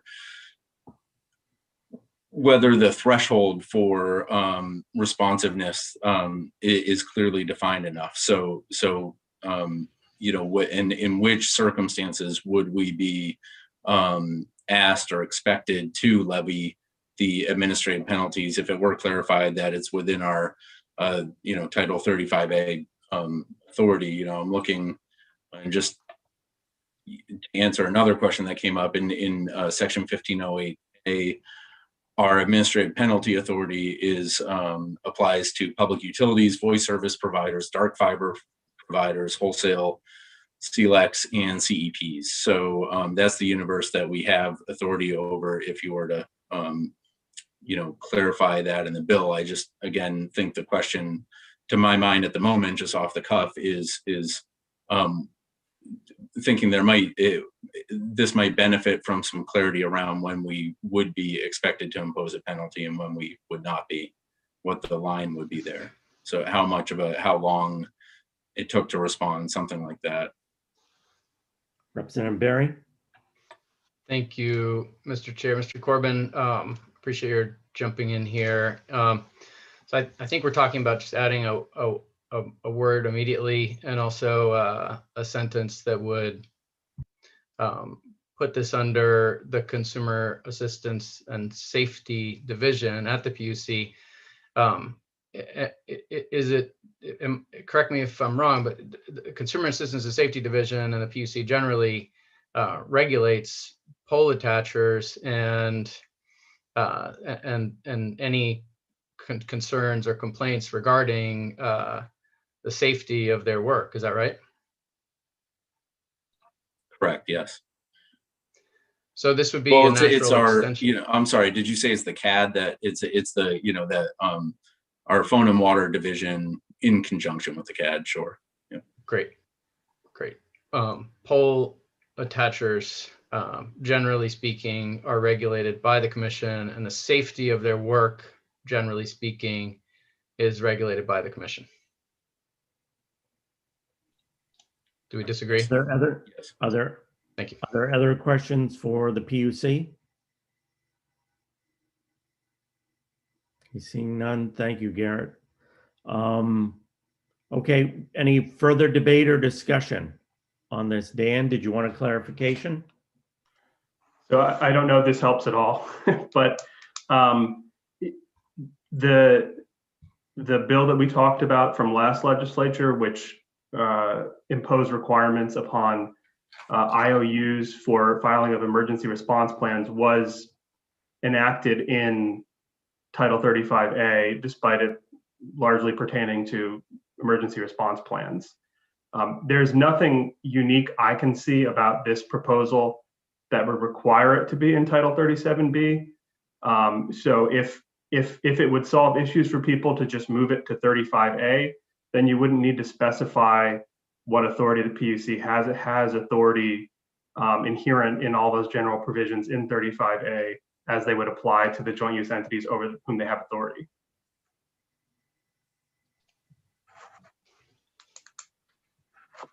Representative Barry. To me, that sounds like a very elegant solution, and if it helped with the committee, and it would clearly eliminate a sentence, I would be happy to consider that a friendly amendment. Senator Vitelli, do you want to accept that as an amendment to the amendment to the amendment?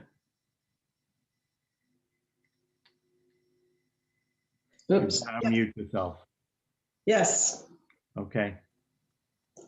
So does everybody understand the amendment, the ought to pass as amended? Representative Barry?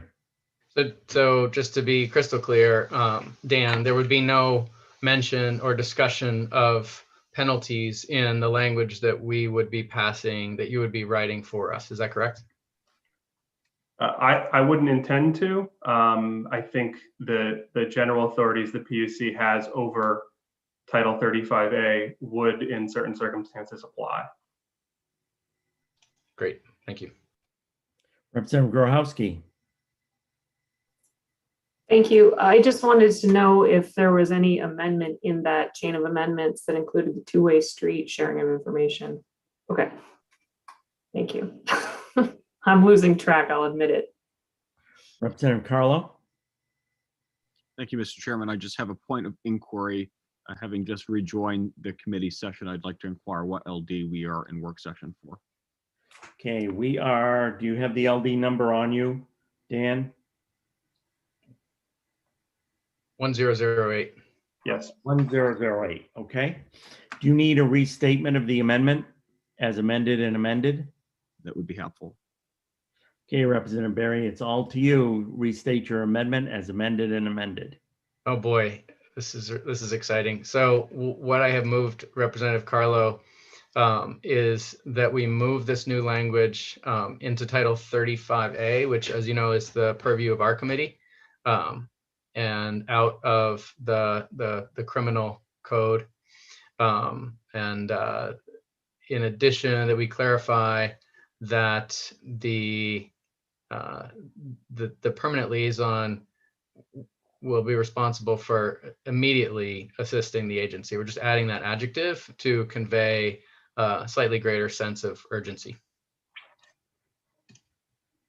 Oh, and also, I apologize, Representative Grochowski, almost forgot the two-way street, as suggested by someone, I've lost track of who now, that the EOC, the emergency management agencies will also convey their number to the joint use entities, so that they've essentially exchanged business cards in both directions. Thank you, Representative Barry. Dan? Sorry, I feel like I'm jumping in here again where I shouldn't, but I did just want to make clear, and Garrett hinted at this, the PUC does not have authority over all joint use entities. So for example, cable, PUC wouldn't have authority over, but those that it does have authority over, those authorities would be present in 35A.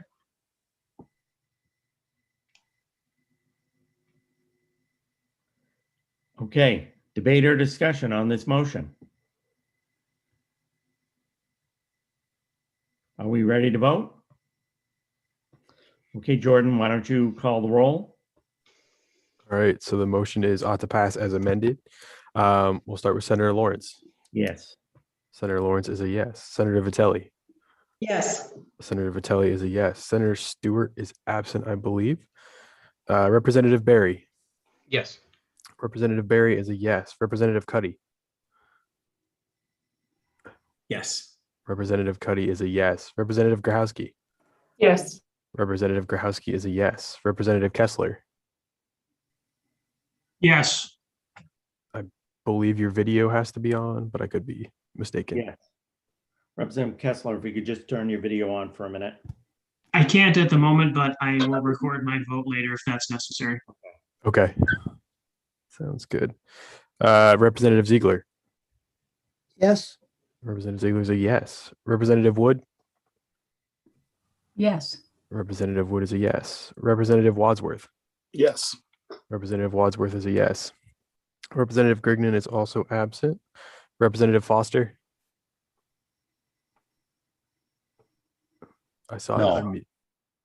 Representative Foster is a no, but I think same circumstances. Representative Kessler, I believe. And Representative Carlo. Oh, there he is. Okay. He is a no. And Representative Carlo. I guess I'll vote no. Okay. So that is 8 in favor of the motion and 2 opposed, with 3 absent. Okay. So the motion prevails. We'll have a language review, obviously, on this, Dan, correct? Yes, can I inquire what the two that voted against the motion want the report to be? I would support the bill unamended. So that would be my position on this vote. And Representative Carlo, are you comfortable with your joining in that ought to pass? Sure, thank you. Okay. So it's 8 ought to pass as amended, 2 ought to pass. And to answer your question, I'll bring back language for review before I send it off anywhere Okay, super. for the majority report. Representative Barry is going to handle the next bill in work session, so I can do a couple of things that I need to attend to. So I'll turn it over to Representative Barry.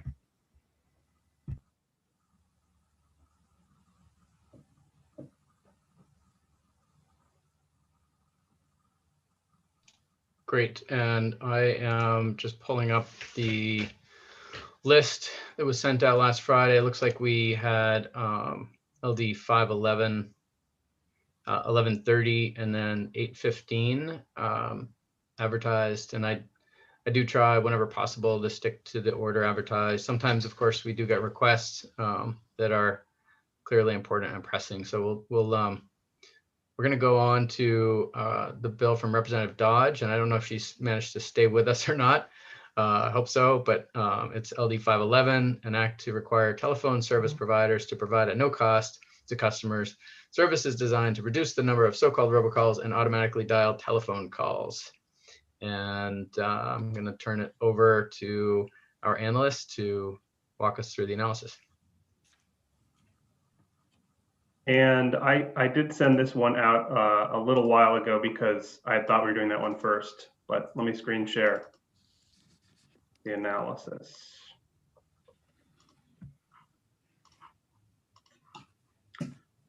So I sent out the analysis as well as Representative Dodge's proposed amendment that was distributed prior to the public hearing, which was a while ago. The summary of the bill is that beginning January 1st, 2022, the bill requires telephone utilities that offer any service to subscribers in the state designed to reduce the number of calls received by a subscriber that are made using an automated telephone calling device or an artificial or pre-recorded voice to offer the service free of cost to all subscribers in the state. I've noted the entities that were testifying on the bill. There was no opponents to the bill. The sponsor, as I noted, proposed an amendment to the bill that would clarify that a telephone utility must inform each subscriber of the nature and cost of any robocall blocking services it offers and how the subscriber may take advantage of such services, and must offer those services at a quote unquote reasonably affordable cost. There were questions raised at the hearing regarding the scope of entities regulated under the bill.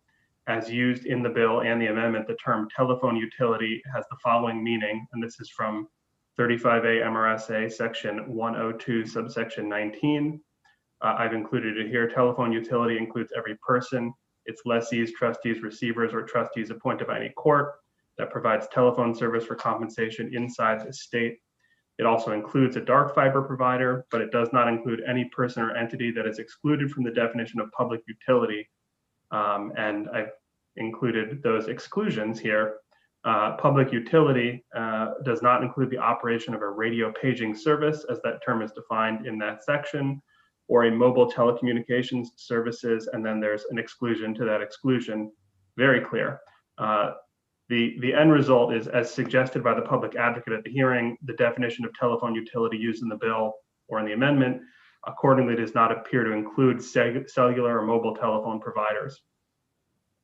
As noted in the testimony provided by multiple entities or speakers, there has been a good deal of recent action at the federal level and nationally to address the robocall issue. Within the wireless industry, it was noted that the acronym STIR/SHAKEN system is being implemented to address robocalls in a number of ways.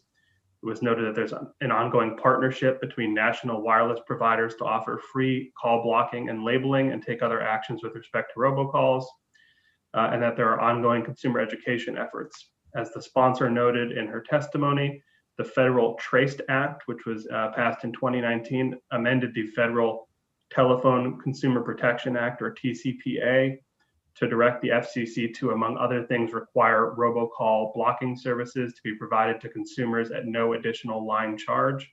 The status of that FCC action is unclear. According to the sponsor, the action has been challenged. In written and oral testimony, the Telecommunications Association of Maine questioned how or when telephone utilities would be required to inform subscribers of the nature and cost of robocall services offered and how to enroll in those services. That was testimony with respect to the amended version of the bill that was proposed by the sponsor. It was suggested that this could be done at a point of sale. It could be provided through a website or in a traditional bill stuffer. Those are questions that the association thought should be resolved by the committee. We don't have any fiscal information available. I'll stop my share and I can answer any questions you might have. Great, thank you, Dan.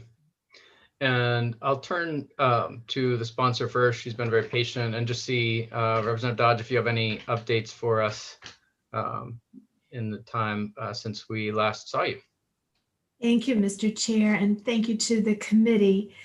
It was my understanding that in my amendment that we needed to include the phrase that this service would be provided at a reasonably affordable cost, lest it be ruled what was termed as a taking. And I'm not sure whether that has relevance.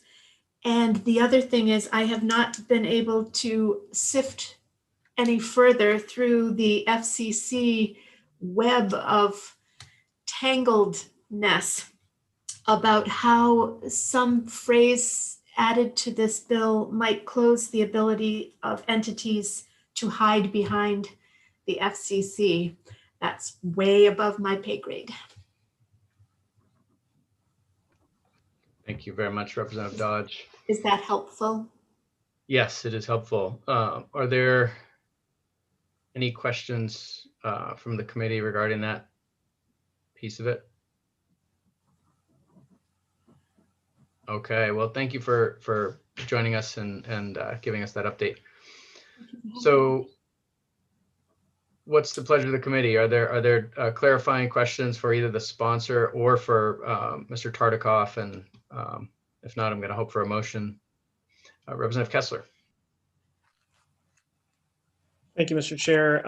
I was wondering if a representative from TAM, if available, could just remind us again of what technologies are available and any particular issues around implementation.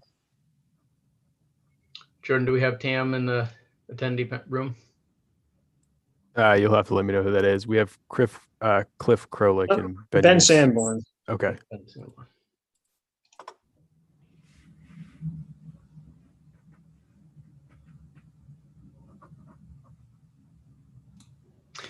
Hello. Thank you for joining us, Mr. Sanborn. Did you hear the question? I did, from Representative Kessler. Thank you. I appreciate the question. What we're working on for technologies, and again, this is for primarily for the landline companies. We have switches that are not all transitioned over to the IP switching. And so because what happens at the currently with the way in which they're going to be tracking the robocalls is through the metadata on the IP switch, we're working on a workaround for our switches, which are called circuit switches, and trying to get that integrated with a database that we can do. It's called a database dip, where we can literally just look in on a call by call basis to say, is this number one that got flagged on a previous call through the metadata on an IP switch. And so as we're moving forward on that, we do have obligations to get this implemented I think we have a year to get it fully implemented at this point, because we've been working on it for a while now. And we're well on the way. And also at the same time, a number of companies are switching over to the soft switches, is what they're called, software switches. For example, Unitel is now, they're still a traditional landline company, but all of their switching is soft switching. So they're more integrated with the Stir Shaken. So we are within a year, all of the companies should be able to be integrated on this. Great. Is that helpful? May I ask a follow-up question? Yep. Thank you. So are you saying that this is going to be a standard feature that you're going to be offering, or that these providers are going to be offering to all of their customers as a standard feature? Thank you, Representative. I think that it's not really a feature. It's something that's really going to be behind the scenes more than anything, because we have an obligation from the FCC to implement this at no cost. That's part of the implementation at the federal level, to ensure that these spamming calls and the spoofing and the robocalls that are going through get blocked, or at the very least get flagged. And so that's what we're implementing. It's not something that we would be offering as a package. It's something that's part of what our obligations are as a provider. So that's the only reason I hesitate to say offering the service to everyone, because it's not really a service. It's just part of what we will be expected to do to ensure that proper calls are getting through and fraudulent calls are not. May I ask a follow-up to the follow-up? May I ask then what your opinion is of the sponsor's amendment? I'm sorry, if you could just restate the specific. What is your opinion of the sponsor's amendment? Which would change it into the resolve. I'm sorry, I don't know which specific language. I may not have heard the early part of this conversation. Might Ken be able to restate the sponsor's amendment? Do you want to ask our analyst to do that, or do you want to do it, Representative Kessler? If the analyst could, please. Dan, could you just restate, summarize the amendment from the sponsor? So let me just.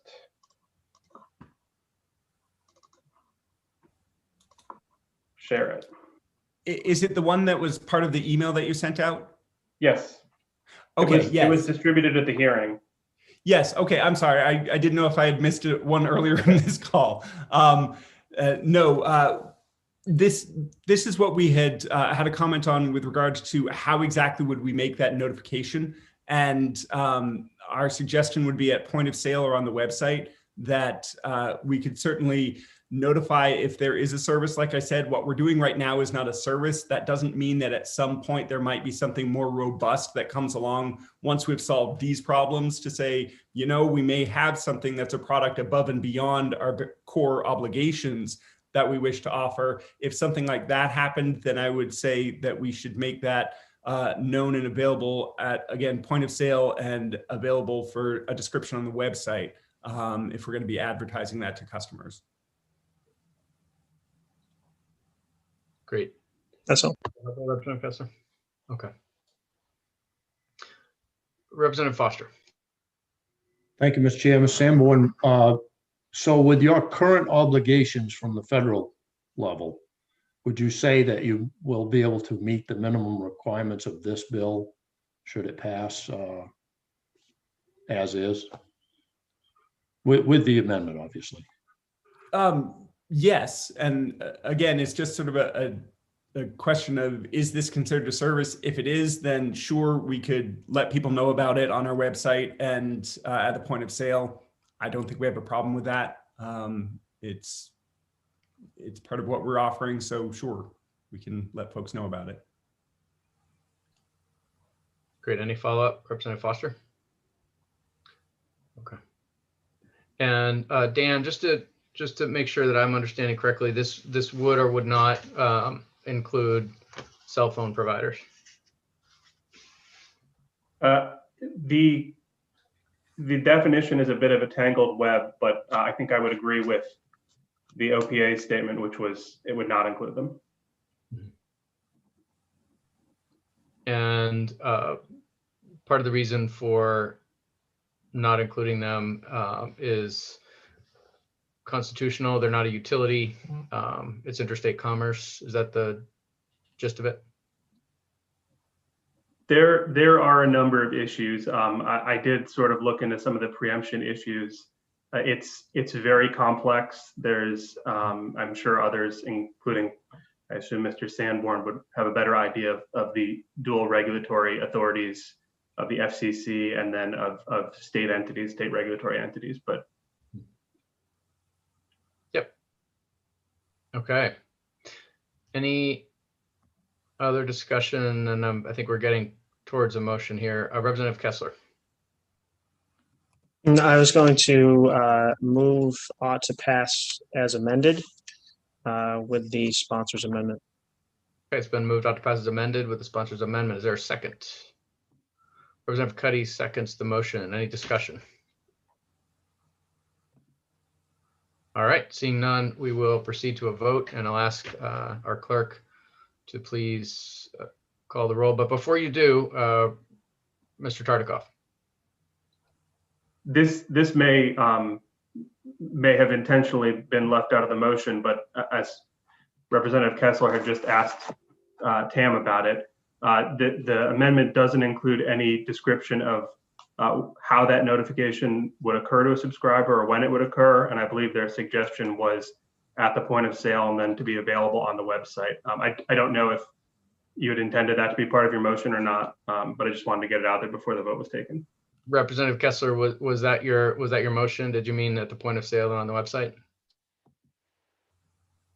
I did not have any specific method in mind in my motion, but if that would help make things more clear and not be harmful, then I would not be opposed to adding that on. We're going to take that as a friendly amendment to the motion. And Representative Cuddy, do you second the friendly amendment? Okay, we've got a motion to pass as amended and as further amended, and discussion. Representative Wadsworth. Perfect. I'm good with that. I'm glad Mr. Tartikoff reminded us of that. That sounds great. Agreed. Okay, seeing no other discussion, we will proceed to a vote. And Jordan, please proceed. All right, so the motion is ought to pass as amended. I'll start with, I believe Senator Lawrence is currently absent, so we'll start with Senator Vitelli. Yes. Senator Vitelli is a yes. Senator Stewart, I believe, is also absent. Representative Berry? Representative Berry looks like a yes. Sorry, I was muted. That's a yes. Perfect. Representative Cuddy? Yes. Representative Cuddy is a yes. Representative Grahowski? Yes. Representative Grahowski is a yes. Representative Kessler? Yes. Representative Kessler is a yes. Representative Ziegler? Yes. Representative Ziegler is a yes. Representative Wood? Yes. Representative Wood is a yes. Representative Wadsworth, excuse me. Yes. Representative Wadsworth is a yes. Representative Grignon is absent. Representative Foster? Yes. Representative Foster is a yes. And Representative Carlo? Yes. Representative Carlo is a yes. There are 10 in favor and 3 absent on the vote.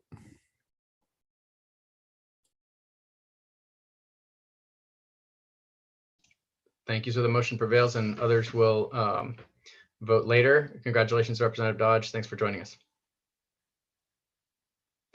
Okay, and we will now take up our second to last bill of the day. LD 1130 is an act to establish a public registry for automated telephone calls and so-called robocalls.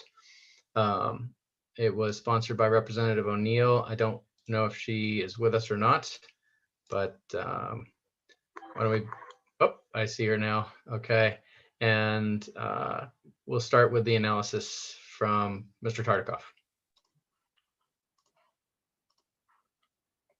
So the summary of the bill is that beginning January 1st, 2022, it requires a person, association, corporation, or other entity that for a commercial purpose makes telephone calls to individuals in the state using an automated telephone calling device or an artificial or pre-recorded voice to provide to the PUC information regarding that person, association, corporation, or entity and the purposes for which the calls are made. The PUC is required to establish a publicly accessible registry using the information received. I've listed the entities testifying for, against, and either for or against the bill there. The Maine Credit Union League proposed a couple amendments to the bill. First, recommending excluding from the bill any automatic dialing for a legitimate business purpose.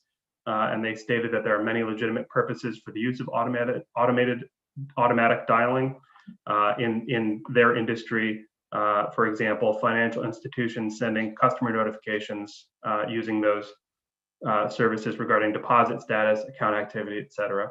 The PUC in its testimony suggested in a similar vein that the intended meaning of the term commercial purpose as used in the bill may need additional clarification. The Credit Union League also suggested the committee consider adopting a different definition for an automatic dialing system to align with the recent US Supreme Court decision in Facebook versus Dogood, which was a 2021 case, which found that as described in the federal TCPA, an automatic dialing system only includes a system using random or sequential number generators, which is apparently an antiquated technology when it comes to automated dialing or robocalling. It should be noted that the phrase automated telephone calling device, which is referenced in the bill, is taken from Title 10, which defines the term to mean any system or equipment, including a facsimile machine that selects, dials, or calls telephone numbers and plays recorded messages or attempts to send facsimiles. That definition does not appear to be limited to systems using random or sequential number generators. The Telecommunications Association recommended clarifying that the provisions of the bill do not apply to regulated entities or other entities subject to existing state or federal oversight. The Public Utilities Commission questioned whether it was best positioned to implement the automated telephone call registry requirement proposed in the bill, noting that they do not typically regulate entities that are not utilities and that consumer protection measures are usually enforced by the Attorney General. There were questions raised at the hearing by multiple speakers regarding what authority the state would have to enforce such a registration requirement in the bill against first, certain entities that are subject to federal regulation where certain state regulation may be preempted. We just talked about that a little bit in the last bill. And or certain entities that place calls from outside the state or even the country to individuals located in the state. The Office of the Public Advocate suggested that the state may only have jurisdiction to regulate a limited number of entities under this proposal that engage in robocalls, such as providers of last resort or local exchange carriers. Both the OPA and the PUC noted that many of these robocalls likely originate outside of Maine, which further complicates compliance and enforcement with the proposal. It was also noted by a number of speakers that there has recently been a good deal of federal action on the robocall issue, both in Congress and at the FCC. We just talked about this a bit in the context of the last bill. We don't have any fiscal information right now. I'll stop my share and answer any questions. Okay, let's see if there are questions for Mr. Tartikoff first, and then I think we'll ask for any updates from the bill sponsor as well, as we've been doing. Clarifying questions about the analysis.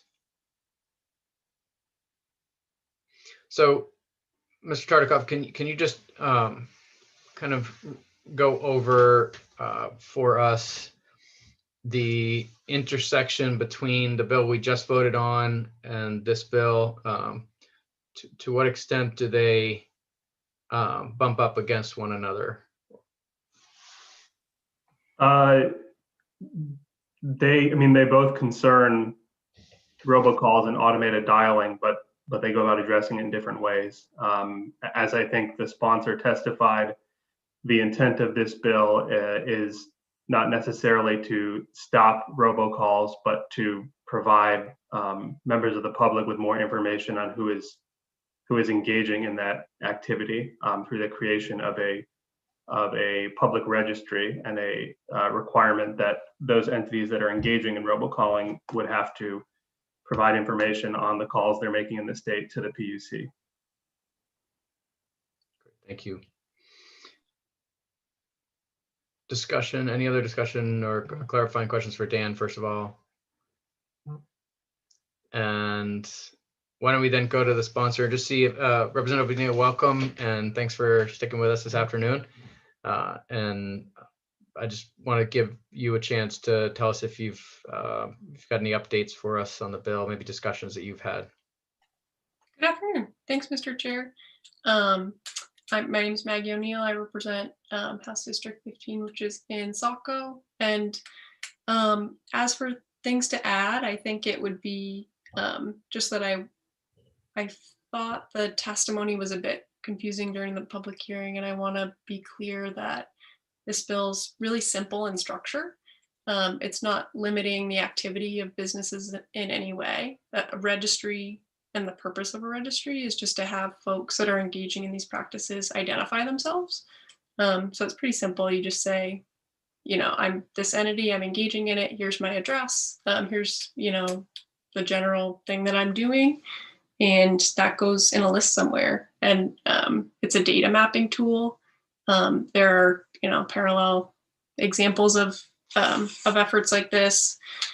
The person who brought it to me is an IAPP certified practitioner, so very well versed in privacy law. And I just didn't think that some of the things that were raised about jurisdiction or about preemption were backed up by law that was cited to, or that they really made sense. I think it was kind of out of proportion to what's being proposed. So I think really the decision for the committee is, do you think this is a good thing to engage in or not? And then if it costs money, maybe that's a decision for appropriations to think about. One change that I would make would be folks brought up that maybe it would better belong in the AG's office. And I think that makes sense based on the consumer protection kind of piece. So yeah, I think that's the only thing that I heard that I would change. But other things about a legitimate business purpose or something like that. This is not a penalty, not saying somebody's good or bad. It's really just making a registry, which is an information tool. So. Thank you. Questions for Representative O'Neill? I guess I have one, Representative O'Neill. So you're recommending that the bill be amended to move the list and any enforcement around the list to the Office of the Attorney General. Is that right? That was a suggestion made in the PUC testimony, and I thought it made sense. So. Thank you. And your memory will be better than mine on this issue. Have we heard from the Attorney General? I don't recall that we have, but maybe I'm wrong. No, I don't think that they came. So I suppose if you wanted input, that's an option. And then something your analyst raised that I didn't have the opportunity to see before now because I wasn't able to access that sheet online. I don't know, maybe committees are different, but we post ours. So if I could get a copy of that to view the issue with the definition, I think there was some merit there in what was raised. It said that maybe it was more or less restrictive than what I had intended. So if that's the case, I definitely want to make sure that it lined up with the kind of robocall definition we're trying to address. Got it. Representative Kessler. Thank you, Mr. Chair, and good afternoon, Representative O'Neill. Good to see you. I just wanted to understand enforcement of this bill and how you envision that happening, in particular with calls that we would certainly get from out of state. The first thing that I think of are political robocalls. How would this address that? Thanks for the question, Representative. I think that, so just to be clear, enforcement would be, did you sign up to be on the list or not? Did you sign up to be in the registry when you're a person that falls under this definition and should sign up? So yes, it's difficult to enforce whether anyone making calls to Maine consumers or somebody residing in Maine with a telephone in Maine I kind of lost track of my sentence there, but it's difficult to find everybody that's making a call to main consumers and say, hey, you didn't sign up on the list. But just because enforcement is tricky doesn't mean that something isn't worth having. So, but a fair point that it is difficult to enforce, I would agree. And I think part of the merit of an idea like this and why it's important for states to look at doing things like this is it gives the federal government an idea that something like this might be worth doing. Representative Kessler, any follow-up? Okay. Representative Grahowski. Can you remind us, Representative O'Neill, if this has been tried in any other states or exists in other states, and B, if there are like parallel registries that we use elsewhere to track things? So this is, I have not heard of another state using this. I had a constituent bring me kind of a concern about robocalls, and I was trying to think about how I could respond to it. And this was a sensible first step that paralleled other kinds of registries that have been created. One example would be a data broker registry. But great. So I think at this point, the committee should either take a motion, if there is a motion, and we can proceed to a vote, or we can always table. I am curious to know what the Attorney General would have to say about being charged with this responsibility.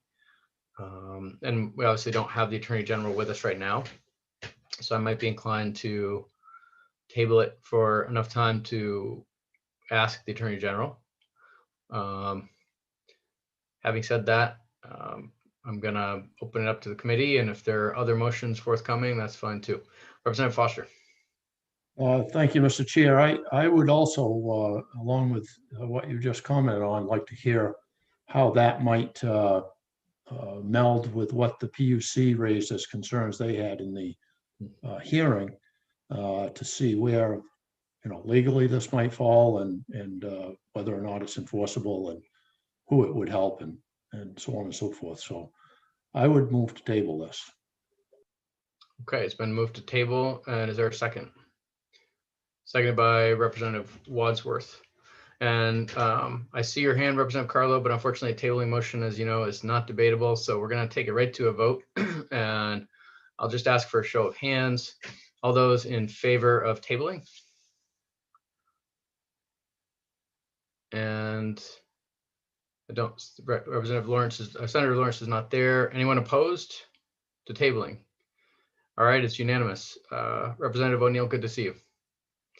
likewise, thank you. And we will now go on to our last bill of the afternoon. And this is, Jordan's going to remind us. Oh, wait a minute, I've got it here. LD 18, an act to support school decarbonization, presented by Senator Maxman, who I believe has also been waiting in the wings. Yes, and there she is. Hello. Hi, Senator. Hello. Welcome back. And we'll begin again with Dan walking us through an analysis.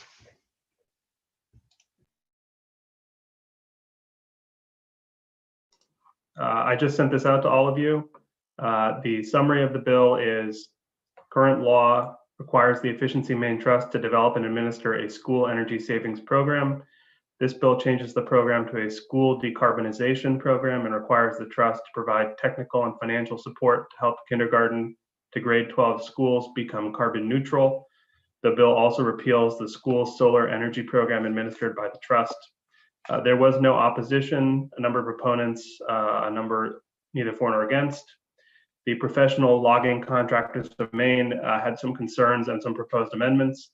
They expressed concern that the bill singles out financing under the program for one form of renewable energy, that's solar, without appearing to consider other renewable energy sources. They were concerned the bill could conflict with a provision in Title 20A, the education statute, which provides that in approving construction projects for new or substantially renovated schools or school buildings, the State Board of Education shall ensure that school administrative units have considered heating systems that use renewable, locally sourced wood-based fuels. The logging contractor suggested striking the phrase solar power purchases from the bill on page 1, line 12 as a means of addressing this concern. They also recommended striking the phrase natural gas conservation projects from the existing law in the bill that you can see on page 1, line 25, and instead referencing carbon neutral, I'm sorry, I should say electric heating projects, not electronic heating projects, stating that natural gas is not technically carbon neutral and not considered a form of renewable energy in Maine. The Maine School Boards Association and the Maine School Superintendents Association expressed concern over the timetable for this decarbonization process and the cost associated with that process. They suggested getting some input from the Department of Education regarding costs and the recommended carbon neutral alternatives to fossil fuel heating. I've noted here that the bill in section 2 repeals the existing law at 35A MRSA section 10127 that established a school solar energy program through the Efficiency Maine Trust.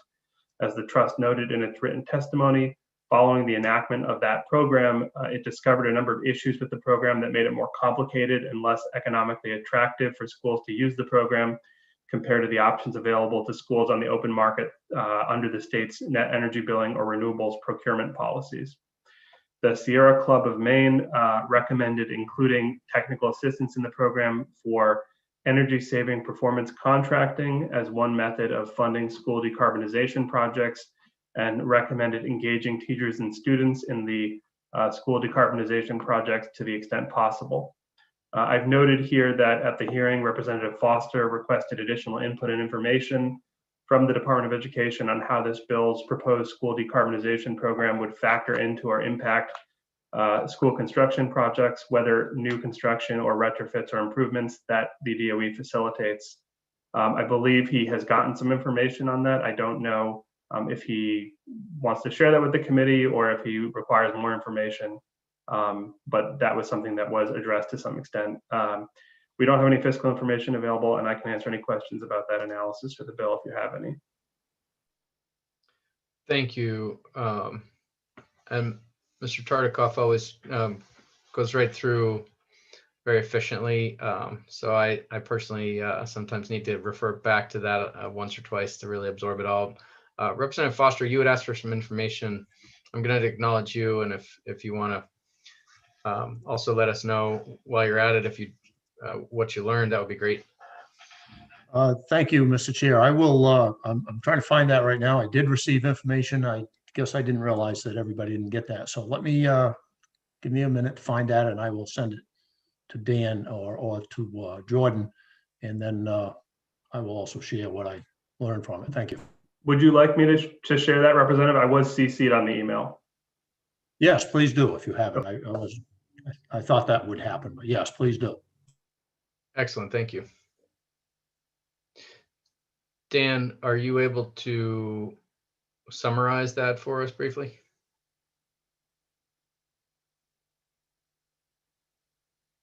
I could try, but it was information that was, oh, but he is not here. I thought it might be from Michael Stoddard, but he is not in the room. I can attempt to, but I would probably just be reading.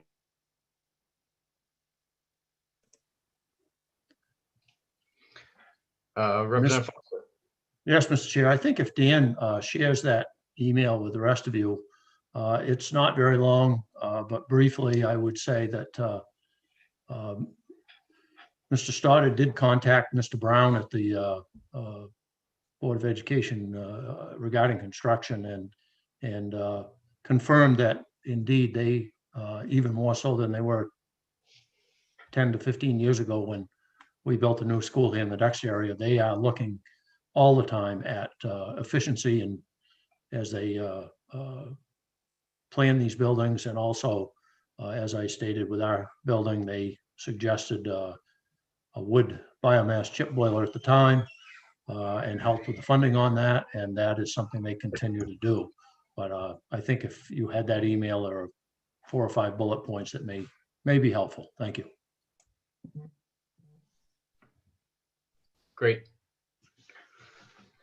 So perhaps since he's been talked about a lot, we can ask Mr. Stoddard to chime in here and give us an update with summarizing that information.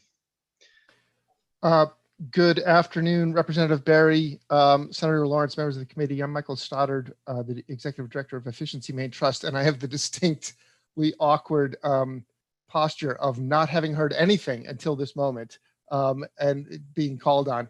But I see that Representative Foster was speaking, and I'm guessing that it was in reference to the email that I sent him about the question that he had asked me at the hearing or at the last work session. So if I am to report back on my conversation with Scott Brown at Department of Education, I'm prepared to do that. That would be great. All right, I'll take a shot. I appreciate your indulgence, and you guys will course correct me if I wander off. I had a great conversation with Mr. Brown.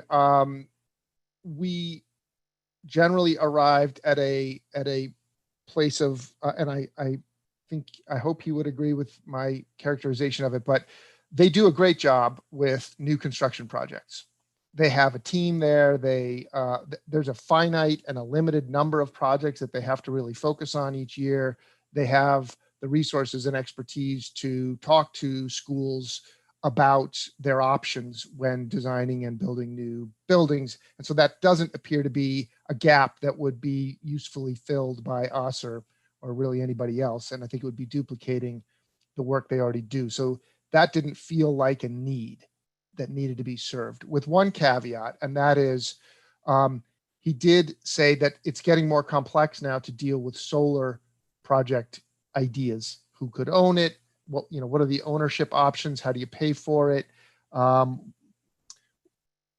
As you are all painfully aware, the number of permutations of ways that people can do solar. And so one area that they thought really would benefit from some technical assistance, which could be legal, it could be financial, it could be technical, would be in the area of putting new solar projects on new school construction. The other area that we agreed was a gap and really could benefit from some more technical assistance would be on heating systems, HVAC systems, and not a way to kind of narrow it down so that it would be manageable and within the resources that we can collectively bring to bear. Seemed like when a school is experiencing either the at or the near the end of life of their heating system is a time when they have some big decisions to make. They're fairly complex. They may involve some engineering and definitely some number crunching on the costs. And so that could be another place where some additional help would be valuable.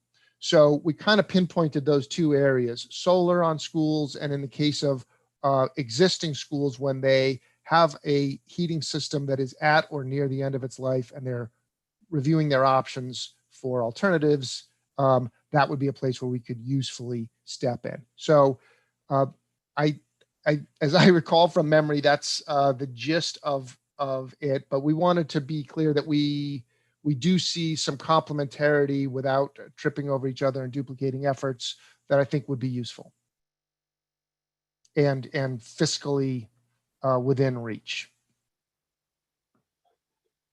Great, thank you. Further discussion from the committee? And I guess I just want to turn it over to Senator Maxman to ask if, Senator Maxman, you've heard all the testimony, you've had some conversations since then. Do you have any updates for us? Any amendments you're suggesting?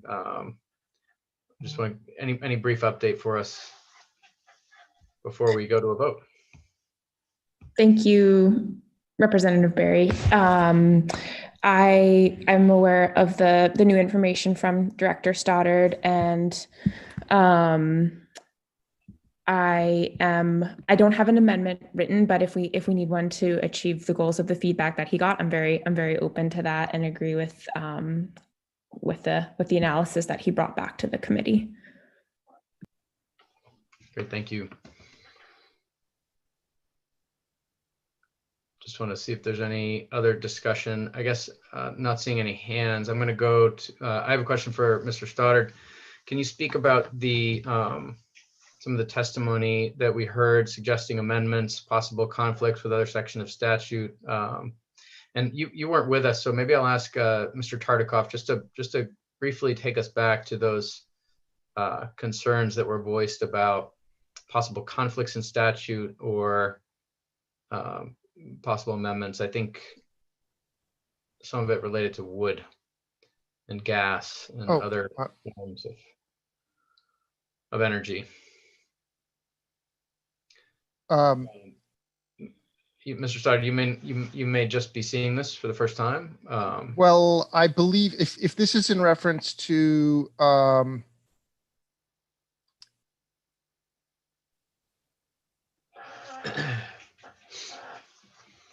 I just don't see that it's in conflict. I mean, I wouldn't.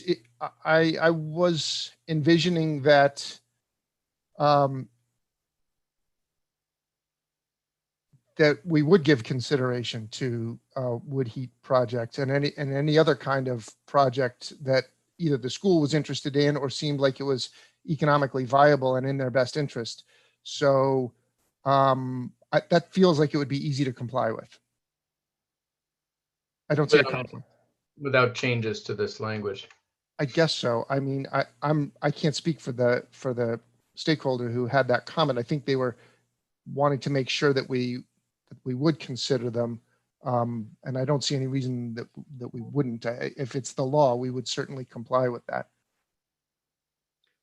So just to take it one bullet at a time, you're not concerned that it singles out only one form of renewable energy?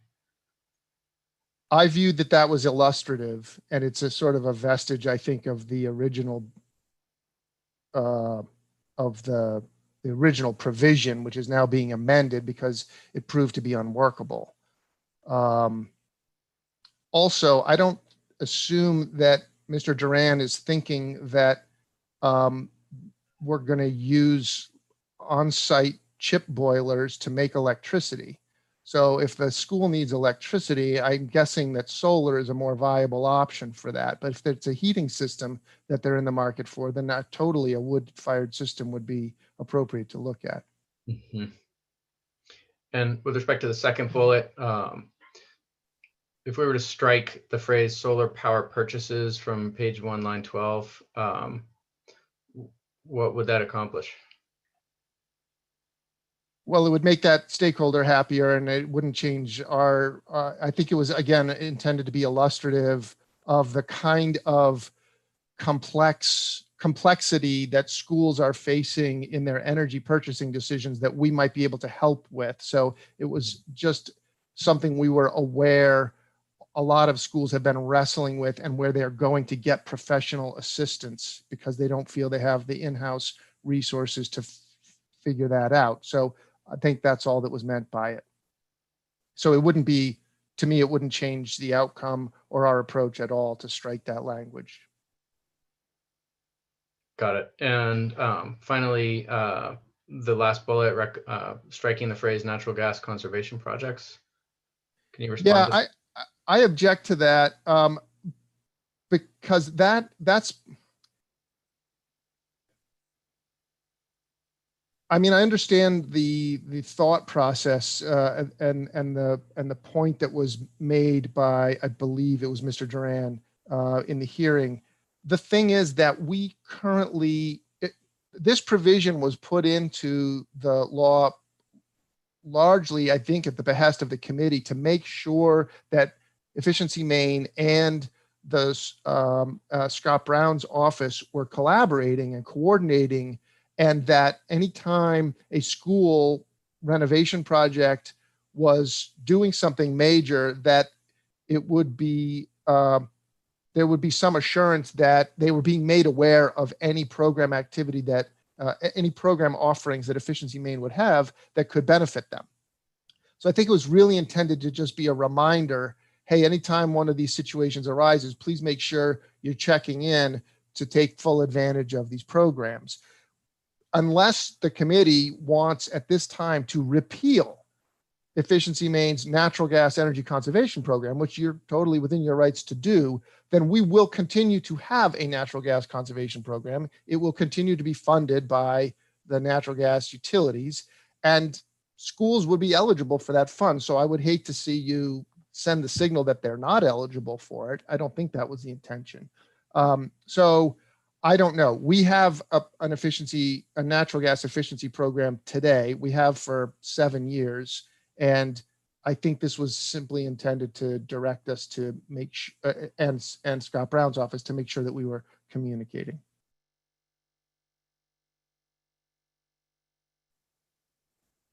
You're on mute. Thank you. Other discussion from the committee? Representative Foster. Thank you, Mr. Chair. Just to an earlier comment I think you made regarding what would basically be a cogen facility. I wouldn't completely rule that out in the future, in that as the state looks at high schools, which may be grade 7 or 6, even through up to 16, there may be some opportunities there on a larger campus where you would actually have students involved in education where that they are learning to operate such systems, and there might be something that would be a worthwhile opportunity in the future. We never expected we would put a wood chip boiler in a building to supply almost all the heat, and cutting way back on what's needed for number 2 heating oil in the backup boiler when we built that new building. But so I just would raise that point that one never knows what kind of small compact systems might be available for future school construction on larger campuses. So that could be an option. So I'm sorry, Representative Foster, are you suggesting any amendments to the bill, any changes, or are you? No, I just wanted to make sure this bill doesn't actually rule that option out in the future. And certainly if something like that came up, legislation could be put forward to allow it if we in fact are doing that. But all options are open as far as I'm concerned, and that's generating electricity with a biomass plant at a school facility is not out of the realm of possibility. Great, thank you. Representative Cuddy. As the bill doesn't seem to place limitations and it does seem to encourage positive action, I'd like to make a motion of ought to pass. Okay, it's been moved ought to pass. Is there a second? Seconded by Representative Kessler. Any further discussion?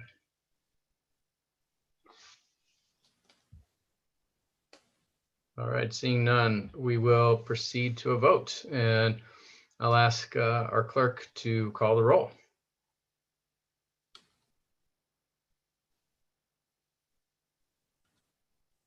Sorry, I was just sorting my headphones out there. Could I just get a refresher on the motion and that sort of thing? I was responding to a message. No problem. You're not used to us being efficient. The motion is ought to pass. Okay. And it was motioned by, I apologize. Yeah, the motion was by Representative Cuddy with a second by Representative Kessler. Perfect, thank you. All right, we'll get started. It looks like Senator Lawrence is absent at this time. Senator Vitelli, it looks like also absent. And I believe Senator Stewart as well. Representative. That actually is an issue. So we're going to need to hold off until we can get one of them in the room. So see, this is what happens when I claim efficiency. We become inefficient. We'll circle back to it then, I guess. We will have to circle back, and I think. Can we just yell really loudly for Mark? Is he just at an earshot? If we all yell at the same time together, maybe text him. I think what we'll do is I would entertain, the motion is pending, but I would entertain a motion to table at this time. I recommend a 10-minute break. We can come back with, hopefully with a senator at that time. And I think there may be a motion to reconsider an earlier vote today because there is a member interested in changing their vote. So we can hopefully take 2 votes when we come back. But first, before there's such a, or well, I don't know what Representative Foster has in mind to say, but I'm going to acknowledge him. I'll move to table. Move to table. That's what I was looking for. Okay. And seconded by Representative Cuddy. All those in favor?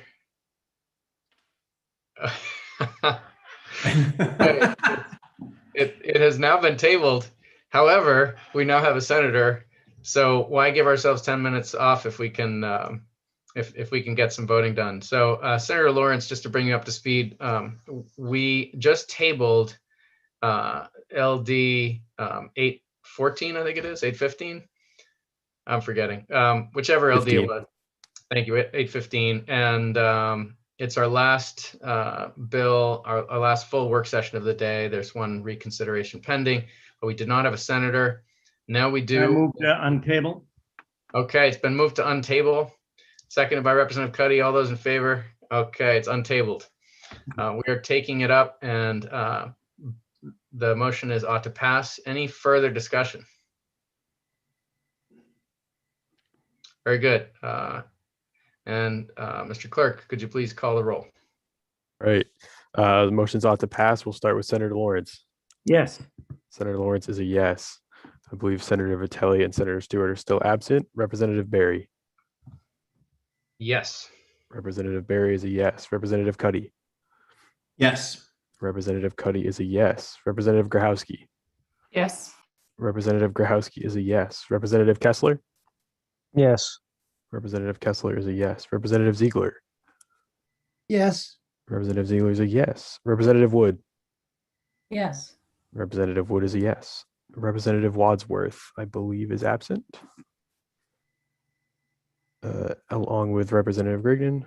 Representative Foster. Yes. Representative Foster is a yes. And Representative Carlo. Yes. Representative Carlo is a yes as well. That is 9 in favor with 4 absent. Great. So the motion prevails and so far unanimous. Congratulations, Senator Maxman, and thanks for joining us. And thank you, Mr. Stoddard. We are done with our work sessions for the day, but there was a request to reconsider LD 1008. One of the members was interested in changing their vote. So to reconsider, this will be our first reconsideration if we go forward with it. And it has to be someone who voted in on the prevailing side of that vote. Senator Lawrence. If I was on the prevailing side, I move to reconsider. And Jordan, do you have a record of Senator Lawrence having voted on LD 1008? I believe he did, right? I do, yes. Great. And he voted with the majority. The side. Excellent. Okay. And is there someone who voted with the majority on that could second? Representative Cuddy seconds. And all those in favor of reconsideration, anyone can vote on this. Great. That is unanimous. And we will now revote LD 1008. And again, that was the bill relating to joint use entities and emergency management agencies at the county level, sponsored by Representative Tepler that we worked earlier today. So the motion that prevailed, that the majority voted, was ought to pass as amended with a few changes to the bill. And then there was a minority report of ought to pass, a straight ought to pass. So this is now a time to make a motion. It could be the ought to pass as amended, or it could be an ought to pass, or you could make up a new motion that we didn't even vote on earlier. Senator Lawrence. So I would move ought to pass as amended as Representative Berry proposed it. Okay, so the previous majority report. And is there a second? Seconded by Representative Cuddy. All right, any discussion? Representative Kessler. I'm a little bit confused by the process at the moment. Why is the motion to reconsider? So we have now voted to reconsider. The purpose of reconsideration is to allow a member to change their vote. And this is traditionally a courtesy that we extend to members before a bill is reported out. A member may wish to change their position on a bill. And if anyone wishes to speak to that, they're welcome to do so. But I heard from a member who wanted to change their vote, and I felt it was appropriate to give them that courtesy. Okay. Well, this is actually convenient for me because my vote didn't count last time. So great. That is true. It's sometimes a benefit if you miss that first vote, you get to actually register it. And so, very good. Representative Carlo. Thank you, Mr. Chair. Just for the committee's awareness, I was the member who asked for this to be reconsidered. Having just joined the fun at that time, at right about the same time that the vote was conducted, I was unclear as to what the amendment was, and having reviewed it, I'm now comfortable voting in favor of it. So just so that the committee is aware of my reasoning for having invoked this process, I changed my position. Thank you. Great, and we're always entitled to change our mind until a bill is reported out, and then you have to change your mind on the floor instead of in committee. So with that, any other discussion? All right, seeing none, we will proceed to a vote. And Jordan, can you call the roll? Of course. So the motion is ought to pass as amended. We'll start with Senator Lawrence. Yes. Senator Lawrence is a yes. Senator Vitelli and Stewart are absent. Representative Barry. Yes. Representative Barry is a yes. Representative Cuddy. Yes. Representative Cuddy is a yes. Representative Grahowski. Yes. Representative Grahowski is a yes. Representative Kessler. Yes. Representative Kessler is a yes. Representative Ziegler. Yes. Representative Ziegler is a yes. Representative Wood. Yes. Representative Wood is a yes. Representative Wadsworth, I believe, is now absent. Representative Grignan also absent. Representative Foster. No. Representative Foster is a no.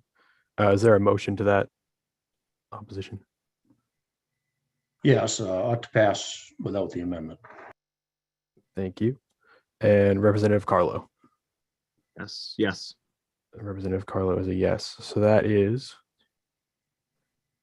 8 in favor of the motion with 1 voting ought to pass and 4 absences. Great. Thank you very much, Jordan. And that concludes our work for the day. Congratulations on having voted 4 bills today, including the not to pass that started our day. We're becoming a bit more efficient, which is great because, as Senator Lawrence said, we need to pick up the pace a bit. And that's the plan for next week. We have a jam-packed plan for Tuesday and Thursday. I don't honestly remember if we scheduled anything for Wednesday, but you will, as always, hear the weekly schedule, receive the weekly schedule from Jordan on tomorrow in your inbox. Senator Lawrence, do you recall if we scheduled anything for Wednesday? Not for, I have to think. I don't believe for Wednesday, and you and I have to talk with Deirdre to schedule a bunch of work sessions for Thursday, I believe. That sounds right. That sounds right. So I think a long day of hearings on Tuesday is what we have in store, and then a fair number of votes on Thursday.